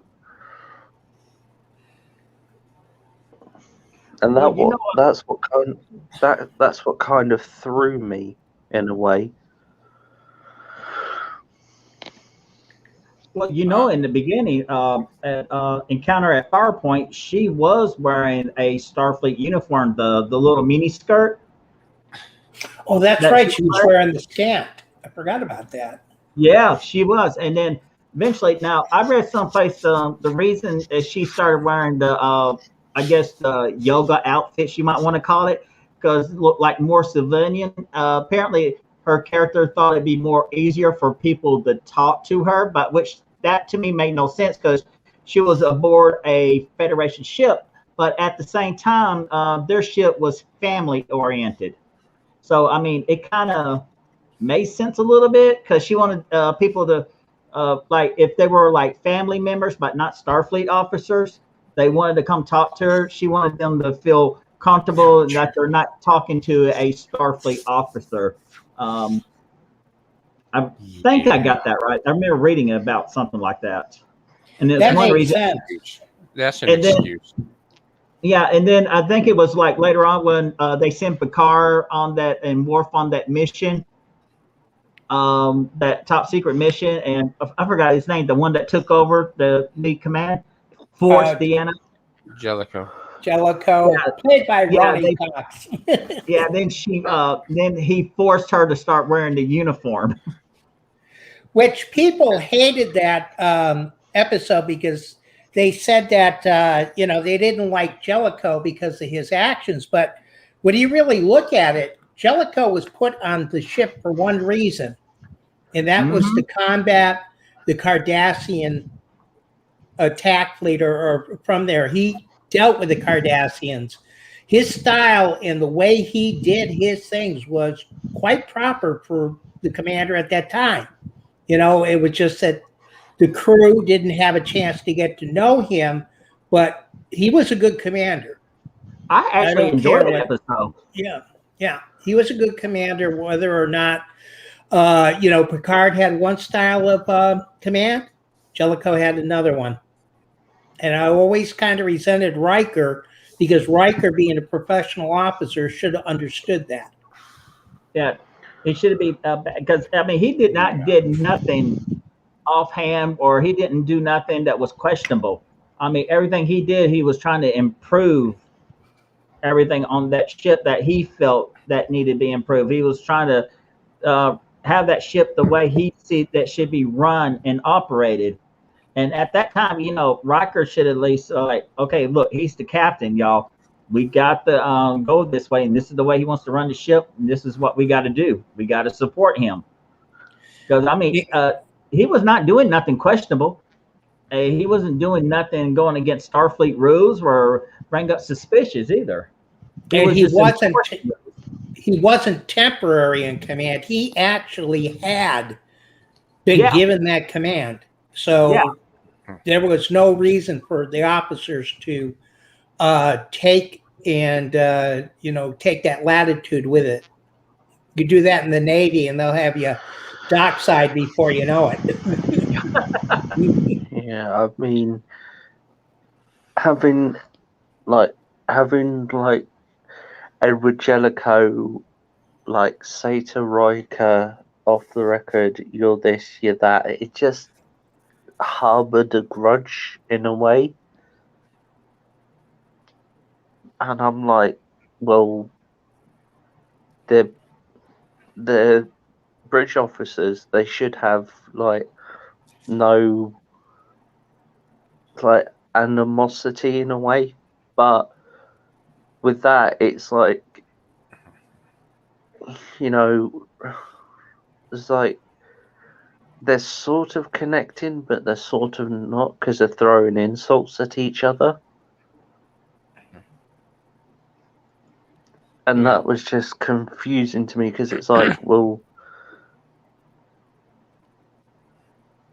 they're supposed to be professional, but they're throwing insults back at each other. Right. One of the lines that made me cringe the most was when Jellicoe goes in and looks at Riker and says, "I'm not going to order you to do this." And Riker says, "Well, then why don't you try asking?" And I'm sitting there going, you have commanders out there that send people to their death in real life, knowing what the odds are. You don't ask somebody, you have to order them to do it. And that was so unrealistic. Yeah. I mean, it's for instance, if it was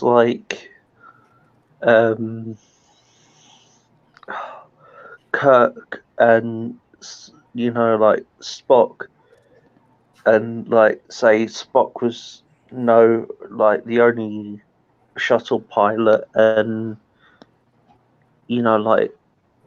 Spock would have just done it anyway without even being ordered to. Because if you look at the Starfleet then to the Starfleet now, it's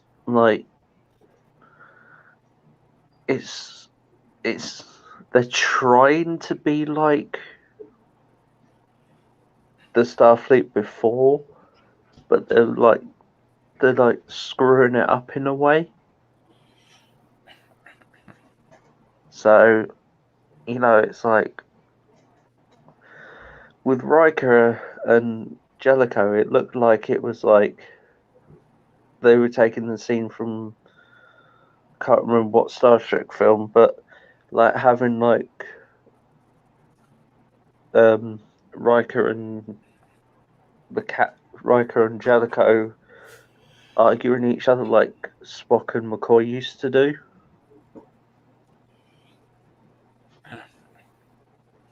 Oh goodness. One of the best examples I think I can think of is Galileo 7 from the original series, where McCoy, Scotty, and Spock and a couple of other crewmen got stuck on the planet. Mm-hmm. And Spock ended up saying, somebody's going to have to stay behind. There is no way we cannot all take off this planet. And Spock was willing to leave somebody behind because he was thinking of the mission, and he did not hesitate one bit. Well, if you recall, when Troy was taking the bridge officer's test, the way that she had to pass that was by sending Geordi down to take care of the engineering, knowing that he was going to die. Yep. Oh, And that's another good example. Yeah. I mean, you have to be able to sacrifice. Everybody's watched, well, how many people here have watched Private Ryan when they're storming the beach and Tom Hanks is just pushing them forward and everything else? Unfortunately, that's the way it is. The question is, though, is Star Trek supposed to be military or are they supposed to be scientific? I think that's what it all boils down to. Aren't they supposed to be based after almost like the Navy? Is what Gene Roddenberry first envisioned Starfleet to be like? That's what they the original Trek was. It was based on the Navy. My dad would say a few words about having been in the Navy. Said some of the things they said to their commander, that would not have flown in the Navy, though. Folks, I'm going to have to go home. I'm home. I need to go to bed. I'm going to go to bed. All right. Yeah. No, I can understand. Korath, you have a good rest of your night, man. Korath, thank you for coming. Good night. You take care. Vance, real quick, okay. Yeah.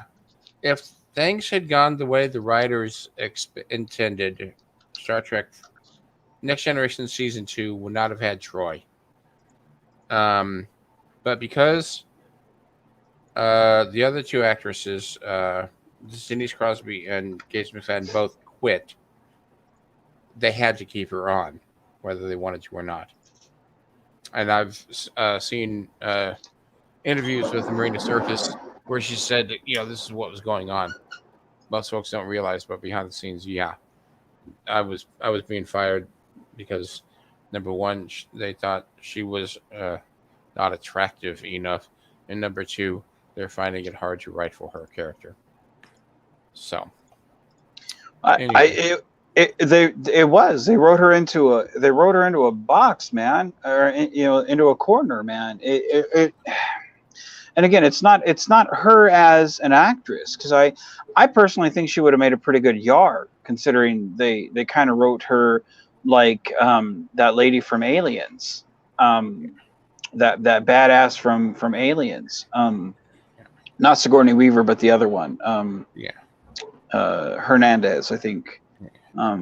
But like I think that would have been very interesting. Like, I'd love to step into like an alternate timeline where we saw Yar as the Troy-esque character and Marina as the Yar esque character, and see what would have been had they not initially crossed them, So I it would have been nice to see what that would have been like.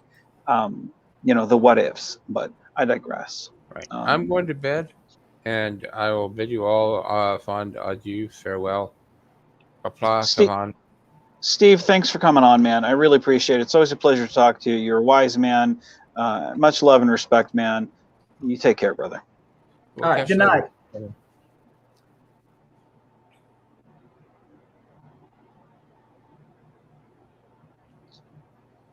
That just leaves us, Michael.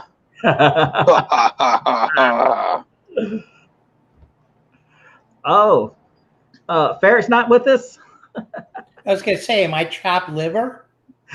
I don't include you in nothing, Frank. Nothing. Thanks a lot.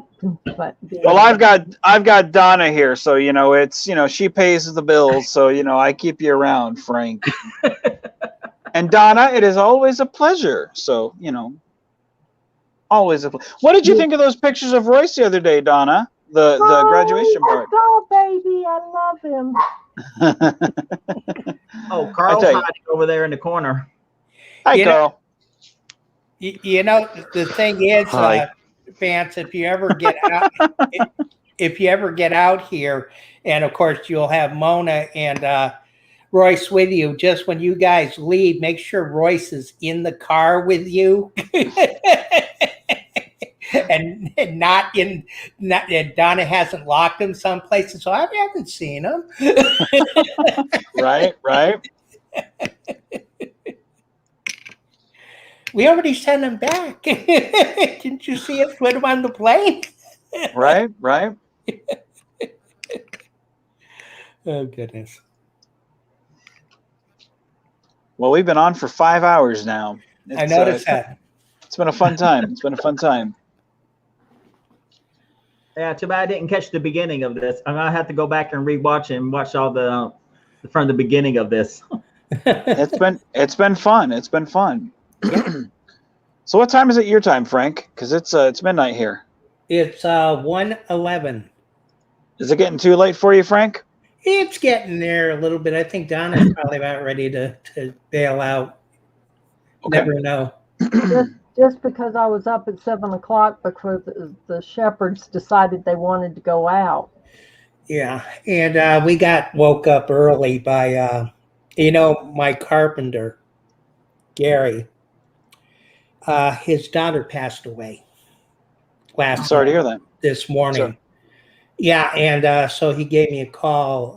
And the worst thing about it, well, not the worst thing about it because passing away is the worst. Her husband was the one that was clearing our land, and he was here yesterday, and he went home, and she passed away this morning or yesterday morning at 5 a.m. So you just never know. I'm sorry to hear that. Yeah, it's a little bit of a roller coaster on and off all day. So,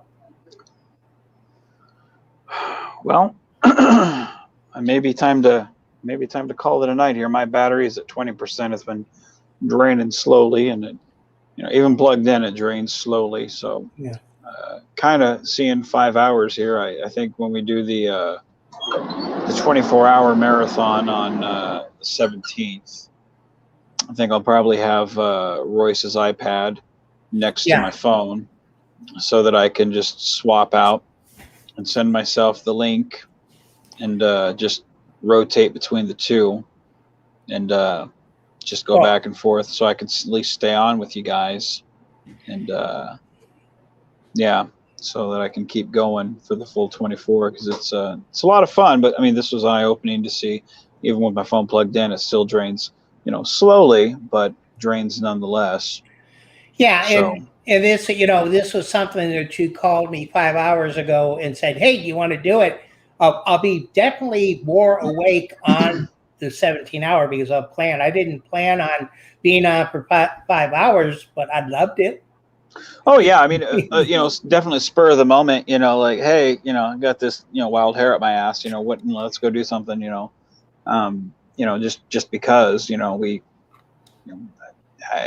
we're stuck here, let's do this, and I'd have done this, open it up to the audience, for Q&A type stuff and to talk. I mean, it's, I don't mind doing these type of stuff. I find them fun, and inviting anybody on, who wants to talk. Anyone who wants to talk to me, please talk to me. Please talk. I feel like I'm in the lunchroom cafeteria. Come sit at my table, please. Don't pick on me. I tell you what, I'll take that day off and watch your show for 24 hours with you. Okay, dude, that's awesome, man. That's awesome. Like, yes, like it's that's the type of, dude, that's awesome. That's awesome. Yeah, we're gonna do it on the 17th at noon Central Time. We'll just be going the full 24 hours. Colin Barrett says unplanned stuff always turns out to be the best. No, and I agree. Like that's the type of stuff that you build memories, you have fun, and then you just never know what fun may come from it. Because like I episode 5, I'd kind of hit a stag point, for Frank's next film. I know kind of vaguely where I wanted to go, but now I know definitely. Okay, I'm going to put Korath in it. I'm going to put good old Carl in it. I know I'm putting Brian England's Captain Logan in it. Now I kind of think I might put Michael Sylvester's Captain Cooper in it as a login tree for something. I don't know exactly what I'm going to do. Just because you're on here, I'm like, fuck, I'm going to put Captain Cooper in it somewhere. And now I know exactly how I'm going to put Korath in there. I'm going to put a distress call because Cooper's lost at this point. So I know exactly what I'm going to do, just, because I'm inspired from the fucking panel. So, I know exactly where the next episode for Frank's shit's going, so, why not, so I this panel's inspired my next episode for Frank, and that's life inspires art in so many ways. But it's always fun to do these type of things. Bless you guys. I love doing these. I love all of you guys. So anyway. Yeah, we'll have to write another one where the Andorian gets into trouble again. Well, I think Frank and I have a lot planned. Especially in the two different eras. I think the audience is not to toot our own horns, but Frank and I, with as much with as much conversing, you deserve it. with as much conversing as we have, I think they're in for something special.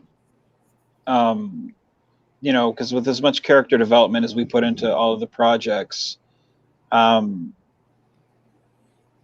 it's most people just stick to one thing and they don't ever veer off. And all the critiques that we put on, for all these shows that we see, we course correct on our own, and we try to give the audience something special. And because we are fans. And our stuff's not better than the stuff that they put out. It's just, this is what we like to see, and we hope you guys enjoy it. So I've been enjoying it. Matter of fact, you've got a good story. Matter of fact, your story is better than some of the episodes they put on TV nowadays.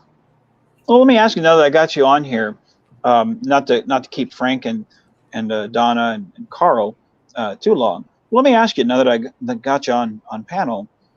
Now that you're captive audience, what do you like? What has been your episodes that you like? What has stood out to you?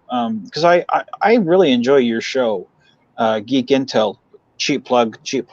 Watch Geek Intel. What stands out to you of my films? Because that's something else that I think would be really good. If you reviewed my films, I think you would really bring an insight to these, because I think you look at them from a unique perspective. No harassment there. What stands out to you? Definitely would love. Well, I mean, okay, one, you actually, it feels like you're actually taking your time building these characters up. You're not rushing it. You're not just throwing things there. Go, oh, this will sound good. This will look good. You actually got a reason. It looks like you really got an outline plan, how you want things to go, and your story is flowing. It actually makes sense, and that's one of the things what I love about it, because it's just like, oh my gosh, okay, when's the next one out? I got to see what happened with this one, because you're building your characters up, basically, not just Minar, but everybody else. And I just see it just growing, and even if you got some couple of people doing cameos, but it makes sense. It fits in there, and you explain certain things like, oh, why is your uniform different? And this person gives explanation like, oh, well, I figure I just want to wear this. You should get one yourself. You just like, you're not sitting there thinking like, okay, why is this person wearing a Enterprise era and this person's wearing a TNG era? But you actually explain it, because she says like, I just wanted to get one, and ends up telling them that you should get one too. It feels real comfortable. And I mean, that's the one thing about yours is you watch some of these episodes they got on TV. It just, you're sitting there questioning like, where in the heck did that came from? You don't see the character growing. Like you said, you don't see them moving. I mean, I'm sorry, like what, after 15, 17 years, with what 10 years for the Star Trek next gen movies, there should have been some growth. There should have been change. The only ones that shown was Worf, and then right at the end, you're sitting there figuring like, okay, how did he get back there again? Why is he wearing red? Why is he at tactical again? Yep. Like you mentioned earlier. But because your videos are like 6, 7, 8, 9 minutes long, you know, but at the same time, you see the story progressing and building up and building up and building up. Yeah. And I think it's the story. I mean, if you don't got a good story, like Nemesis, and also the Final Frontier, I think if they would have went different directions with that, like you said, if they brought a known antagonist and Nemesis, I think it would have been a whole lot better. It would have made a Yeah. lot more sense. And Well, that's the reason why I enjoy watching your films. Well, if you had taken Damon Bach and taken the same story, a personal story where he's even taken the same obsession he had in the series, where you killed my son, I'm taking your crew, I'm taking, like, fuck the Ferengi, I'm coming after you. It is personal. Like you took away my command and all this stuff. Like, it's still the same vengeance plot. It's just now I have this giant Ferengi ship, not Romulan. Like, take all the same motivations, take the same story. It's just now I'm coming after you. And I'm dangerous now. Like, I've got all the same motivations. It's just now I've got all that, 10 years, 15 years, however much motivation now. Go ahead. I got a question. Sure. With Star Trek 2, the Wrath of Khan would have been a disaster if they would have just brought an unknown villain in that we never heard of. No, I don't think it would have been that good a movie because we had an establishment with Khan to begin with. Exactly. They took Yeah. somebody who we was familiar with, and that's where Nemesis messed up at. Yeah. And they also destroyed the Romulan looks. They have been horrible to Romulans throughout this entire, I mean, to make them look like pumpkins. No. Yeah. And that's the thing. You take the whole, you take the same motivation. In fact, you don't even need to change much of anything on the script. It's just, again, change that Romulan lady, make it Scylla. Yeah. Take out the Picard clone reference, because that no longer works because it's Damon Bach. But take his motivation, take everything that is him and his motivations for being pissed at Picard, and make it Damon Bach, and why, and being angry, and take all that and tweak it in that regard, and it works on a fundamental level. And you would have had a much tighter script. You would have had, you would have had what TNG wanted it in the very beginning, to making the Ferengi threatening and a villain.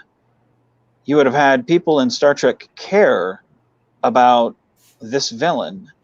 You would have had Picard care about, why does this villain come after him? You would have had, I think, a really cool Ferengi threatening ship firing on the Enterprise. Like, you would have had people care in so many ways. What's so funny?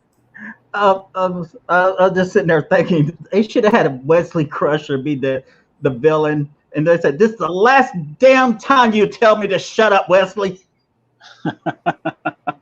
I think it would have been better. The shenanigans. I like it. Let's ride it. Shenanigans. I say shenanigans. Wesley Crusher takes over, and he's getting his revenge against Picard because all the time he's like, "Shut up, Wesley." Take this, fire protons. So no, that's My mind. I've been up for 2 days right now, so my mind is.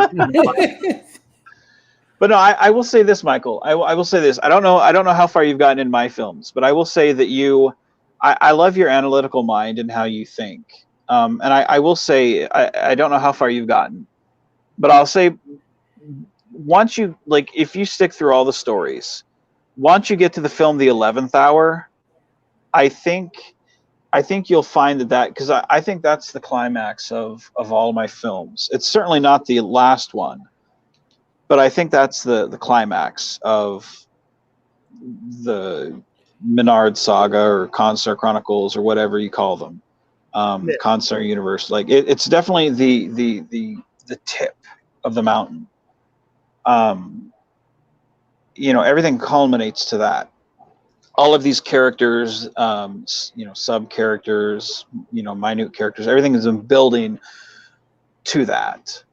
This future that has been alluded to, that everything's a disaster in, and people that come and go and everything and whatnot. And we get to this point of, okay, this is the moment, and let's go forward, and how do we go? And that's the moment. I think once you get to that movie, have you seen The 11th Hour? I'm going back to my history right now. I have. What did you think, Carl, of The 11th Hour? I thought it was brilliant. I really did. I'm glad. I think that, like, having gone through, even if you just get through the Next Generation era of the films and then get to The 11th Hour, you have so much history and so many minute characters to go through. Everybody that says I don't matter, and that, they feel through, I'm just insignificant and I don't matter and nobody, this is the perfect film to show, no, this is why you matter. Because this film, there's so many obscure characters that at one point in time didn't matter, but once you get to this point in history, you matter. And this shows. The last one I watched was Faith. Was which one? Faith. Faith? Yes. Yeah. No, okay, so then you've got a couple more to go. Okay. So you get Okay. to The 11th Hour. Okay. So yeah, so you're not there yet. Okay. So I mean, I liked it when you actually got hold of the network person. When you finally reach through to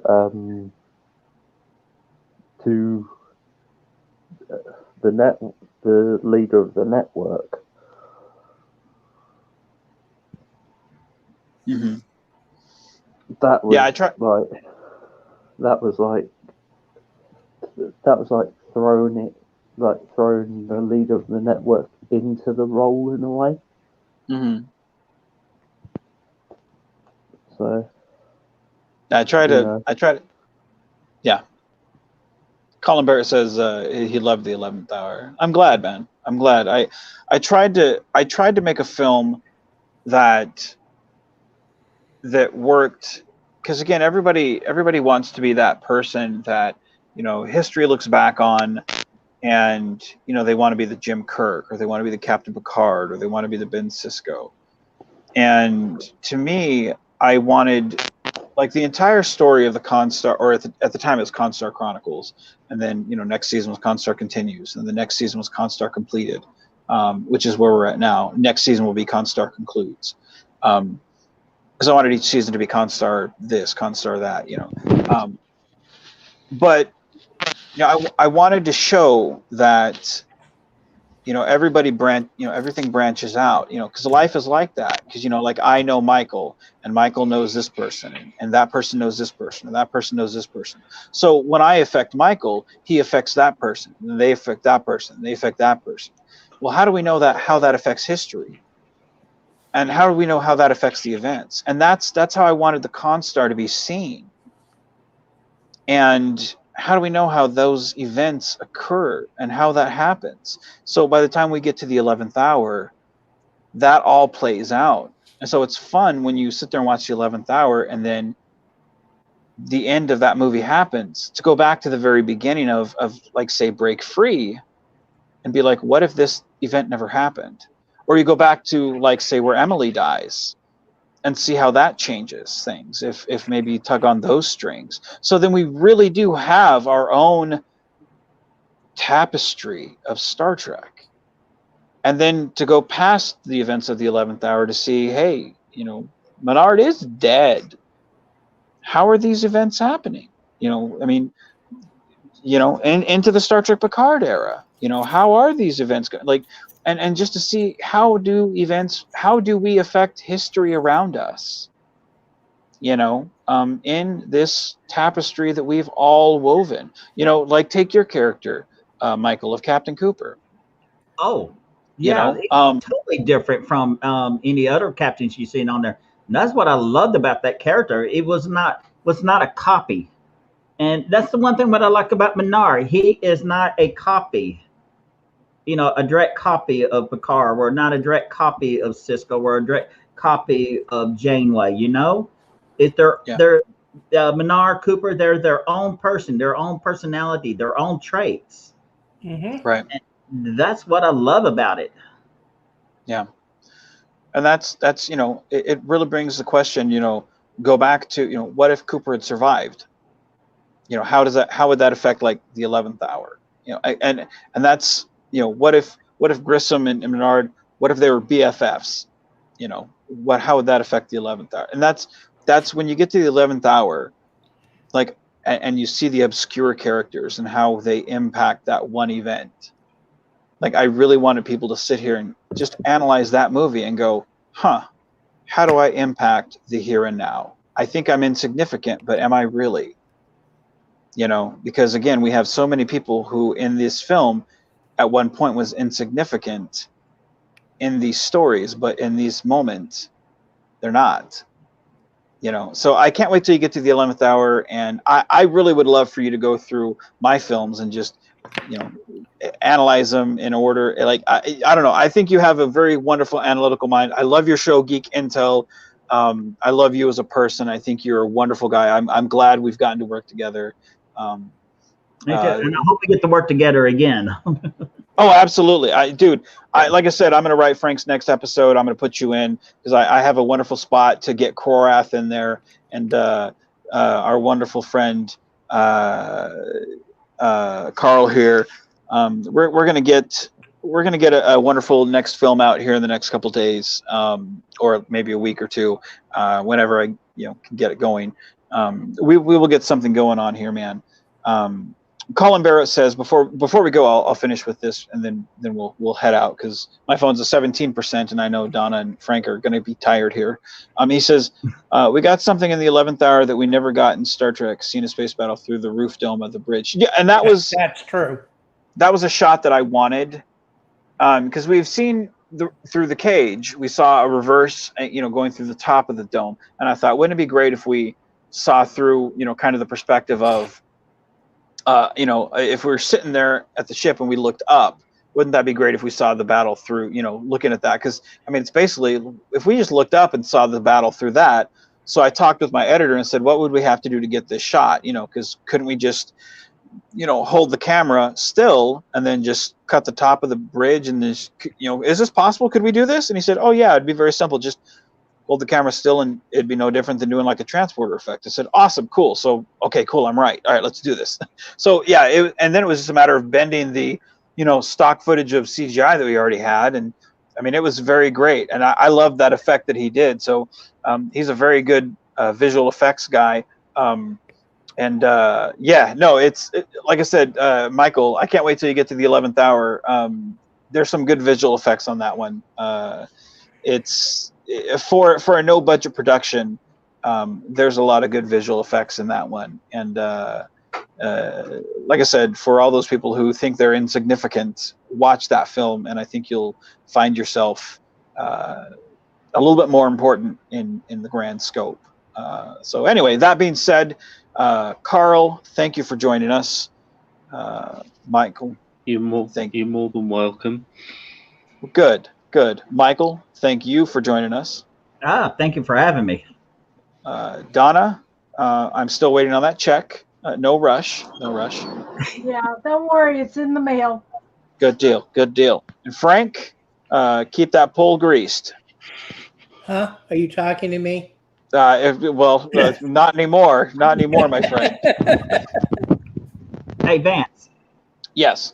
Before you go, if you would have took all the Minar series and put them together, how long do you think it would be? 18 hours and 75 minutes. Yeah, he's actually added it because that's how much we've got for the 24-hour marathon. It's not actually 24 hours; it's like 18 hours. Yeah, 19 hours and some odd minutes. Yeah, it's more Is it than not? 70. Yeah, well, the reason I said 18 hours and 75 minutes. So it's 19 hours and 15 minutes, someplace in that area. Yeah, Oh, cool. yeah. July actually- 17th at noon, that's when we kick it off on this channel. Oh, I have to ask a question on that. Where are we? Are we going to be setting it up here and then letting it play? Yeah. All right. StreamYards only allows us 12 hours to YouTube. So we may have to take a break and restart it. That's no problem. We'll have a part 1. We'll have a part 2. Yeah, I was reading that. Now, if we were going to Twitch, it's 48 hours for some stupid reason. Only I don't 8 know. hours. Yeah, I know. It's crazy. I don't know what a Twitch is. Talk to me like I'm 5. Oh, yeah, it's a platform that a lot of gamers use, that a lot of musicians are using now. And that's something that most of the people here probably don't use, so I wouldn't worry about that. However, we're probably going to have to break it up into 2 12-hour segments, or Yeah, 2 12 hours is fine. So we'll start at the very beginning, and we'll go part 1 and we'll go part 2. So yeah, it's I'll set it up, go part 1, and then I'll set it up and go part 2. Yeah, when I was trying to figure out how many people we could have it in one time, I happened to stumble into that. Yeah. So we will, I'll have it, and we will, in fact, we'll have an intermission. We'll have, we'll have a little bit of a break. So we'll do at noon, and then we'll do part 2 will be at midnight. Does that work for you, Frank?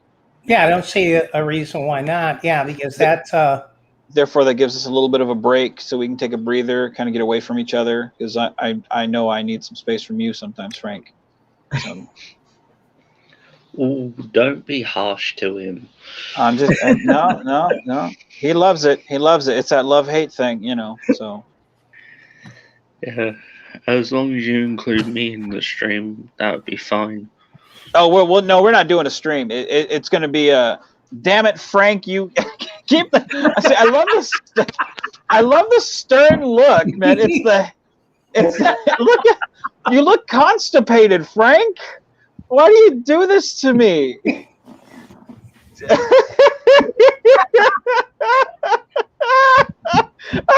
God damn it! That is so awesome. Oh, you look constipated, dude. Hey, that needs to be your profile picture forever. It does. So on the 17th, I need to stock up on popcorn, snacks, and drinks, right? Yeah, that's right.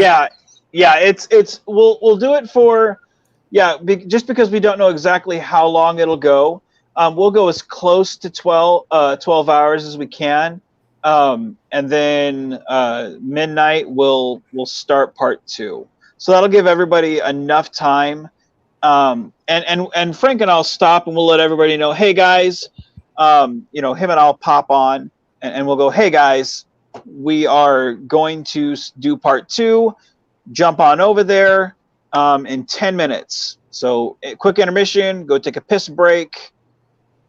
Yeah, I'm wondering if there is a time limit between, but I can't see why there would be.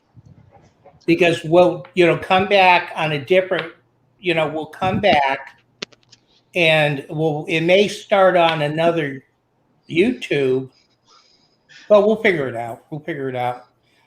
Yeah, I will find that. Let's all go to the lobby jingle for break. Oh, we will. I'm gonna go find it. I will have my editor send it to me, and I will play it. So, I know how to do this. I know how to do this. Set it up as 2 separate streams. Yeah, no, that's what I'm going to do. I'm going to set one Yeah. up, part 1 for noon, part 2 for midnight, and then we'll just Yeah. play it as long as we can. And then before midnight comes, I'll send you a Facebook message, say, all right, man, let's cut it. And then before we cut it, like it'll be the last film, and then we'll actually get on and talk to everybody and say, all right, guys, part 2 is on the channel. Go take your piss break. We'll see you in 10 minutes or 15 minutes or however long. Of course, we'll look at the time, talk to them, thank them for coming, and then you'll probably have to put the link in the comments or whatever to let them know. So we can have both links put out. Yeah. Both links will be on the channel. It'll already be on the channel because I plan to set it up. Yeah. So what we'll do is you can do it both in the chat, and we can also set it up in Facebook for those people to get their information from there. Yeah, it'll already be there. So, guys, when I watch it, I'm going to be watching it on my big screen TV over there. Oh, cool. Dude, absolutely. I can't. That will be awesome. So, yeah, I mean, I plan for it to be a pretty big event. Fun for everybody. I mean, fun for us. So. All right, guys. Well, I will let you guys go because Donna left. We lost our friends. And Carl left too. Yep. Carl left. Oh, what was that? You making a fish face? You're like, Carl left. Fish face. Damn it, Frank! You and your constipated mirror face. You stop it, Frank. All right, guys. Mine is 16% battery life. I'm gonna let you guys go. You got fucking pull, Frank. Damn it. All right, guys, gentlemen, you guys take care. And I want to thank Carl for coming on. Seriously, man, it was a pleasure to have you on. It was nice to finally put a voice to a name and a face to a name too. Also. Thank you. Steve Korath, if you're listening tomorrow on the Rewind, thank you for coming out and chatting with us, man. It was a pleasure to talk to you. Stay safe, my friend. Michael, it's always a pleasure to have you, Captain Cooper. My respects, fellow captain. Donna. I can get killed off. For once, this time. Dun, dun, dun. Donna, it is a pleasure to always have you on and hear your voice, my friend. It is a pleasure to know you, my friend. And that's without even having, the check in hand. I trust that it's on its way. So, you take care, my friend, and stay logical. Frank, you and your bald head or your silver hair. I take you in both fashions. You are